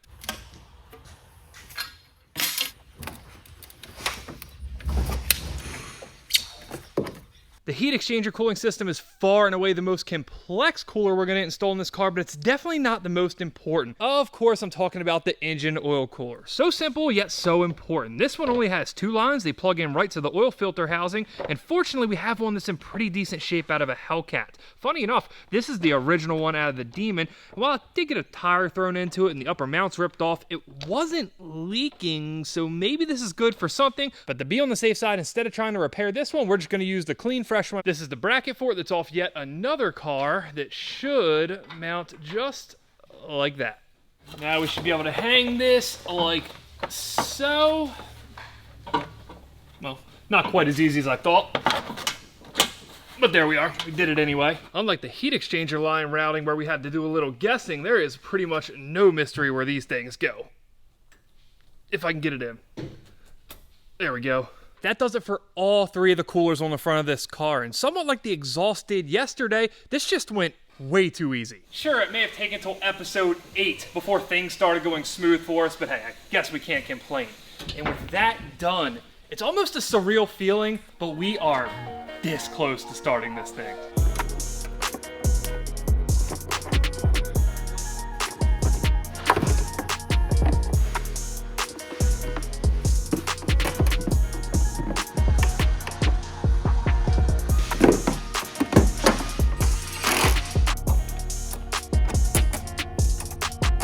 One last piece I want to install, even though it's not technically required to start it, this improved racing catch can. They make a sick universal catch can that they've adapted specifically for the Challenger chassis. It comes with pre-made bent hoses with OEM type fittings. The catch can, you can just open it up like that. It's absolutely wild. I know this is kind of dumb, but one thing I really like about it is the fact that it has some green in it. So it'll match our green belt. Granted, we put a used green belt on here and it looks pretty much black, but one day we'll put a new belt on it and we'll have a little bit of green in our engine bay. Now that we've done all this work, this is the point where we should be able to put oil in it and start it. Except, we don't have an ECU. One single module is the only thing holding us up from at least trying to start the Demon for the first time. Honestly, I don't even know how this is going to turn out once we have the ECU, but for now, all I can do is wait. Fortunately for you guys, it's going to be like 15 seconds. For me, it might be a week. What I actually meant to say was it might take 3 weeks, but nonetheless, we have our ECU back. It's fully flashed to a manual operating system, and that's the end of the good news here. It is all downhill from this point on. Now, I knew we were going to be in for a fair bit of work once it came time to handle the electrical side of this swap, but I may have underestimated exactly how hard of a problem it was going to be to solve. Once we got the ECU in it, I realized the car was really unhappy, and you'll see why I'm doing this whole thing in just a second.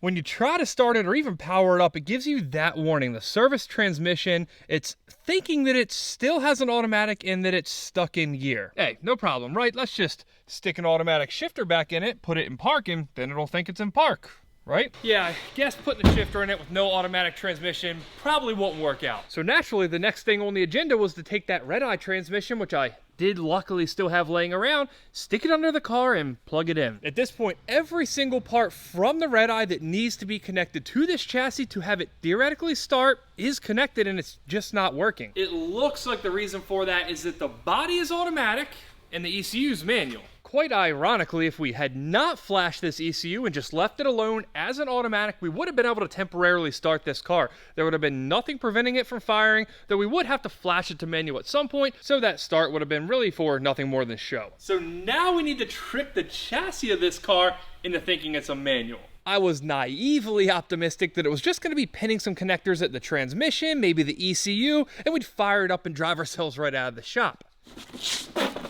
Well, if it were that simple, we wouldn't be having this whole conversation right now. I'd have done it and the car would be running. So I started looking for alternatives to make the chassis think that it was manual. What would be the easiest, cleanest, and most proper way to do it would be to swap out this front harness, swap out the engine harness, the body control module, and the RF hub that's in the back of the car with ones from a manual car. It'd be essentially no wiring. We would plug in the new harnesses, flash the BCM, and be good to go. It sounds like a no-brainer, and it would be if those parts were available. Dodge lists most of these parts as either unavailable or straight up discontinued. So the next place I looked, naturally, the salvage auction, the used market. There's not a single manual 2018 and up Hellcat at salvage auction anywhere in the country. So that leaves us with essentially only one option to get this car back on the road. Dissect the electrical system all the way from the front to the rear and try to trick what's a surprisingly complex car. It's not only allowing us to start it, but having it function properly while missing half the stuff it was supposed to come with. The only hiccup in this whole genius plan I've cooked up is that this is what I'm qualified to wire, and this is not that. I have spoke with a lot of people who are much more knowledgeable in Mopar wiring than myself, and their answers have ranged from, you need to find those harnesses, to, I think we can make it work, to straight up, and I quote, what you're doing will never work. Look, this whole build, we've been overcoming challenge after challenge. I suppose it's only fitting that there's one more, even if it is the biggest one yet, that hit us like a metaphorical rod to the face. And yeah, that is a very non-subtle transition into the fact that we are giving away a couple more rods out of the original Demon engine. You showed up hoping to watch the project that you've been following for the last year start for the first time, and instead you're leaving with the chance to win something that should probably be in a trash can. I'd be disappointed too. But judging by how many people were willing to go down in the comments and tell me they loved my rod a few videos ago, it seems like this is a worthy consolation prize. I do feel like there's a limit to how many rod jokes we can make, so we're just gonna cut that one right here instead. Next video, if all goes according to plan, which it probably won't, but hey, here's to hoping, we're gonna dyno the car. So go down in the comments and tell me how much power you think this is gonna make. The 2 people closest to it will win my rod. There's no good way to say it, I know. Not only do I want this thing running because I think it's gonna be awesome to drive and I'm genuinely looking forward to it, but also for you guys who've been showing incredible support for this entire series. I essentially had to make a decision whether we hold this video until we can get it started or just let it fly and give you guys an update on where we stand, and clearly you see which route I took. I'm hoping that the next video is gonna make up for it. Not only will we start it, but drive it and dyno it as well. But until then, I guess I'm gonna learn how to wire a Demon. Okay, confession time. This is not at all where I intended to start, but the further we get into the electrical, the more complex it gets. So while we're waiting on some parts and tools, I decided to send the Demon on a bit of a vacation, to get a makeover if you will. What's this?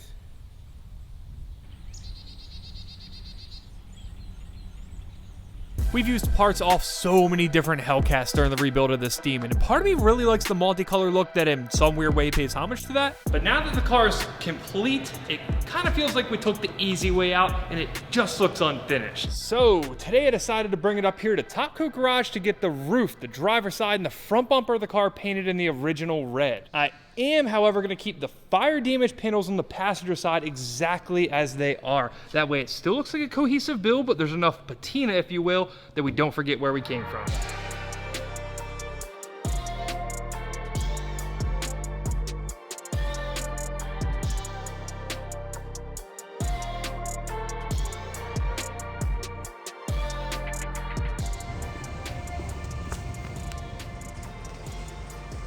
Oh my God. It doesn't even look like the same car. Well, the burn marks do, but we're gonna ignore that. It looks like a Demon, like a real Demon. I don't find myself speechless on this channel much at all, but wow. I don't even really know what to say.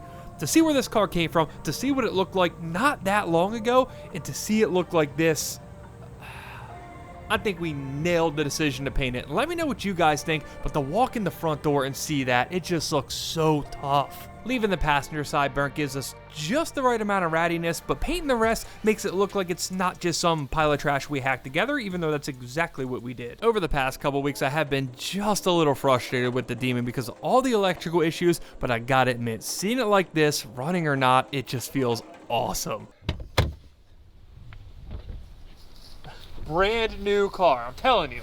I actually like this. It looks good from this angle, at least. But, I mean, I thought it was gonna be perfect. Well, can't be perfect. Okay. I mean, it doesn't run, the other side's still burnt. And then there's the fact that we put a ton of time, money, and effort into trying to get this to run. I even tried handing the car off for a week to some actual professionals to no avail. And we've pretty much came to the conclusion that the entire car is gonna have to come back apart and we're gonna have to rewire the whole thing. So yeah, we still got some issues, but at this very moment, none are more pressing than the fact that the car, well, still looks like this. 2.5 days from now, this car has to be at PRI in Indianapolis, which is 10 hours away. I'm currently sitting on the dashboard through the windshield. The math is not math in here. Clearly, we don't have time to dissect the entire car, re-engineer it, and rebuild it in basically 2 days, but we can make it look like a complete car. That way, when we get back, hopefully, we can just do what we need to do wiring-wise, and it's done.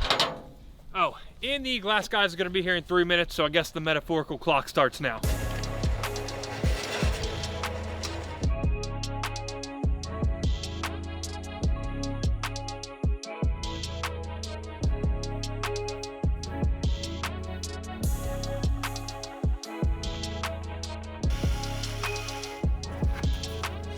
This feels weird. I mean, really weird. Seeing it look like this with glass in it now, a freshly painted side of the car, compared to what it used to look like, it almost doesn't feel real. This entire series, Fernando and I have been going back and forth about whether this is a car or a shell, but now we're at the point that if a random person happened to walk by this car, I believe they wouldn't suspect anything was up. Still chill, doesn't run. Don't even start.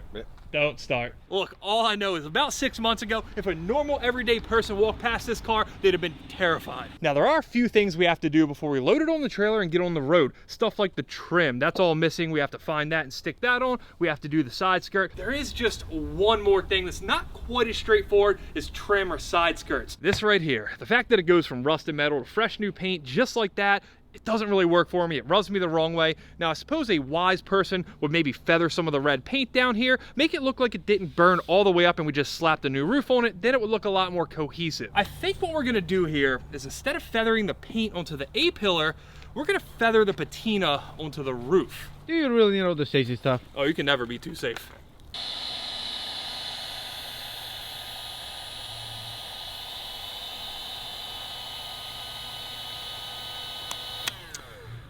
Grab the other thing. The other thing? The other thing.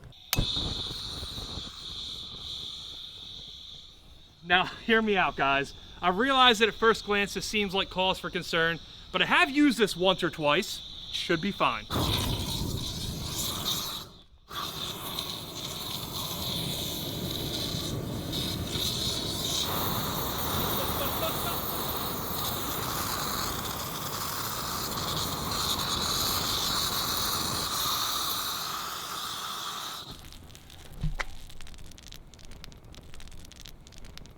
This is the best day of my life. Genuinely the best day of my life.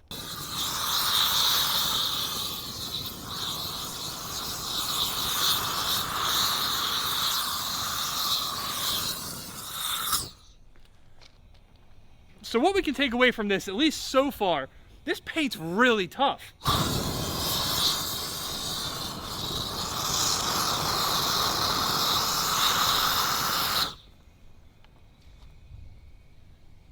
Kind of seems like there's an art to this. You don't want to give it too much heat and warp the roof. Definitely don't want to do that.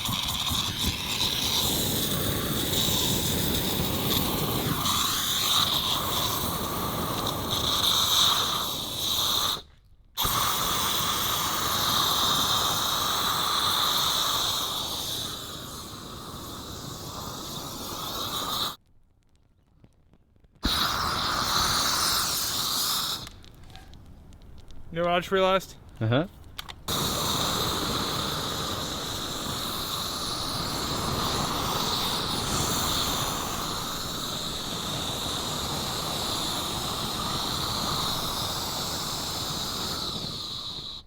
That feels good. It feels really good. Yeah.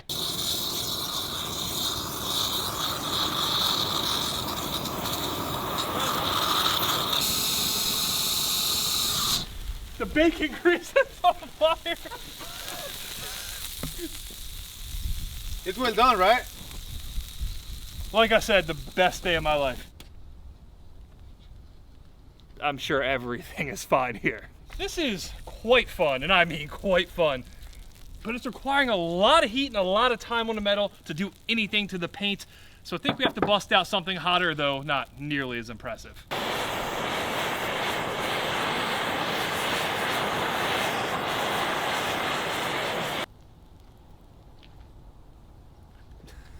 Burnt car paint smells like bacon. That's what you can take away from this. It's not because of the bacon.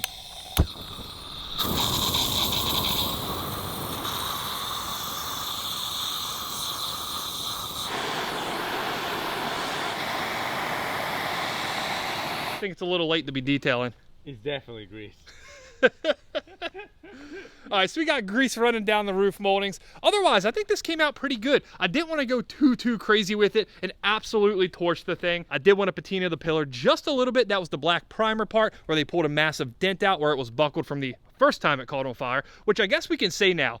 This is the second time it's on fire. And really, this is just proper preparation if you ask me. Usually at these trade shows, cars catch on fire during the show, after the show, driving away from the show. Figured I'd just get it out of the way first. So I don't even really think it's a stretch. One could probably argue that this is the responsible thing to do.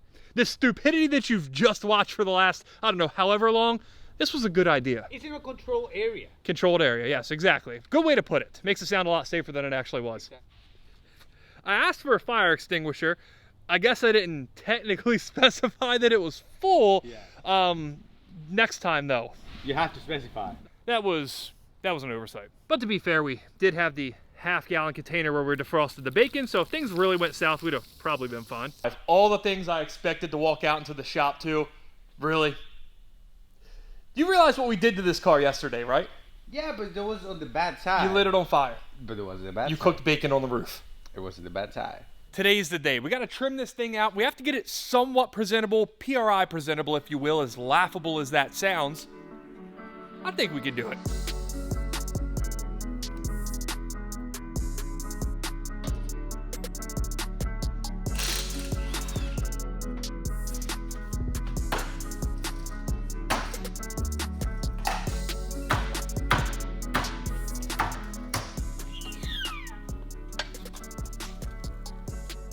I can't lie to you guys, I am really happy with the way this thing came out. This angle, the car looks at least close to what it would have looked like when it came off the dealer floor, and that's the first time we've ever been able to say that about this thing.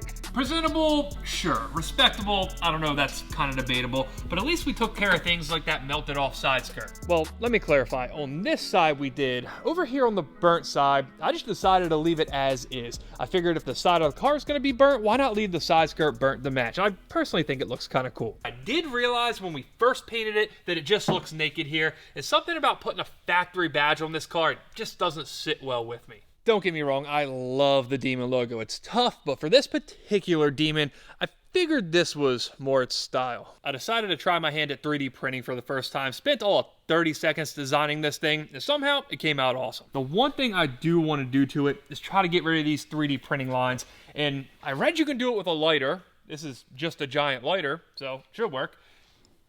To be clear, it didn't really work well the first time, but I think I may have overdone it on the heat.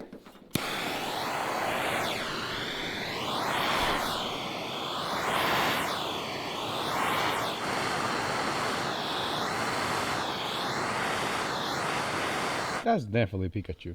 That's not Pikachu, I promise you that. I know it looks kind of jacked up. This is, I guess, what you would call intentionally jacked up. As you can see, we very precisely measured this as to exact OEM specification. Right about there? Probably. The best part here is there's no right or wrong way to do this. It's whatever the hell we say it is. We make the rules now, right? Yeah, exactly. Look at me, sure. Look at me. I'm the Demon now. I guess before we put glue on the eyes, do we put them... Well, we gotta stick with the OG, the flat eyes, right?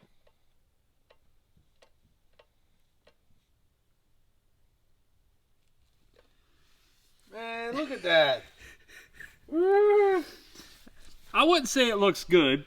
The eyes are melted at like a 20-degree slant. One's facing up, one's facing down.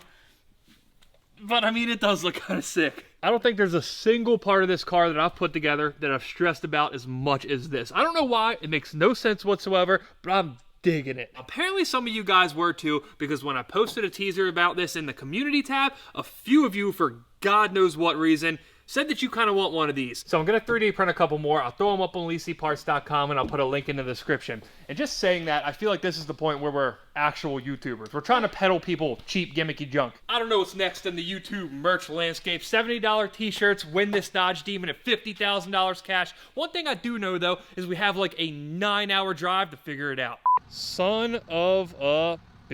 Things are going just absolutely flawless. We left about 3 hours before sunrise. I pulled over to do a little bit of a strap check now that the sun is somewhere around. As luck would have it, in the true spirit of this Demon build, we have to go through about 15 or 20 miles of snow. It's not that big of a deal, but this is exactly the point in the trip where a tire decides to go flat.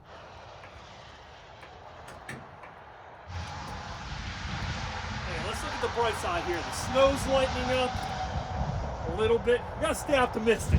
As much of an inconvenience as this is, you gotta remember things can always be worse. I've lost hubs on trailers before, and to be honest, if that happened out here, it's probably going down that boat ramp straight into the lake. We're packing up the truck and going back to Maryland. On another note, we are burning our only spare with 6.5 hours left to go in the trip. I got a good feeling. I think she's gonna behave now. Team, we made it. The car is an absolute nightmare. It's disgusting. There was salt, sleet, snow. Pretty much everything that could have got thrown at the car did. Not that it really matters, but you know. As for the drive, absolutely 100% trouble-free, super easy, except that one very small period of about 30 minutes coming through the mountains.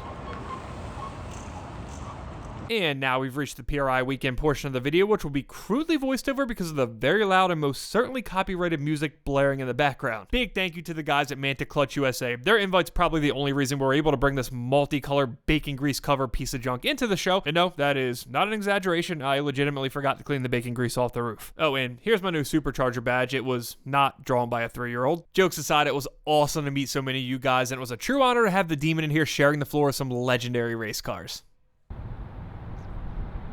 Can't talk inside PRI, but we can definitely talk out here. This is the point where I was gonna come outside and give you a rundown on everything we've done with the car wiring wise, but that all just got a lot shorter. The short story is we flashed the ECU to manual, we wired in a clutch switch, we put in a manual RF hub, or at least tried to. We did all the typical tricks you would do to an old Hellcat when you're, say, putting in a Turbo 400 or swapping in a manual like we did. Now you notice I said an older Hellcat. We have a 2020 red-eye electrical system running this car. It doesn't work, none of it works, nobody can figure it out, including people that are just worlds, leaps and bounds, so much smarter than I am. We've been trying to crack this thing for like a month and we just have not been having any headway. There are a few more things we're gonna try, but none of it matters anymore because there was always one surefire way to get this thing running, and we just did it. To go from bringing this car to PRI with no solution whatsoever to get it running, basically just hoping that somebody or I, which isn't likely, could figure it out, to now taking it out of here, going back to the shop, and hopefully having all the parts we need waiting for us.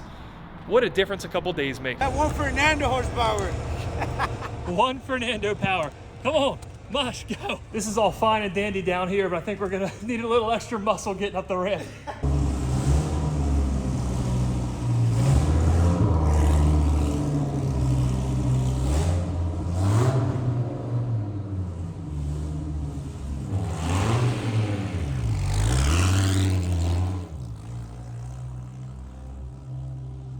What's that old saying about Mopar or no car? Something like that. Either way, that's just the muscle we needed to get this thing up the ramp, out of PRI, and get headed back on the 9-hour trip home. Now we got even more muscle here with dogs. I have to say, getting pulled out of an NFL stadium by a Viper comp group, never in my life did I think that would happen, but while we're on the topic, go check out his charity, NavySealsFund.org. Awesome cause, awesome group of guys.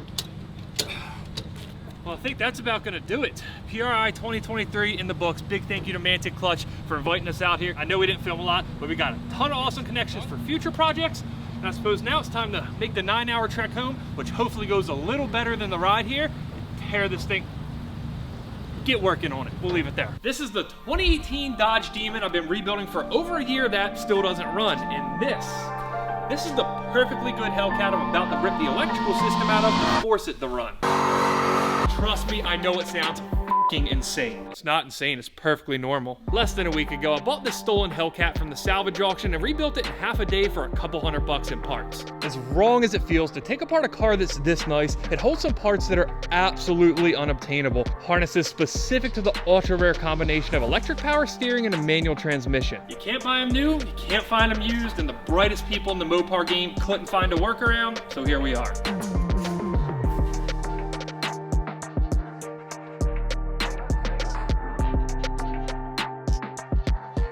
Now, before you guys show up at the shop with pitchforks and torches, I got a wild idea for this car that doesn't require the parts we're about to steal. Everything's gonna be fine. Then I take on a massive new project, just because it also happened to give me the parts I need for the Demon.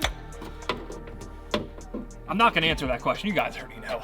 So the master plan I've cooked up here is that we're gonna take any piece of wiring, any module, any electrical part whatsoever directly out of the Hellcat and put it right into the Demon. And yeah, I'm well aware this is like the 5th master plan we've had on the Demon. This time though, confidence is at an all-time high. This car's a 2018, the Demon's a 2018. This car's manual, the Demon's manual. This one runs and, well, hopefully. As for how we're going to accomplish this whole swap, any module that I can leave plugged in, I'm going to do that. I'm going to try to make this as direct of a swap as I possibly can. In fact, with the dashboard, I just took out the whole unit as one. The screen, the cluster, even the steering column, I left it all attached. That way, when we go to put it in the Demon, there's no room for error. Now, we can be as careful and thorough as we want, but there are some differences we're going to have to account for. The Hellcat has one fuel pump, the Demon has two. There's some option differences. The Hellcat has a subwoofer, but that stuff's all minor in the grand scheme of things.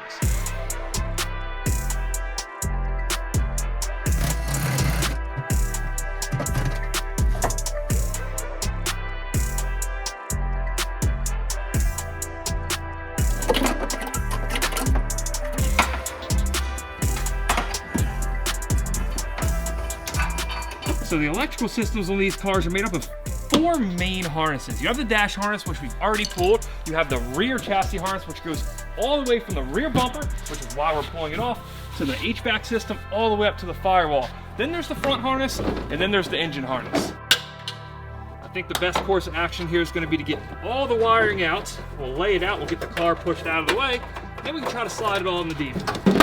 We haven't even made it past the trunk section of the rear chassis harness, and I've already noticed a few differences. One of the major ones, this rear bumper has parking sensors, the Demon doesn't. This module controls the fuel pump. Of course, in this car, there's only one of them. And in the Demon, there's 2 of them. Again, that's not the biggest issue. I know there's a workaround. I did decide to start keeping a list on the window of the Demon of all the differences we find. There's those 2, and then there's the fact that this car has an Alpine sound system, and the gray one has a Harman Kardon, which is technically an upgrade. There's still a lot of questions here. Like, is this harness even going to connect to our dual fuel pump assembly?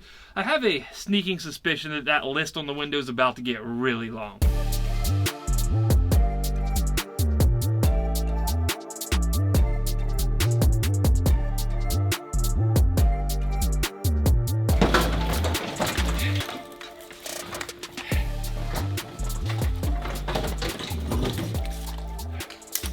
Well, this is certainly the largest harness down. I know this harness looks big and intimidating, but it was pretty easy to remove. Now, the funny part here is I don't think it's that much different from what's in the Demon right now. After getting into it, it looks like most of the manual specific connectors are on the front harness. The main difference in the rear harness are related to these modules. This is the RF hub, and we tried to replace this 3 or 4 times with 3 or 4 different part numbers. We could never get it right on the Demon. Now, on the body control module, they're physically the same, but the software inside is wildly different. I suspect that one of these modules are responsible for the car not starting. The RF hub possibly is causing the no crank. The BCM's probably responsible for the fact that the gauge cluster thinks it's an automatic still. Is there a chance we can install these modules into the Demon as it sits, do a little more wiring, and possibly make it work? Sure, but I am far past the probablys and possibly being able to get that to run. We're forcing it to run. And one thing that's going to aid big time in that is having a functional clutch switch that we don't have to hack into an automatic harness. There's no room for error on this one. It comes right off the clutch switch onto this connector. This connector goes up to the front fuse box, which is also different than the automatics, then onto the ECU to let it know to start. Speaking of the ECU, this is another thing that's completely different, at least internally.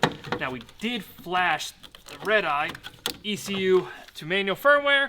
Didn't really do us much good though. Now this is where things get kind of tight. I'm at least mildly confident that on the Demon we can pull the engine harness without having to drop the engine. But on this car that has AC and, you know, everything else that a proper Hellcat should have, it's going to be a bit of a challenge. I guess we can consider this somewhat of a science experiment. That's going to be completely successful.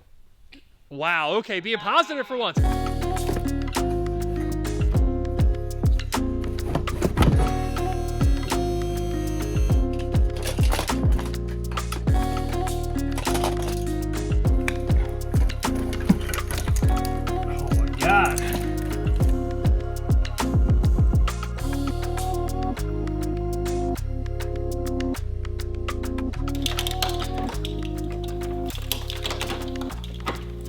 You're a better mechanic working on Mopars than working on Corvettes. Come on. It's taken me, I don't know if I should admit this. It's taken me 2.5 days to strip this car wire. It's absolutely insane. Is it possible to pull all this without pulling the engine? Yes, I think we're about to prove that. Do I recommend it? No, under no circumstance. Find an excuse, pull your engine, do some maintenance, upgrade it, I don't know. I just didn't want to take this car apart further than I had to because I don't know exactly how we're gonna assemble it again. Or at the very least, pull the AC lines. I didn't drain the AC. I don't have a really good reason why, other than if we run AC in this when I put the car back together, now I don't have to spend $20 to fill it back up. Please don't get stuck.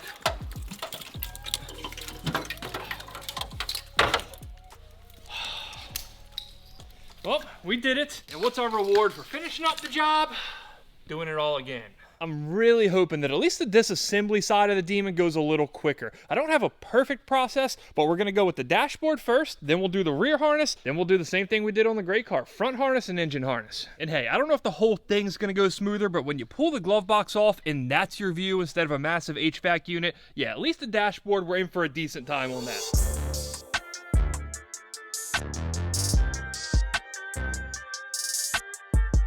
Why does it smell like bacon? So just to clarify here, just so we're all on the same page. You put bacon on the roof of this We car. have video proof of you doing it.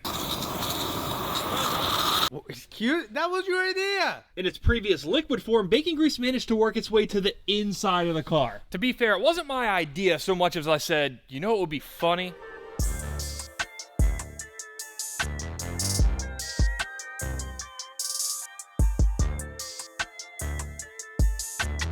I know we're working in an actual salvage yard right now, but this looks like some hack version of the Mopar assembly line. This is a lot. A lot. I'm kind of afraid that people are going to start thinking that we gonna steal Hellcat and stuff like that. Well, if we could steal them, we'd probably be able to get that one to run and we wouldn't have had to do all this. But now we know all the electronics. Do we? Do we? Yeah, I don't know who put this thing together, but it's coming apart really easily. I know typically in the car world, it's generally a good thing to have all the little wire looms clipped into where they should be. In this case though, it's working in our favor that the car's been apart before, and I don't know if apart's the right word, burned to the ground. Either way, it's taken us half the time as it did on the gray car. Not only is the dash out, but the rear harness is ready to come out too. This is the one piece of wiring in this car that can actually stay.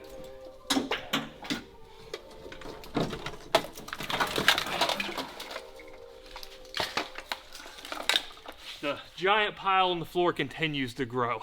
Can't believe that we have almost $40,000 just on wires. That is not at all how that math works. There's still a lot of money in that car over there. It's not 40,000. Is it functional?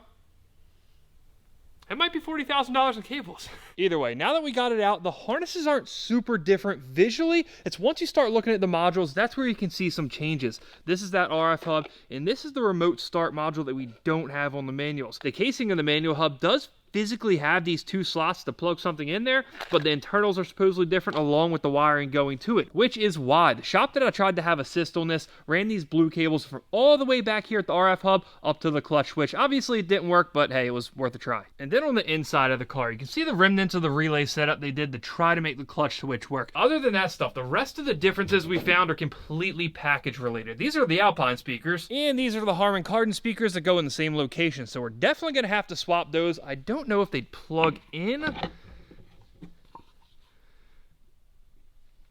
Yeah, the physical plugs aren't even the same, so we're gonna have to swap all that. And it's stuff like that that makes me think we have to switch a lot. The climate control, for example, it looks the same, but there's a part number difference. Is it gonna work if we just try to use the one from the 2020? I don't think so. Either way, I kind of don't want to risk it. The last thing I want to do here is install all this stuff and then have to troubleshoot, which I'm sure we're gonna have to do anyway, but I don't want it to be my fault. Now, if we pull one more harness out of the Demon, I have a feeling we're not gonna be able to walk around the shop, so I think I'm gonna install the rear harness before I go any further. I think this is gonna help us stay straight and organized while we're rewiring the Demon 2, but if I'm gonna be honest with you guys, the real reason I wanna do this is I've been ripping stuff apart for 3 days now, and I just wanna fucking install something. You scratched the bumper. Oh.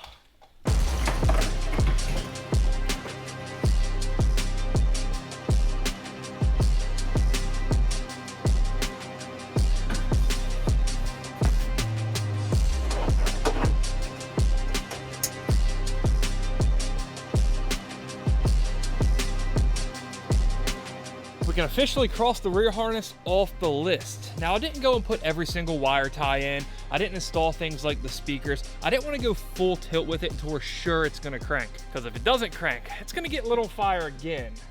and this time it's not coming back. But I guess we'll save the threats for later because things are going fine as of now. We do have some good news. The fuel pump connector that I was kind of concerned about, it fits. So there's 2 pumps in here. There's only wiring for one, but having the correct connector is going to make it significantly easier to power that second pump. Everything else is plug and play as you would imagine. We do have stuff like the seat connectors, the center console, all the connectors that connect to that front harness, but we'll plug those in once those parts are installed. I'm still counting it, harness 1 of 4 down. Now, if you happen to be a math professional such as myself, you know that 1 out of 4 is 25% of the way done, but that's not really how it's gonna work here. We knocked out the easy harness. Now we have to deal with this. And I can't say that I'm looking forward to doing this for the 2nd time in 2 days. It's gonna be fun, right? No, it's not fun. Speaking of which, what'd you get me for Christmas? You got me that? What do you mean? You saw all this? I have an idea. Well, you're welcome. I got an idea. What? For Christmas, you swapped these harnesses. No. I'll sit here and watch. No, I'm good. I can't wait to see people's reaction about what you did to the car.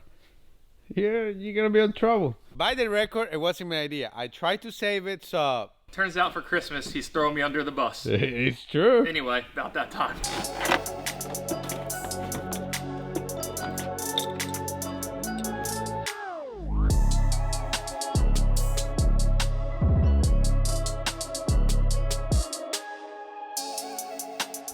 I know in this very moment, this exact moment in time, probably doesn't look like it's going well, but it is. There's so much room not having these HVAC lines back here. And I'll prove it to you in 3,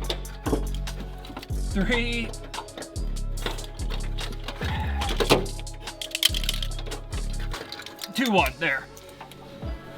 Okay, the front harness is like 90% out. I have to unbolt it from the firewall. Some genius put through bolts on it. I have no clue why anybody would do that, so we have to reach around to the inside and undo that.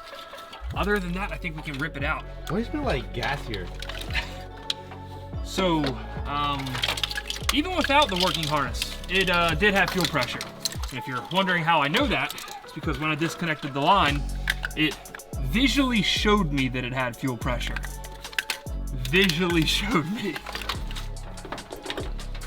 Come on. One connector gets caught in the ABS lines. There we go. One more harness out.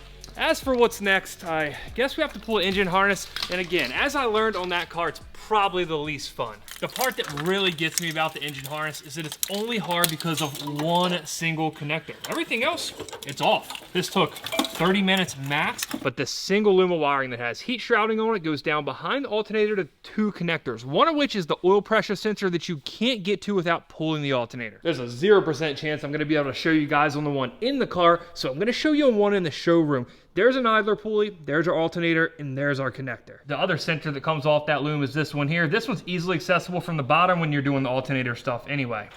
Dodge engineers missed it by that much. One single loom is the only reason this isn't falling out of the car. And yes, I can do things like this, lay a wiring harness over my fender because it's burnt. It's fine. Now I should note, I'm only venting because I'm a serviceability enthusiast, if you will. This go around, we have to take the alternator off anyway for a different reason. All right, stay with me here, guys, while I try to get this lower alternator bracket off. At some point between 2018 and 2020, Dodge, for whatever reason, decided to change the design of the oil pressure or oil temperature switch. I'm still not sure which one. The Demon engine's in 2018, so it had the big connector. When I swapped to this 2020 red eye harness, I had to switch to the smaller connector. We're officially dewired. Unwired, dewired. Dewired, yeah. Now there's an old saying that I'm really fond of. If you don't have the right tool, or in this case, can't fit the right tool, you make one. Come on.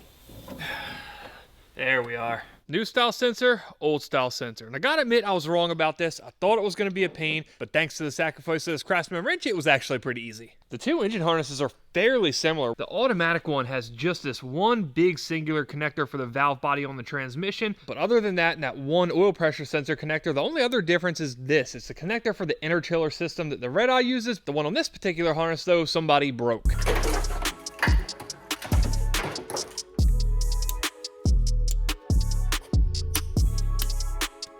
There we go. The engine harness is down. I was a little concerned we were gonna run into some, I don't know, connector differences. I found some weird stuff on the rest of the car. There's a line that runs parallel with the fuel filler neck. It has some sensor on it, and it's completely different than the one that was on the gray Hellcat. But no, everything was the same. It was a really easy install. The only minor difference is on the 2020, the red-eyed, there was some emissions unit up here, which we no longer have, so we can pull this bracket and get rid of that as well. Now, as for what's next, we're gonna do the front chassis harness, but I think we're gonna lay the section that goes through the firewall first, and then put the dashboard in before I finish up the front section. You know, while I still got some muscle here to help me put the dashboard in. I'm going home. See ya. For Christmas, right? It's not Christmas yet, buddy. Adios. Now that we're on the last harness, this is where the nervousness is starting to set in. What if it doesn't crank? Now I sound like a negative person around here, you know? No, I'm not negative. Okay. It's gonna crank, but what if it doesn't?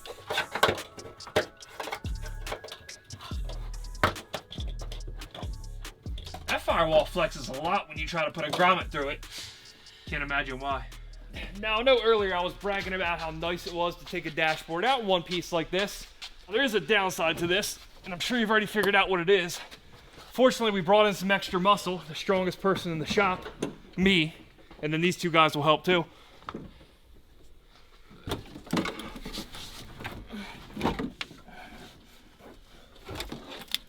All right, so like I'm on my phone.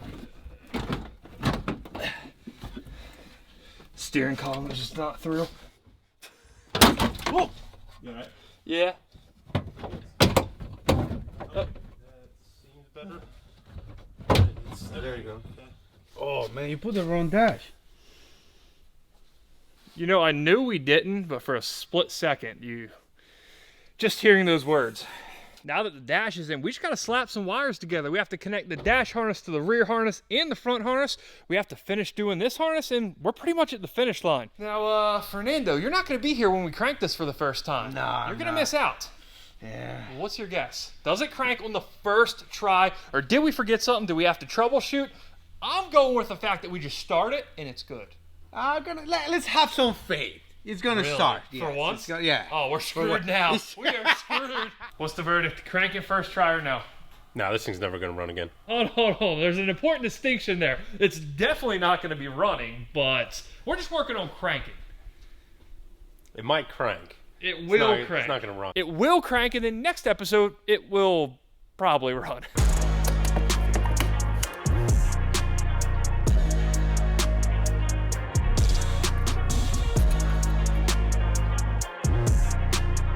As far as I know, which, to be clear, isn't very far when it comes to Dodge stuff, I think that's well established at this point. We've connected everything we need to connect to be able to crank it. And as you can probably tell by this just horrendous looking engine bay in front of you, I only connected the essentials. I didn't want to go all out until we know it's gonna work. This way we save a little time if we have to rip it back out. The fuse box isn't mounted, neither is the ECU. None of the trivial connectors are connected. It's just the big stuff in every piece of the CAN bus network.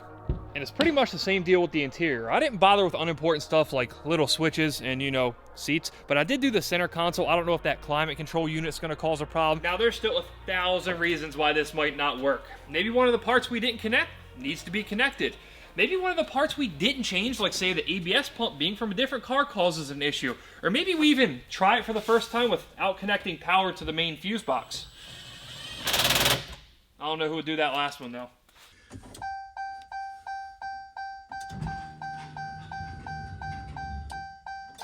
Hey, press clutch pedal, not brake pedal. We're on to something here. You know, putting seats in it would have probably been a good idea. But hey, it is what it is at this point. All right. The fobs work and the doors actually lock. It flashed the lights before, but it wouldn't do the doors. And that's a big deal because once we got the car back after having that wiring modification, it didn't even do that. Never have I been so nervous to press a button in my life.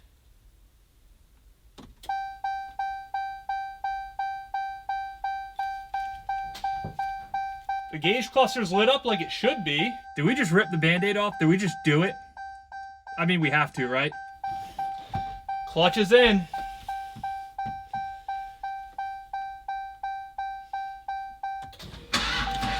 Yes! Ah, there we go. I've never been so happy to hear something turn over one single time. F***ing right. Oh my God. Let's do it again. sick. Absolutely sick. We did it. We finally did it. I don't know that this is the way I wanted this to ultimately work out, where we had to buy another car to finish this one. But at this point, it's been so long, I just don't care. I'm just happy it got done. Now, there are still a few issues we have to work out. This whole wiring swap fixed our biggest problem, but it created a few others. Inside our fuel tank, we have a dual fuel pump setup, which is standard on the Red Eyes and Demons, but the regular old Hellcat we took this wiring setup out of uses a single fuel pump, meaning we have to get creative to power the second pump. This conversion harness, though, should allow us to do exactly that. Generally, these are used to power aftermarket fuel pump setups and really big horsepower cars, but I'm thinking with a little modification, we can get it to work on the factory setup too. Now, this isn't gonna be quite as straightforward as I was originally hoping it was gonna be, and I'll explain why once we get this out and try to make some sense of it. On our factory dual fuel pump setup here, we have a total of 6 wires coming in, a gray and black for one pump, a red and yellow for another pump, and then we have the level sender wires. This ball of copper was the Red Eye harness that was in the car previously, and this is our fuel pump connector. On that fuel pump connector, there's 6 wires. Power and ground for one pump, power and ground for another, level sender. The math's mathing perfectly fine until we get over here to the single fuel pump wiring harness we have in the car currently. There's also 6 wires.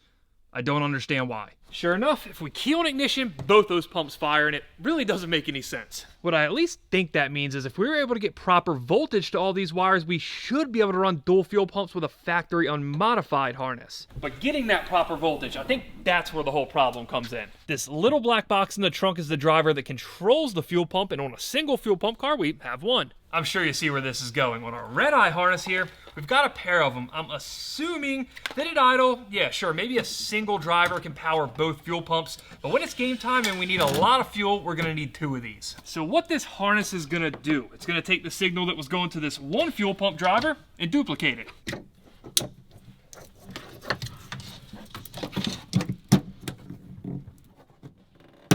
Now we're gonna give this new module the power and ground so it has some extra juice to put to the pumps. Our power is gonna loop around here to the fuse box. There we are. Is it ready yet? Does it look ready? Nothing about this looks ready. We got our power, we got our controller, now we just need to get it to the pump, and I'm thinking the cleanest way we can do this is deep-in our extra fuel pump connector. The last piece of our fuel puzzle here, hopefully at least, is getting our newfound power to one of these pumps in the tank. What I did was ran a continuity test on this factory top hat to see where the wires come through on the backside. You can tell by the very crudely done diagram there. What I'm thinking we're gonna do is use that auxiliary harness to power what I'm calling pump 2. There's our ground and our positive. We're pinned correctly. I suppose we'll find out if it's actually right in about a second. Just to make sure we have this right, I unplugged our new harness, so when Fernando leans over, hits the start switch, we should hear one pump and one pump only turn on. Go for it. All right, I believe only this pump fired. Now, the real test. All right, cross your fingers, guys. Let's see if both of these fire up. I think you can kind of see these black hoses move when they do. Hit it, Fernando. Oh, yeah. It's spraying fuel. That's firing. Fire it up! Well, not yet, but we'll get there in a second.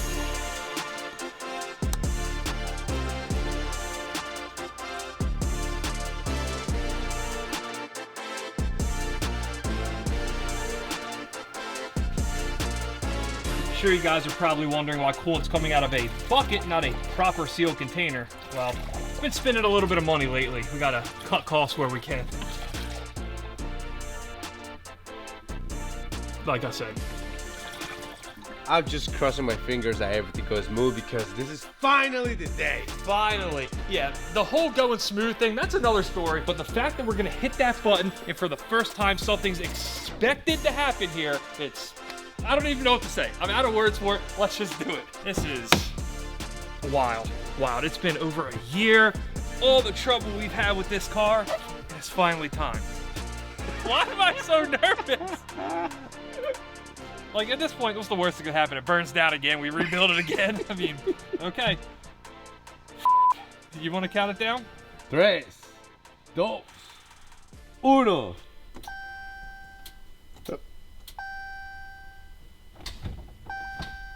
Clutch. Why is it not cranking now? Oh. What the f...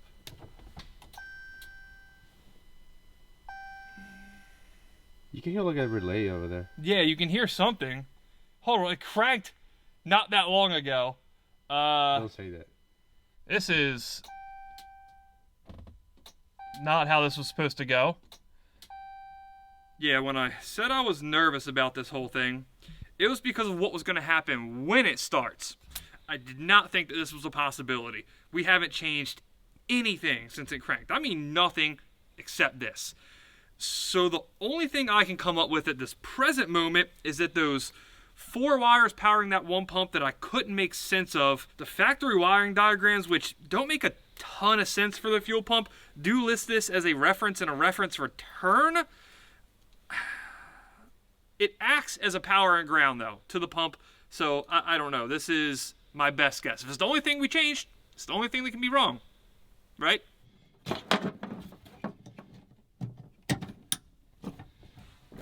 All right, we just undid everything it took us all day yesterday to do in a matter of like 3 minutes. Now I'm not even worried, I'm just annoyed.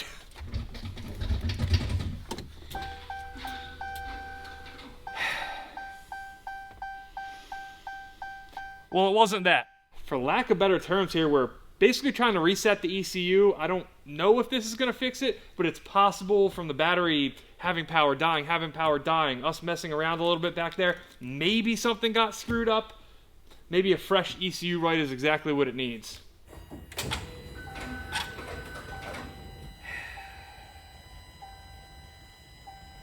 Oh my God, how does this keep happening with this car? And just like that, we're back to square one, looking for something, anything, to explain why it won't crank. We looked for bad connections, broken wires, blown fuses. There was just nothing obvious wrong with the car. Yeah, I know a bad starter would have made way too much sense. At this point, we were just swapping out random parts from other cars, hoping something would do the trick. Clutch in and gear. Absolutely nothing. But then we tried to bypass the starter relay and power it directly just to hear something. When we jumped the starter from a known good power source, instead of cranking like it should, the intercooler pump comes on. This bit of weirdness we have going on there kind of suggests a bad ground rather than a lack of power. So we got to thinking what could have possibly changed from the last time a few days ago when we cranked this car till now grounding wise. We didn't disconnect anything, we didn't cut any wires, but I think we might have figured it out. I looked back at one of the videos I have from when this car did crank and noticed that this ground was on the engine, not the chassis. Face value, that doesn't really seem like a big deal, but when you consider that this very important and very large grounding strap is not on this car, but rather was in a box up on a shelf, yeah, it's probably a big deal. It's gonna work. I'm confident. If it doesn't, we're burning this freaking thing to the ground again. 3, 2. 4? Every jump box in the shop here. We got 4? All right. 4. The things we'll do to not have to order a battery.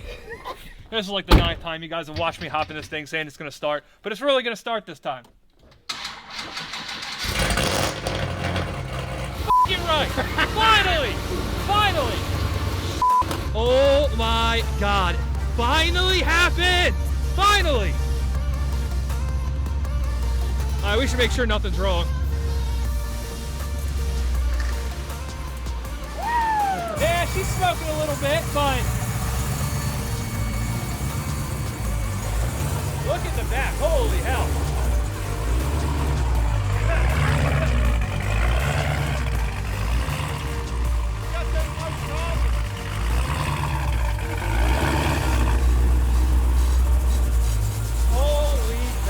I can't believe it's running. Did you ever think this day was gonna come? No. Everybody's running away. I don't understand why. All right, we got the whole celebration out of the way. Why is it smoking so bad? I don't really have any throttle response. What was it? It's the supercharger belt's rubbing on the clamp. And Oh. it's shorting the belt. It f***ed this shop up. But hey, it starts. It's, oh my God. I don't even know what to say. It's well over a year. This is awesome. I don't care how much it's smoking. I don't care what else we have to do. We got to put that ground strap on. For this to happen on today of all days, when, full disclosure, I didn't plan on touching this car. I was in here working on something else. I just couldn't keep walking past this and ignore it. I ended up messing with it and things snowballed and, well, here we are. The fact that just randomly choosing a different ground location for this jump box is what threw this whole thing out of whack. It's annoying, but at this point, I don't even care because it runs. Now we just have to make it run well, which I'm pretty sure we can do with a quick change of fuel. Gas station, battery, ground, And then, sir, let's do it. There is one more thing, and I suppose now's as good a time as any to tell you.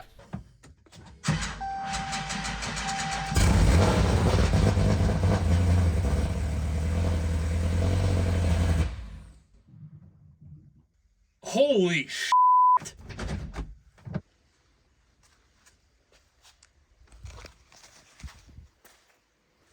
Oh. Woo! Residual fuel in the fuel rails. Something you should probably watch out for if you're cranking a car for the first time. Oh, and you should probably make sure it's not in gear as well. All solid advice.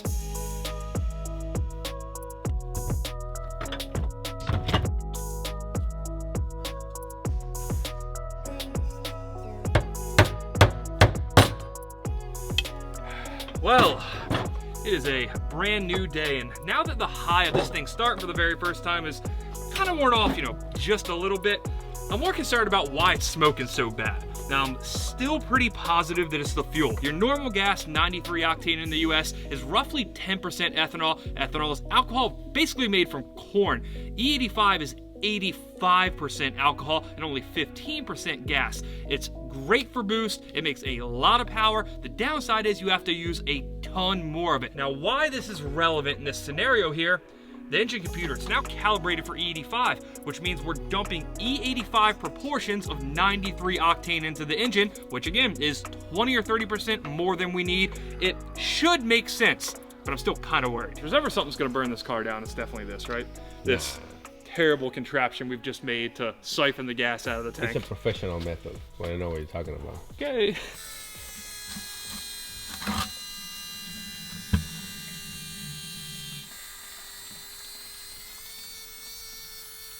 Look at all that junk down there in the bottom of the tank. See if we can suck that out. Oh yeah, there we go. Probably destroying that $5 Amazon fuel pump. Now I think we've officially got every last drop. And I don't know, how you feel about this, Fernando? that color is kind of suspicious. Like, I don't know. Still smells like gas. I don't think it's bad, but it's definitely pretty disgusting. And this is from that purple red eye that we bought at least 9 months ago. It was sitting for who knows how long before that. I don't know. I'm optimistic this E85 is gonna fix it. How do you think it's gonna be the MPG with this thing? It's gonna be the GPM, not the MPG, all right? I think we're ready for round 2 here, and we're gonna try to be a little smarter about it this time. If it'll move under its own power, we're gonna pull it right outside so we keep the shot workable this afternoon.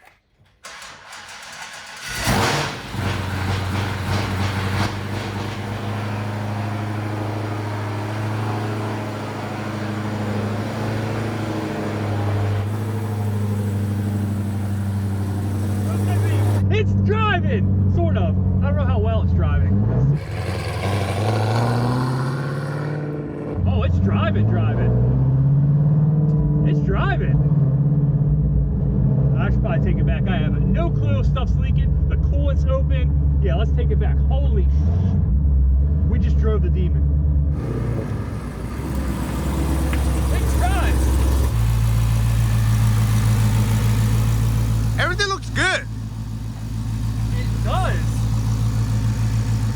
I feel like I'm ready to just jump in something. There's gonna be stuff spraying. No, everything looks really good. I think there's a way to find it on the dash or on the radio, But here in our VCM scanner, 77.7 pounds of oil pressure. Gucci. I know I just have this stupid look on my face right now. I'm happy.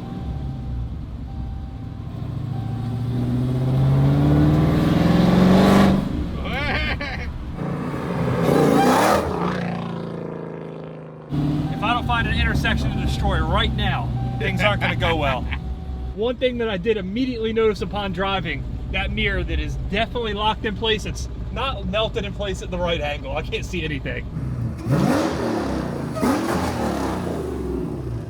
I was able to find these gauges on the screen here. The boost pressure, that works. The intercooler coolant temperature, that is absurdly high. And I don't know if that means the pump's not working, even though we heard it recently. It's got fluid in there, but I don't know, that doesn't look like that fluid's moving. This isn't even hot. Yeah, that's cool. The heat exchanger cool, lines lukewarm. I don't think that pump's turning on, and it makes sense because we have a code here from invalid data received from charge air coolant pump. I know that's a mouthful. The intercooler pump I put on this car was something I took off a silver 2015 Hellcat way back when. But after a little bit of research, it turns out though the pumps are physically the same and even the pinouts are the same, the 2015 to 2017 pumps aren't compatible with 2018 and up wiring systems. Assuming that information is correct, the intercooler pump might pulse, it might make a little noise, but it's not going to operate as it should.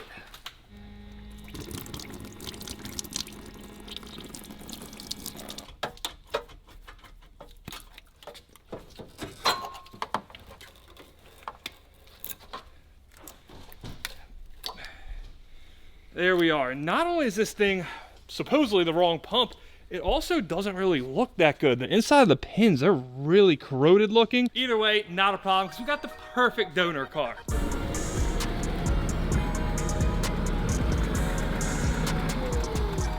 She's back, here to save the day for the demon once again.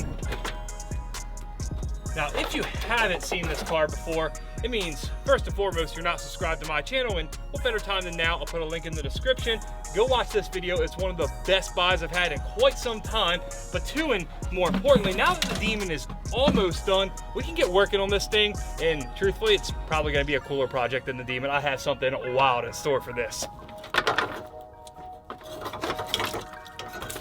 What I found out in my whole 45 seconds of Googling about this issue is that the newer versions have a yellow tag. Looks yellow to me, should work.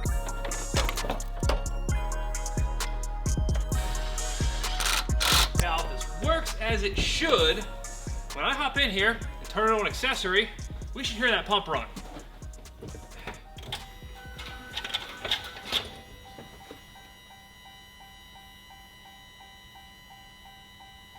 I don't hear anything.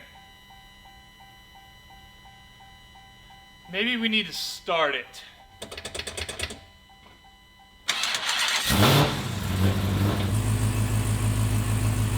You guys are gonna have to take my word for it because I am positive you can't hear it. But if you squeeze the hose, you can feel a vibration. I am 99% sure at least this is running. I know this is rare, but we decided to use our brains for once. If you pull the power to it, it stops immediately. We're good, we got it, it's fixed.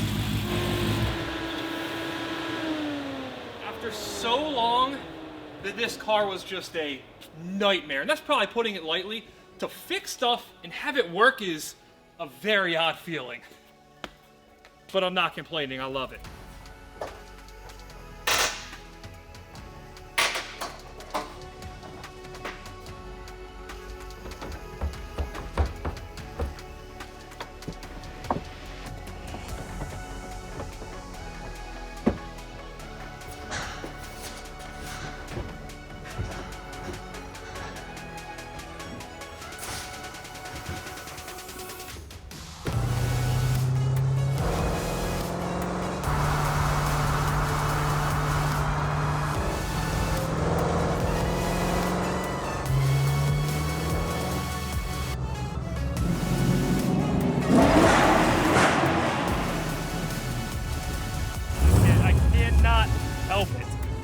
I also can't believe this thing's on a public street. And I'm not one to really get sentimental about cars. I know this is kind of a piece of junk. It makes no sense whatsoever to rebuild a chassis that was in this kind of shape. But the fact that if we didn't do something so stupid, this demon would surely be in a scrap heap right now. It would have never saw the road again. That means something to me, and I'm quite proud of it. Now that's quite enough about our feelings. The goal here wasn't just to make this thing drive on a public road, it was to make it drive really, really well. And it does. Trust me, I was shocked as well. Suspension from like 7 different cars, not an alignment rack in sight, and it just drives awesome, at least from a rolling down the highway standpoint. Now there's a ton of work we have to do before we can even think about laying into this, before we can do a burnout or have really any fun at all. We data log this entire trip, that way we can take it back to the shop, make the necessary adjustments, and then hopefully have some fun. And by fun, I mean the dyno, so we can see if this car is actually gonna make any power, as long as this hunk of shit doesn't break on the way back to the shop, which, don't get me wrong, is at least fairly likely. I'll see you guys at the dyno. All right, just crank it over one time. I need to get a part number off this thing, and I don't want to pull the belt until we have the other one here to replace it. Again. One more? Oh yeah, there we go. Well, I guess I'd rather the belt shred now than own the dyno. Either way, we got to go hunt down some belts pronto. All right, we have ourselves an assortment of belts here, the size that was originally on the car, and a few that are just a bit smaller so we can get this hunk back on the road. And you know what? You look sharp today. Did it look different too? I don't know what it is. Looking good this morning. Is probably the gym is already kicking in, It's right? gotta be. Okay. After thinking over all the reasons this could have possibly happened, I'm thinking it's because we have all this room left in the tensioner. This is a replacement belt for a stock size upper pulley. That left some slack in the belt. The longer the belt, the less the tensioner is tensioning, which is probably why it jumped off. Look at that.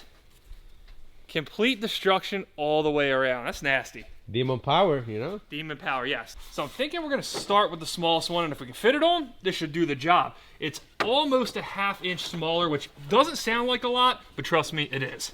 Now, because of this unexpected failure, it really cut into my time to tell you about the new special edition, if you will, demon shirts I made. I was gonna give you guys the rundown about how I made special shirts just because we got the demon running.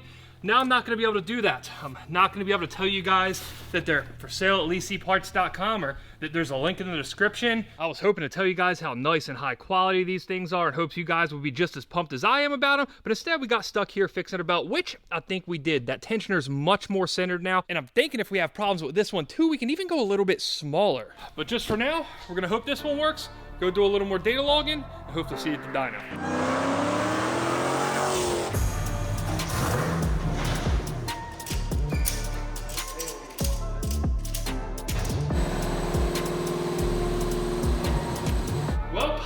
This is the day I've been waiting for so long now.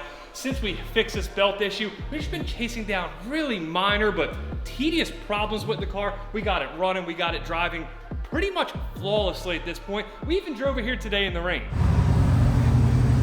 Not gonna say that the drive was fun by any means.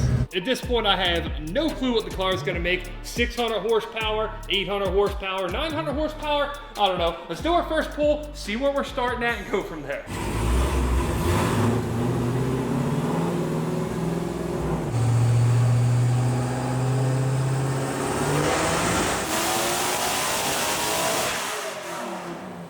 Way too loud. I can't hear anything. Holy. The first one's the one we gotta be nervous about, and it didn't blow up. It looks like it's still intact. There's no holes in anything. 809 horsepower. Now, we should make more than that. We're just getting started, but how can we be mad at that? So what's your guess now? I don't know, run number 2, thinking we pick up 20, 30 horsepower. Let's find out.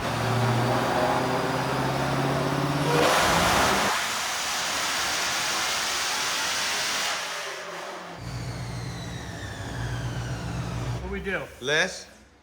Maybe it's hot. That is going to be the #1 thing we're fighting against today, the heat soak on this car, because remember we're on stop cooling system.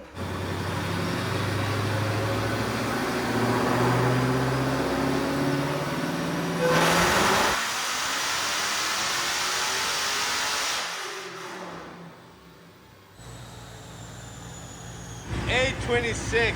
Alright, so we're getting there. Now, I think stock Demons make something like 720, 740 horsepower on the race PCM and 100 octane. But this, we already have that covered by a good bit. And yes, I'm sure a lot of that has to do with the fact that we're sending the power through a manual transmission and not the 8-speed automatic that was, well, formerly in this car. Are we joining the 1,000 horsepower club today? Absolutely not, but it feels so good to have driven this car here on the street, making dyno pull after dyno pull after dyno pull, no issues. This is what all this work's been for. All the cussing, all the stressing, all the problems, the parts delays, the constant issues. It's worth it. It's all worth it. I think we might have found our limitation here. We've been consulting with Flying Ryan Performance on the electrical side of this build today, and it looks like fuel pressure up top is dropping off just a little bit. Now we have plenty of injectors, but we do still have the stock fuel rails in those stock fuel pumps we installed earlier. And because of that, I think we found the limitation of how high we can turn it up today at least. But we're gonna give it one more run, and whatever number shows up on that screen, that's what she makes.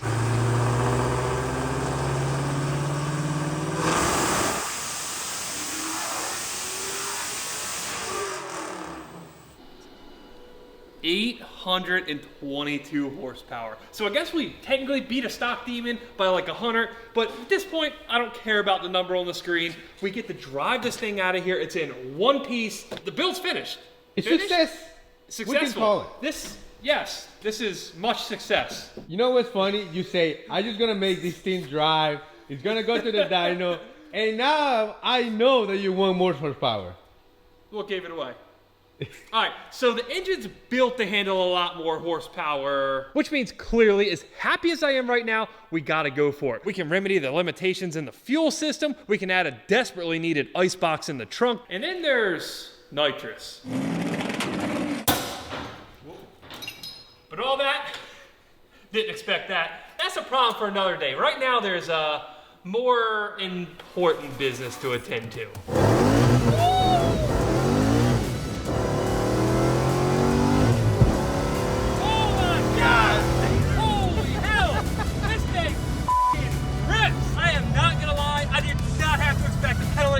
Gear. 820 horsepower, what's this thing weigh?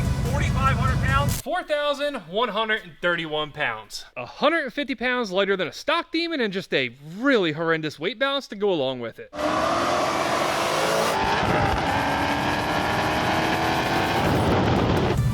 faster than I thought.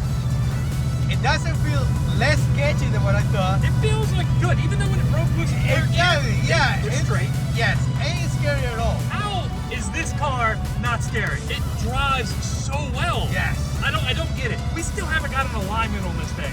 Believe it or not. That's a fair point. I know that's stupid. You guys definitely shouldn't do that. You build a new car, you get an alignment, don't go out beating on it. But the thing is straight as an arrow. There's not even any weird like creaks, groans. The roof hasn't popped off of it yet. Every light on the dashboard's on right now. We are definitely low on gas, but the thing's just awesome. It still works so well. How are Mopar guys now? That's a good question. I mean, I do like this thing. I don't think I'm really a guy with a Mopar anymore because I'm a guy with like 5 Mopars at this point. There are some you guys haven't heard of at all yet. One you'll hear of, well, today. And yeah, more in the works. F it. Apparently, we're Mopar guys. What more can we possibly say about the Demon? We did it. We brought it back. I know it took a while, but to make up for it, I'm dropping a brand new Demon power build right now. The link's in the description. Thank you so much for all the support you've shown. I could not have done this without you. As for what's next with the Demon, I don't know. Let me know what you guys want to see. I'm thinking we spray the out of it. 800 horsepower is cool, but 1,000 horsepower, that's objectively more cool. We need more power is basically more or less what I'm getting at here. And if we can do it, we'll join the most prestigious club in motorsports for the 3rd time. As for how we're gonna accomplish this, more fuel, better cooling, nitrous. Oh, and then we're gonna hit the road for an ECU setup that just got released, but we'll talk more about that later. Now for this go around the mods, we're gonna do things a little bit differently. Instead of focusing on one system at a time, we're just gonna go front to back. We're off to a rocket start, obviously. One bonus to doing things that way is it's gonna let us make a little bit of money right off the jump. Sort of, at least. Really, this is just justification math at its best. This is our stock intercooler pump. It was responsible for circulating coolant through our supercharger, but our new ice tank, this came with another pump that's going to mount directly below it somewhere in the back of the car. That means this one, we don't need it anymore. Now, the reason why that's important is because they're like $900 used. That's right. This thing just paid for half our new ice tank setup. And really, it doesn't get much better than paying for new mods by selling your old stock junk. That, however, is the end of anything even remotely resembling financial responsibility in this video. Trust me, you have my word on it. This is the crank pulley I just pulled off the Demon, and this is an identical crank pulley that just happens to be 10% bigger. When we originally put the Demon engine together, I did it with a stock size ATI dampener. I was thinking we don't really need to make a ton of power in this car, as if that's really worked out for any project ever. As per usual, the need for more power got the best of me, so off comes the stock one and on goes the 10% bigger one. This will spin the supercharger, well, 10% faster, meaning more boost. Now, there is one silver lining here. It's that since we already had an ATI dampener, we don't need to press on this hub. It's already on the engine. Same deal with the accessory pulley. They're the same size. The only difference in these two parts is this outer ring, which means all we have to do is a little bit of grinding, stick the outer ring on, and be on our way. Now that we got that out of the way, we can move on to something a little more fun. And what?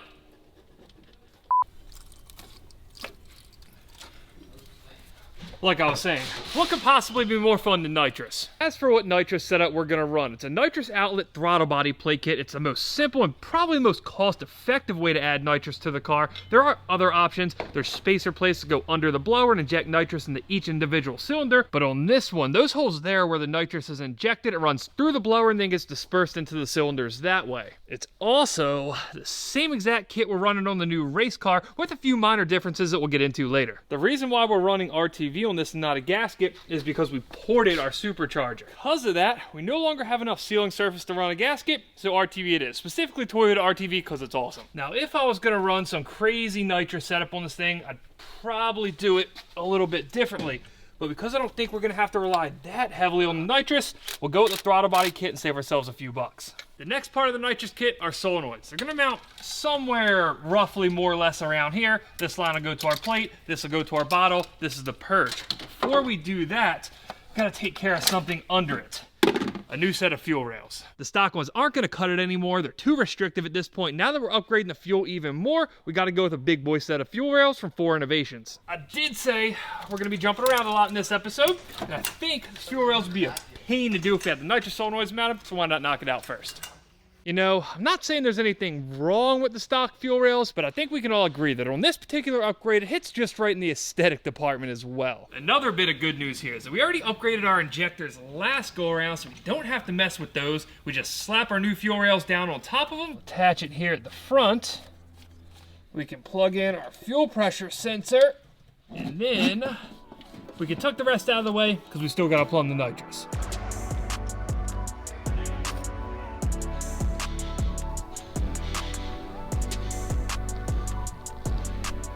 With our nitrous solenoid connected to the throttle body plate, this is normally where we take this solenoid, mount it somewhere right around there, and connect it to the fuel port on the throttle body plate. That's exactly how we have it set up on the race car. When you add fuel to a nitrous setup like this, you can either plumb it from your existing fuel system, or you can do what they did on this car and add an extra fuel tank and pump. That way it's a little less stress on your existing fuel setup. When you do this, injecting nitrous and fuel, it's called a wet shot. On the Demon though, we're going with a dry shot, meaning we're only injecting nitrous. Our existing fuel system's so capable, and the shot of nitrous we're installing so small, specifically about 100 shot, that we can take all the fuel we need from our existing fuel system, meaning we don't have to install any of this. One thing we can't skip out on though, our purge line. Wow! I feel like I'm in Too Fast, Too Furious right now. And yes, I still smile every time I hit it. Now in this car, we're gonna route it behind the engine. That way when we're finished up and we put our wiper cowl back on, we can stick it below a hole in that and shoot it 10 feet up in the air. I should note, it does also purge air out of the nitrous lines and make sure the engine gets nice, clean nitrous, but clearly that's a secondary benefit to the whole showing off in a parking lot thing. This last big line's ultimately gonna be what gets ran to the back of the car and connected to our nitrous bottle, but before we worry about that, we've got just a little more fuel to take care of.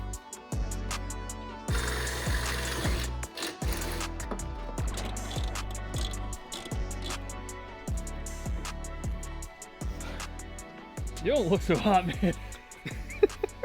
That'll do it for our fuel pressure regulator. And as far as mounting, we use this plastic box up against the firewall that used to house some HVAC stuff. And clearly we no longer have to worry about that. Now all the lines that we have to run to the back of the car drop down right next to the header. It's really, really close, which is why we ran all this heat shrouding on it.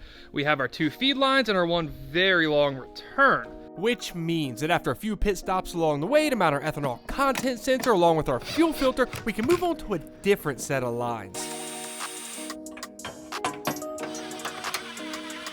This is part of the Cords Performance Racing Challenger specific icebox kit. And being that it is vehicle specific, we get some really nice touches like these pre-bent hard lines. From there, I routed the lines up inside the wheel arch where they'll be protected by the fender liner, connected one to our stock heat exchanger and the other directly to the blower via this aluminum hard line. The line setup, that's nice, but what really makes this kit is this trunk tank. That's also Challenger specific. We're gonna be able to tuck it right back in the passenger corner of the trunk. This might be the least scientific method I've ever seen of tracing holes to drill. Professional. No big deal, we're just about to drill inch big holes in the chassis of the car. Now we can stick our ice tank in with the outlet sitting down through those holes. The pump, we're gonna handle all that under the car. The only other thing we have to do in here is install our drain. The reason we need that is when we add ice to this car, eventually it's gonna turn into water. Ultimately it would overflow. We already burned this thing down once. We don't need it to be a flood car as well. So now we can just flip that little switch and it'll drain out the back of the car. As for our pump, it came with this beautiful mounting bracket that, after the addition of a couple rib nuts, let us mount the pump directly under the ice tank. One thing I've learned over the years is that it's incredibly hard to run 2 massive lines through pretty much anywhere on a newer car and have them be tucked away. But somehow this kit does the job. Where the pump's mounted, where the outlet on that tank is, they 90 degree right up here. You arch them over the fender liner, and the only part that gets a little tricky is slipping them past the fender liner right here. I did have to cut a good bit of the fender liner off. Normally it runs down there. Now we did test fit this. It does fit, but for now I'm gonna leave it out just until we make sure everything works. The next thing on the agenda isn't gonna make us any more power. It just might let us use that power a little bit longer. I've been told by at least a decently reliable source that the first time we take this car to the track on somewhat sticky tires, we're gonna turn the differential to, and I quote, dust. Now what we're gonna do about that is put a differential brace on it. And instead of buying one for $400 or $500, we're just gonna take one off a wrecked car we have in the shop.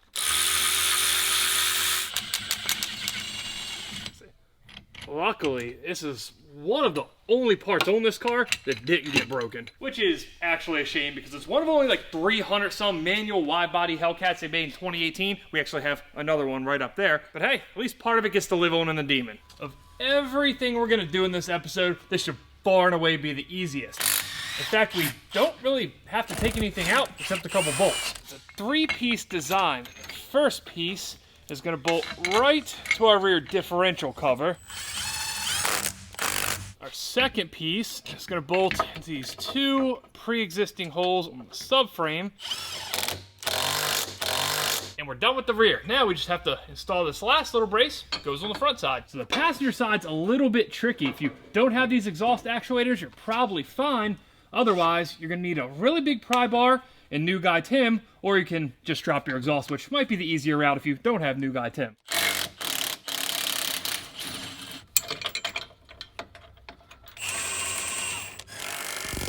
Well, that was easy. Now that we've spent, I don't know, all 3 minutes protecting our drivetrain, what do you say we get back to trying to actively destroy it? Now it's time to deal with the part of the trunk install that isn't chassis specific. We got to mount our nitrous bottle. Unlike on the new race car where we have twin bottles, we have a nice billet bracket, on this car we're gonna try to run 1 bottle, at least for the time being. The reason I wanna do that is I'm gonna try to tuck it back in that corner so we have something in our driver corner, we have something in our passenger corner, but the whole main portion of this trunk stays accessible. You know, for when we take it grocery shopping and do all the other stuff we'll probably never do with it.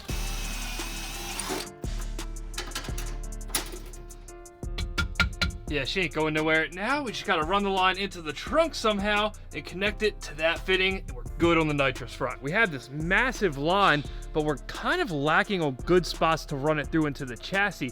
Everything in the trunk floorboard above the gas tank, it's all tight. I wanna keep it away from heat and I wanna keep it away from moving parts. So I think what we're gonna have to do is go up into the fender liner and run it through the side of the trunk, I think. The best part about this plan is we can use this already existing grommet. There we go, nitrous install complete. Now one thing we are gonna have to do, there's so much excess line here, I had to loop it around the bottle. Now that I know exactly how much we need, I'll have a hydraulic line shop shorten this so it's not just flopping around in the trunk. Now all that fuel work we did last episode where we hardwired our dual fuel pumps, well now we get to rip all this stuff back out because we were running out of fuel in the dyno last time, only making 822 horsepower, so it's definitely not gonna be enough this time. We're hoping to make over 1,000. This setup though, it's got 3 525 liter per hour pumps. It's gonna give us all the fuel.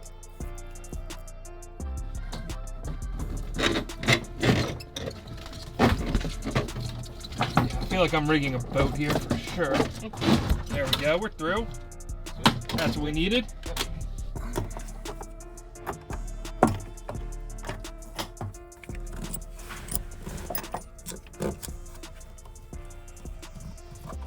Now, once New Tech Tim feeds me the lines up from the bottom of the car, we can connect our lines.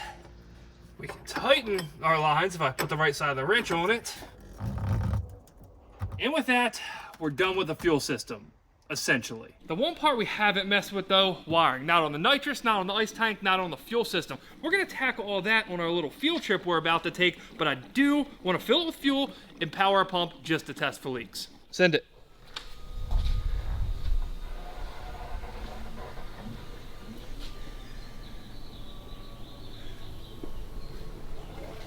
You can hear the regulator doing its thing. It's not leaking though. Best I can tell at the front, there's no leaks. On the inside, same deal, no leaks. Everything looks suspiciously good. But hey, when things are going well, especially on this car, I'm not gonna question it. So now we get to hit the road and go visit our friends at Big 3 Racing. 6-hour drive for me, 1 minute ad for you. Guys, if you ever wanted to turn your lawn that perfect shade of green, all while saving some green, now you can thanks to the sponsor of today's video, Sunday. To be honest with you guys, as busy as my schedule is, I was always the guy with the worst lawn in the neighborhood. The research, the planning, the yard work, I just couldn't commit the time to it. Thankfully though, Sunday takes all the time-consuming guesswork out of it. I just went to getsunday.com, answered a few quick questions about my lawn goals and the size of my property, picked one of the custom lawn plans that was tailored to my yard and my yard alone, and a few short days later, the keys to a healthy lawn were on my doorstep. Now, for as easy as ordering the perfect care plan was, getting to work on your lawn was, well, even easier. I genuinely can't imagine an easier or more cost-effective way to get your lawn in tip-top shape. Plus, the products use carefully selected ingredients with no harsh chemicals. They even have a formula specifically for bare spots, of which, well, you see my yard, right? Now guys, when you're ready to tackle your lawn the smart way, make sure you go to getsunday.com/Lee and use code LEE30 for 30% off your first custom lawn plan.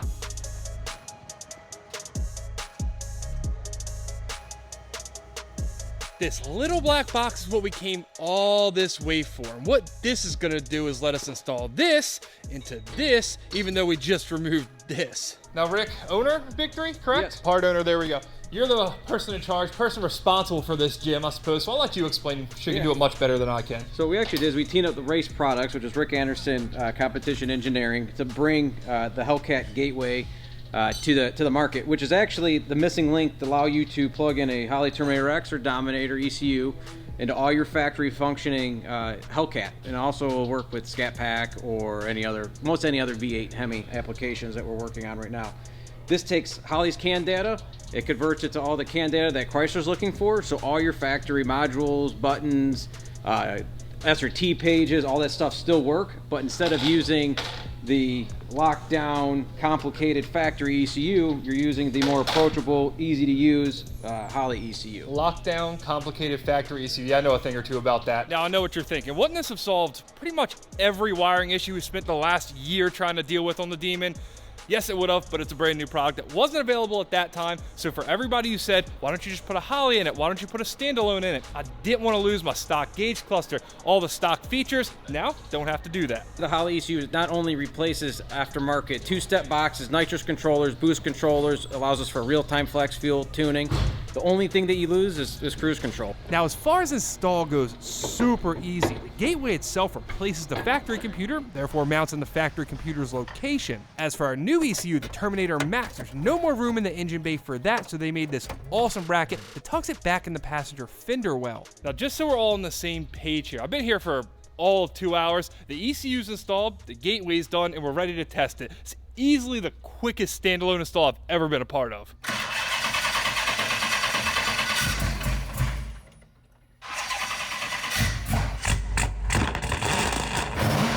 Hey, I think we got it this time. By we, I mean Rick. I might be missing half the stuff we need to make it run well, but it runs. That went 10 times easier than I thought it was gonna. That's all right. We have all the odds and ends and everything else to add on, so that'll take us up the rest of the day. Yeah, now's the fun stuff, I guess. Yep. Odds and ends indeed. This whole round of mods was done on such a tight timeline because of all the other projects we have in the shop that when it came time to leave for Big 3, I still didn't have all the parts I needed. Parts like this belt for our new pulley combo, of which I overnighted 2, and as you would imagine, exactly 0 fit. Luckily, the guys here had to use one we could slap on, so it didn't screw us up too bad. Then we had to install this map sensor spacer. This gave us a boost reference to run over to our fuel pressure regulator and saved us from having to tap the blower lid. Now, in the spirit of making the best use of time, while those guys are tidying up some wiring, we're gonna go get our nitrous bottles filled.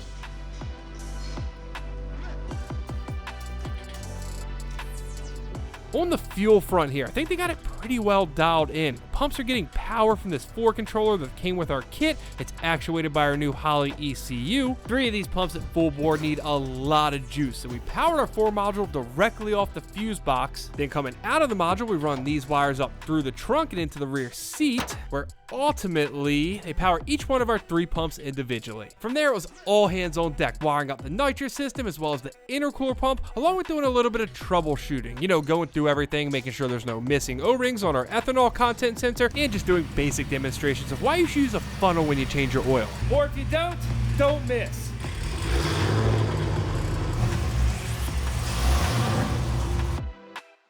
Well, the ECU install, cake, 2 hours max. Wiring up everything else you guys just watched me do to this car, that's what took us all night, but I think we've got it sorted.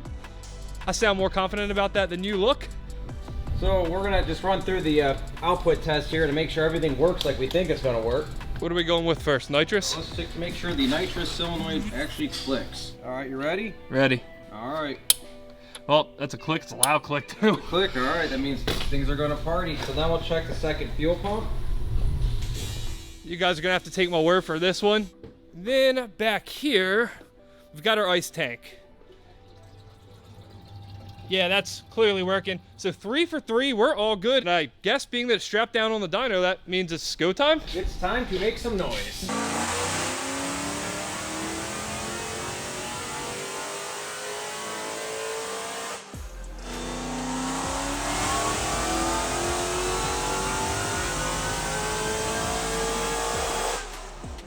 We hit 1,000 yet? No, we've not hit. We're a couple hundred shy right now. It's pretty 200 shot. Yeah, it's pretty heat soaked. I don't have much timing into it still. Just trying to get the fuel curve dialed in, so we'll keep creeping up into it. All right, so we're down a couple hundred horsepower, but hey, we didn't install an ice box for nothing.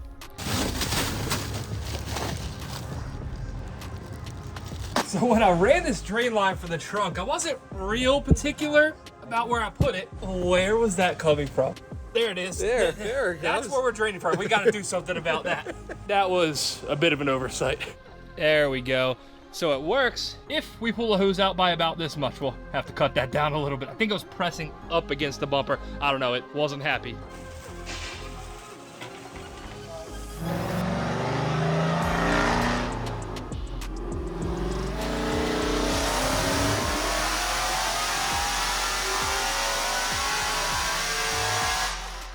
We're approaching 900 horsepower, a little lower than I was hoping. I think the gearing might have a little bit something to do with it. We're gonna allow the car to cool down because we've been relentlessly killing it.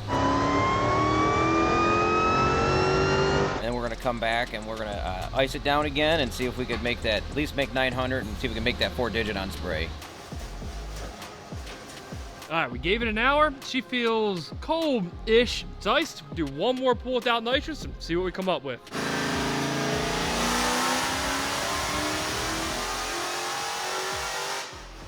Clearly cool, and it did some good. Final number without spray, 946 on a Mustang dyno, so it's a little bit lower reading than, say, a DynoJet or some of the other brands out there. A cold engine is a happy engine. We came way closer than I thought to hitting that 4-digit goal without the nitrous. We're running 100 shot of nitrous, so if my math is correct here, we should hit it no problem.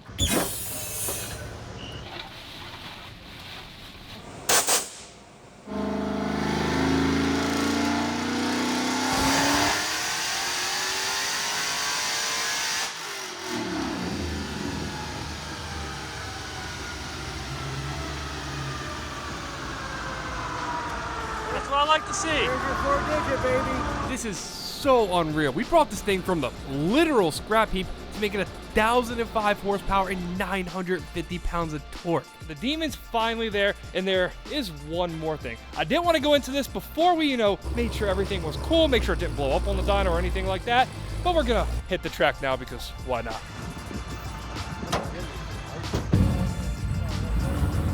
This is the first and probably the only time you'll ever hear me say this, but we didn't come here with the thought to make it go fast. We just want to try some things out. Awesome property like this, Dragway 42. Beautiful here, my first time. Now, as far as traction goes, you might have a solution for that. We are able to get data from the ABS sensor, input into the ECU, and see what our average wheel speed difference is in a form of slip. And then from there, we could do gadgets and doodads and numbers and boopity bops and hopefully try to make it not spin and try and kill you. In that, the traction control is one of the biggest reasons I want to go with this setup from the jump. All right, we're just getting data this time. We want to make sure the wheel slit stuff works. Let's go figure it out. Let's have fun. There is one more feature here that's awesome that I haven't mentioned. It has launch control now. 2-step, baby.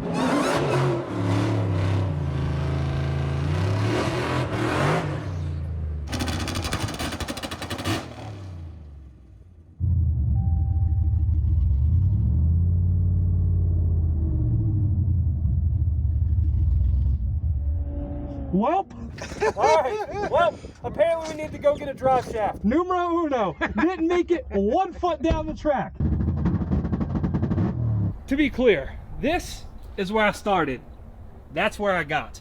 I don't know if this is a slight against my drive shaft or credit to the track, which the prep is amazing. Good job there. Hopefully I'll be back one day. We'll be glad to have you back.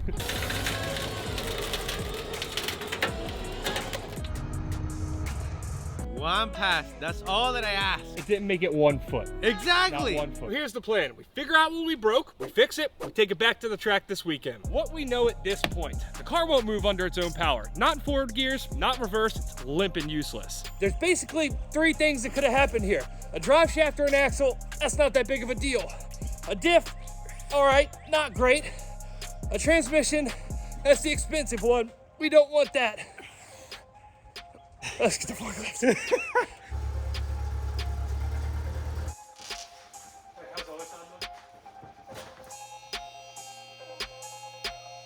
All right, so at the track, the first clue we had that something was really wrong was when the starting line worker looked under the car and then gave me one of these. He saw this. The exhaust came off. I thought what that meant was the drive shaft smoked itself. It came down, hit the exhaust, and knocked it off. But the drive shaft, at least appearance-wise, it's in one piece. So being that nothing physically hit it and knocked it off, I'm thinking this just came off because of the 2-step. I hadn't tightened these things down since we put the car together originally. They were probably due for it. Another thing that doesn't really line up with the whole drive shaft theory is when we were pushing it, we didn't hear it doing anything. Usually if you break a drive shaft, it's going to be smacking the chassis, it's going to be bouncing around. We didn't have any of that. But these are a 2-piece drive shaft. It could have broke where it goes through the carrier bearing, and then theoretically it would be held in place. Everything just feels really worn out and sloppy if I'm being honest, but the drive shaft spins the diff and it spins the transmission at the same time. So the link between the trans and diff are good, but unfortunately only one wheel spinning. Passenger wheel spins fine when you do this. Nothing. Okay, so problems back here on the driver rear side of the car, and unfortunately, it is not an axle. The axle's spinning fine. I was hoping we'd just see a torn boot, something hanging out of the axle. Can't believe Demons came with up and dip. Stop it, just stop it. It wasn't an option? No. So what's your expectation so far? I don't know. That's a good question. Yeah, I'm just dropping tools on the floor now. I don't know if this thing failed in a glorious way or we're gonna pull this drain plug out and we're gonna have a failure with none of the special effects. I am hoping there's some metal here. That'd be cool. That just looks clean, unfortunately. We can't even get the show. We can't even get some cool video. We can't have teeth out of the pinion gear coming out. Guys, back me up on this. If you're gonna break something, you gotta replace it, you gotta fix it anyway. Might as well be fun. Might as well be something to hang on the wall, right? No.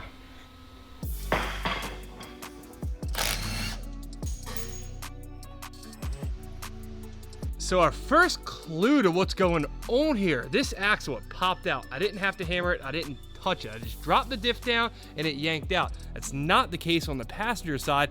That might indicate that the half shaft itself is broken apart inside the diff, or it could just be a coincidence and the diff is still broken.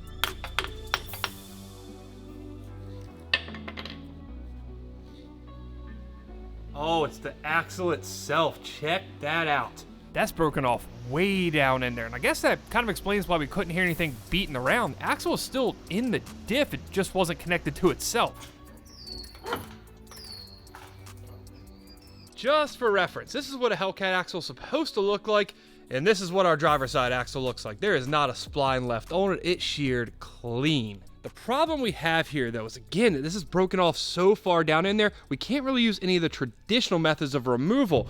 I was hoping that we could stick an extension through, but it's completely blocked off on the inside. There's no access to get something through it to put any force on that axle. Luckily, all that stuff, that's gonna be a problem for later because we got ourselves a new differential.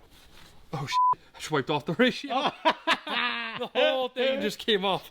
I was cleaning this so I could show you guys the ratio of the diff. The whole sticker just gone now. The differential we were running in the car, it's a 370 ratio out of a manual Hellcat. This one, it's a 309 out of a Scat Pack. The thought here is that with the 370, we'd just be ripping through the gears. We'd spend more time shifting than we would be making power in gear. The 309 though, I hope solves that. Funny enough, this was actually already in the plans before we broke the axle. We were talking about it while we were on the dyno. This just accelerated the whole process.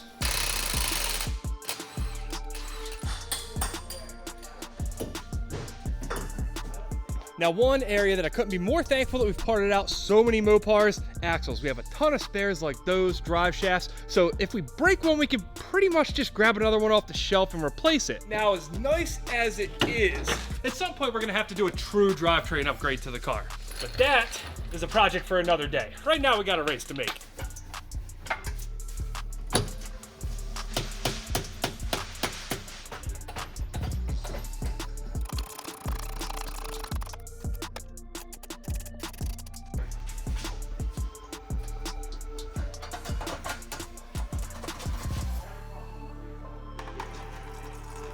Guys, I gotta take a second here and give the Dodge engineers credit on this one. This might be the easiest differential / axle repair I've ever done. Typically, when you drop a diff down, you have to pull some suspension off, you have to make room for an axle to pull out, but on this one, they made it so you can just drop the exhaust, drop the diff, and do anything you need to. Now that we got that wrapped up, there is one more thing I want to take care of in the engine bay, and it wasn't until we were on the dyno that I realized this was a problem. Even with our fancy new icebox packed full of ice, our IATs were climbing to 130, 140 degrees by the end of a 4th gear pull. The reason I think that's happening is this expansion tank. When we first did our install, I left it. I wasn't sure if we were gonna need it or not, but now I'm pretty positive that it's downright hurting us. When we turn the ignition on, you can see that a lot of the effort that our intercooler pump's putting in is just getting wasted swirling fluid around in the expansion tank. If the way I'm thinking about this is correct, when our intercooler pump flows fluid from the back of the car up here into our supercharger, it's losing, I don't know, half its efficiency because so much is getting diverted off here and coming into this reservoir with no real way to get directed right back into this hose. I think that if we axe this reservoir and give ourselves a clear path to the intercooler, we'll increase flow over the intercooler bricks and therefore lower IATs. So what we did here is welded our aluminum line shut. We ditched our stock top line that had that fitting the tee off into our reservoir and replaced it with another bottom line that we had laying around the shop. And just like that, we ditched our coolant reservoir. Coincidentally here, we ran out of the pump E85, so we have to put in the good stuff, the ethanol 1R. It's $10 a gallon, and this car definitely doesn't need it, but what could it hurt, I guess? Now, gassed up and ready to go rip on it for the first time since the ratio change, and I'm genuinely curious if we're gonna be able to tell a difference from a daily driving type standpoint. I already ran the numbers, and I know tomorrow when we take it roll racing, we're definitely gonna be able to tell a difference, but I'm not sure how it's gonna feel on the street. Let's go find out. All right, straight off the jump, I can tell you this feels much longer. That's what you said. All right, let's try second.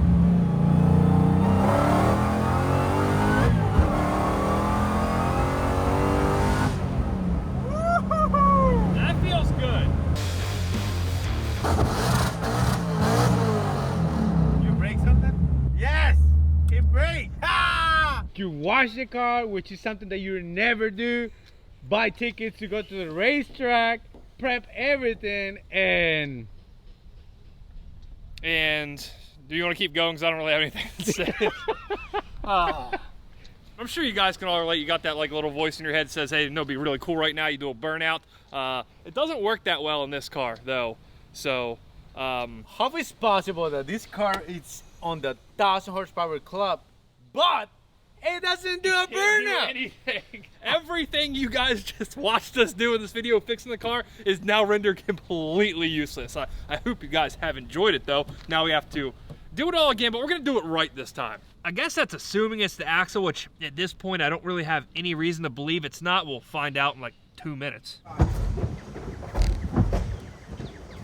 Oh, that don't sound good. I think you broke the drive shaft. Oh yeah. It didn't sound like this before.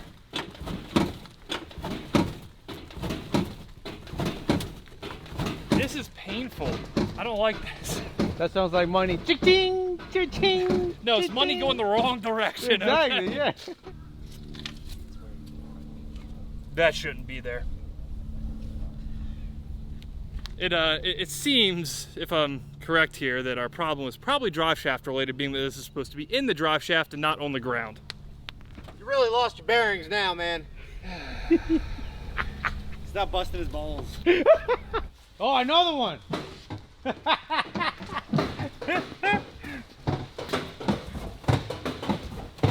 Before we go all the way up, what's your guess? It's clearly a drive shaft. I mean, there's no doubt about that based on what's falling out of the car on the ground, right? Could be a differential too, huh? That would not come out of a differential. What about you? Drive shaft. 100%? 100%. What about you, Eric? Drive shaft, yeah. Oh, shit. Oh, shit. Oh, man. Oh. Okay. Ooh. Oh, wow. Look at that. Oh, that is... This is impressive. At least, unlike last time, we got something to hang on the wall of shame. This is... I mean, I do feel somewhat validated that we didn't just break the same exact thing. Like, it wasn't all that work for nothing. Yeah, this time we get to fix something else. All along, I said this was temporary. We were just putting a stock axle in it to get it back on the track, and, well, this is what you get when you do things like that. This time, we're taking it back apart, and we're gonna do it right.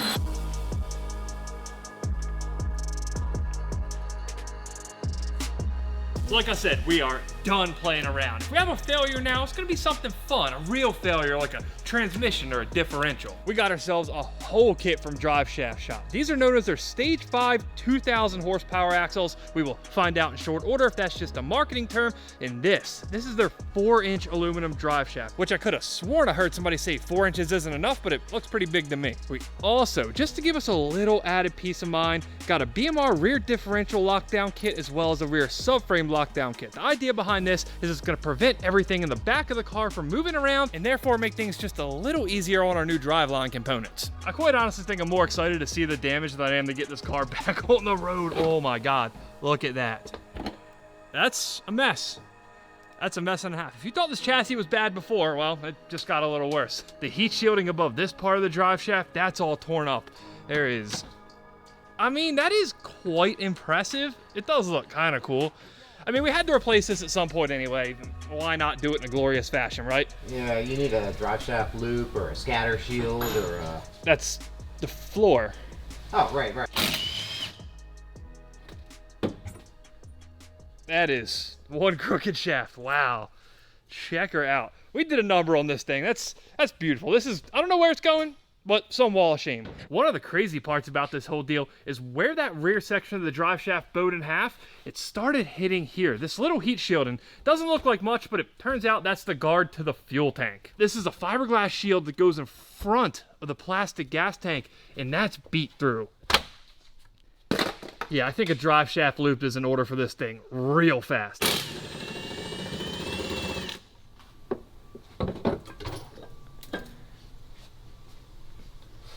I don't know if there's much we can do with this side now. Maybe save it for parts if we ever break one on another car. Maybe we salvage the carrier bearing. I don't know. Did you say if we break one? If. You mean when, right? When is more likely, yes, Yeah. correct. Yeah, I was genuinely not prepared for this level of damage. One thing I am always prepared for though, thanks to the sponsor of today's video, a flat tire. I don't go anywhere without carrying the Fantic X9 Ultra tire inflator. It's the fastest 18-volt portable tire inflator on the market, and it just won the 2024 Red Dot Award. Both these demon wheels are as flat gets. We're gonna run a little experiment here and see just how fast the X9 Ultra is.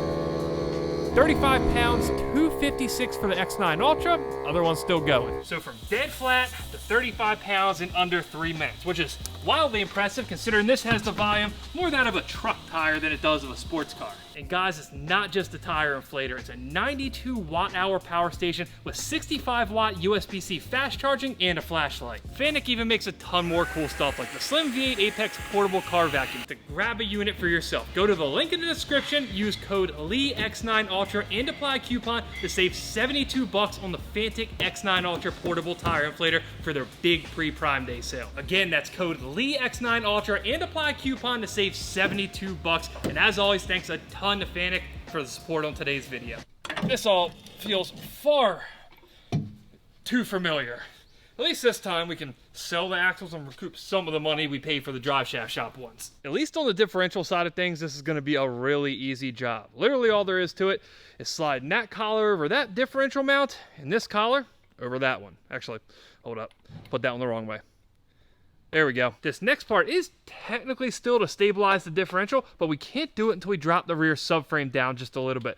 We have these 4 metal inserts, and what they're gonna do is stick in between these holes in the rubber bushing in the subframe. While we could probably get a few of these metal inserts in, for whatever reason, Dodge made it so you cannot pull out these differential bolts without dropping the subframe, and we have to add this washer to the whole deal. And to do that, we definitely need the subframe down. So to be completely fair, this isn't really Dodge's fault. This is a subframe technology borrowed from Mercedes-Benz. So you mean to tell me the one dumb thing about this car, it's German? Yes. Who would have thought, right? Yeah. German engineering. The differential itself is made by ZF, which is from a GL class Mercedes SUV. They're all all-wheel drive. Okay. So it's splitting the load between the front and the rear, and you're putting 1,000 horsepower through only the rear? Yeah. Yeah. Now that we got this down, the bolts out, we can actually slide all these in. Well, slide might be the wrong term.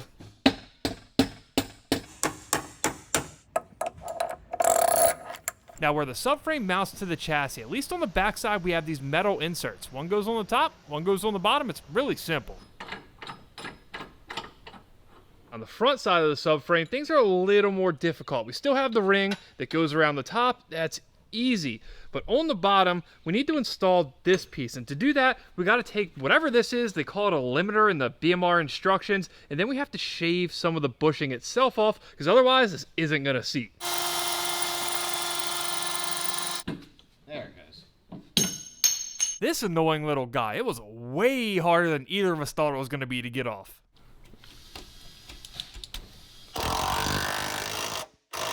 The subframe's in place, now comes the fun part. And as we lay these axles next to each other, honestly, the drive shaft shop ones, they don't look as beefy as the stock ones are. Well, at least one of the stock ones. Of course, it's not all about size. The metal these are made out of, significantly more expensive and stronger. If you knock on these, I feel soft. I can pretty much bat it around with my knuckle. Oh yeah, that's some hard metal there. Now, as far as the install, it's identical to how we removed the stock ones. The only tricky part is we have to pull these ABS rings off the stock axle and put them on here without breaking them. That's the key part. Normally these tone rings are very difficult to get off without shattering. I have faith. I haven't even seen one of these ABS rings before. I didn't know it was an ABS ring until you said something. This is what I'm used to seeing. Now, we can install these guys, which you can definitely tell are much heavier when you're holding them above your head. After this struggle, do you think that you're finally going to make a pass on the track? I will, and then I'll leave the differential on the track, then we'll upgrade that, and then I'll leave the trans on the track, and then we'll upgrade that, and then like 2 months from now, I'll make a full pass. When's the car catch on fire again? The next time we break a drive shaft, apparently. Torque to yield. That means you torque it until it yields, right? It just yielded. Yeah, exactly. Yeah. Just say it for now. I see it on your face. Just say it, all right? You really know how to handle a shaft, huh? Hey, the heavy ones. We might as well just get it out of the way now. There we are. I know this isn't at all the point of installing parts like this, but I gotta say it looks pretty tough. This big one-piece aluminum shaft that's filling up our transmission tunnel, a lot cooler than that two-piece shaft that's now literally in 2 pieces. I swear this was easier last time, I swear. There it goes. I felt like it went in. Yep. Good. Now, one thing based on the stickers that came on the drive shaft that I was supposed to look out for here is an exhaust clearance issue. I think, though, that there was resonators, mufflers, something here that was a lot larger than the pipe that somebody replaced it with at some point. I guess that's supposed to hit the drive shaft. Luckily, in our case, we don't have to worry about it. All right, you know what to do. Test time. With the red key. Only red key.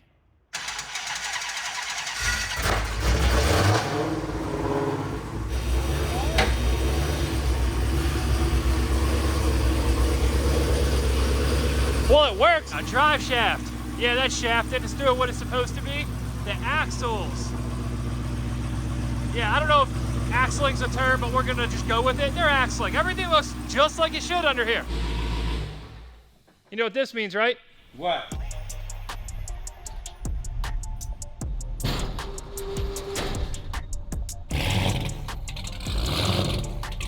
I don't know if it's me, but I do have high expectations today. Let's just temper those expectations right now. Why? Look, there's never a bad day to be at the racetrack. We're at Capitol Raceway here at Crofton, Maryland. Love it, but if there was such thing as a bad day to be at the racetrack, it will probably feel a lot like today. It is, I don't know, 200 degrees out here, 900% humidity. This is what I imagine it would feel like if they built a racetrack in a swamp, underwater, in some piece of land that exists 500 miles south of Florida. That sound about accurate for the way it feels today? Yes. Disgusting. You trying to increase the boost now? Well, not quite. I'm trying to increase the reliability. See if I can like go in here in the Holly and change a setting that says don't break anything, all right? I know this has been a short video so far, but all this breakage and stuff, it's taken place over like a month or more. There's been a lot of downtime on this car. That's why it really means a lot to just go make a pass at this point. If it breaks again, I'll cut somebody a sweet deal on a Demon. Clean title, Wow. never. Wow.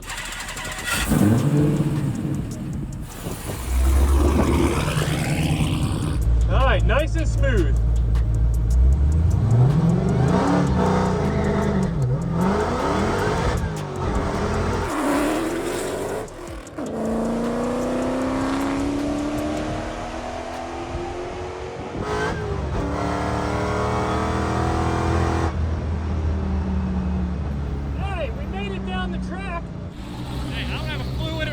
It's spun like crazy first and second, but we finally made a full pass in the thing. It didn't break. Now we can do things, you know, the rudimentary drag strip type things like check the tire pressure, do a burnout. I didn't want to do anything until we made it a quarter mile down the track for the first time. I had 35 pounds of air pressure in the tires. It was daily driving. Did I just say daily driving? Daily driven specifications. We're gonna go for like 15 pounds. I think once I actually do a burnout, it'll probably heat up to like 18. Now keep in mind, these tires are from 2017, so there's nothing we're gonna do to make them hook perfectly. I just had to have those Demon logo tires way back when I built this car.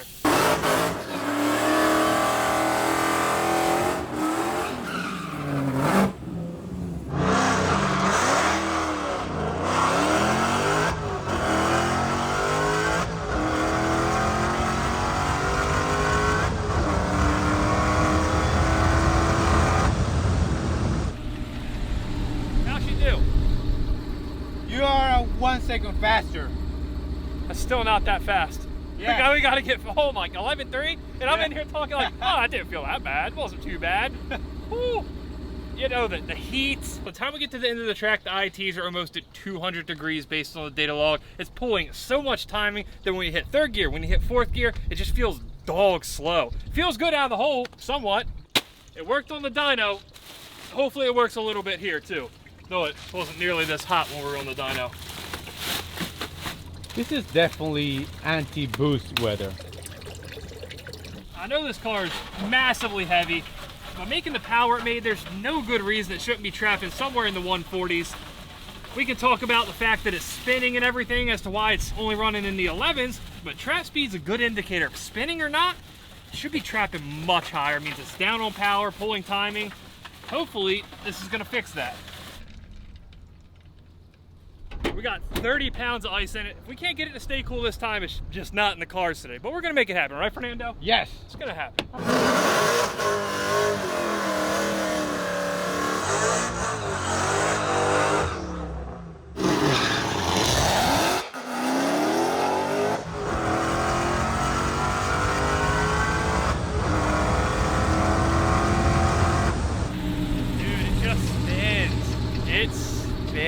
What's your gas? I don't know. It didn't feel that great. What did it do? 1152. What was the trap? What was the speed? 131. We got it iced down a good bit. At the line, the temperatures were like 105. It wasn't that bad. But the more power we have off the line because of the lower temps, the more it just spins.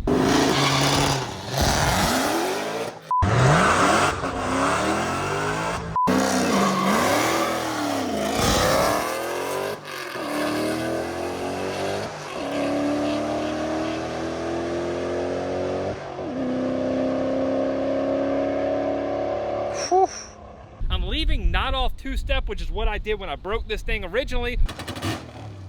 I did take a little more air out of the tires. They're 15 pounds even after the burnout. I just don't think there's any getting around the fact that they're so old and dry. Normally, with a radial like this, when you do a burnout, when you run at the track, they are sticky, they're soft. These collect some rocks, but they're not sticky. I think it's pretty clear at this point we're not setting the world on fire today. I mean, I feel like I'm being set on fire out here. But there is one more thing I think we really need to try. There's one thing we haven't done with this car yet. Put in new tires. Nitrous. What? A little more.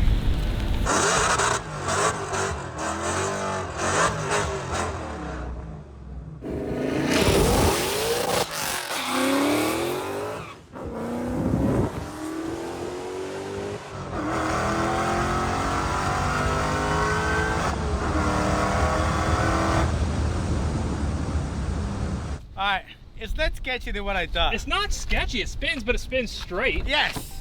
Coming and running 11-second passes in a Dodge Demon, you know, it's not great. But I'm gonna spin this. I genuinely do believe there's some positives to take away from here. We came out, we ran really slow. I mean really slow, but the car's in one piece. This thing, a week ago, couldn't do a burnout on unprepped surface.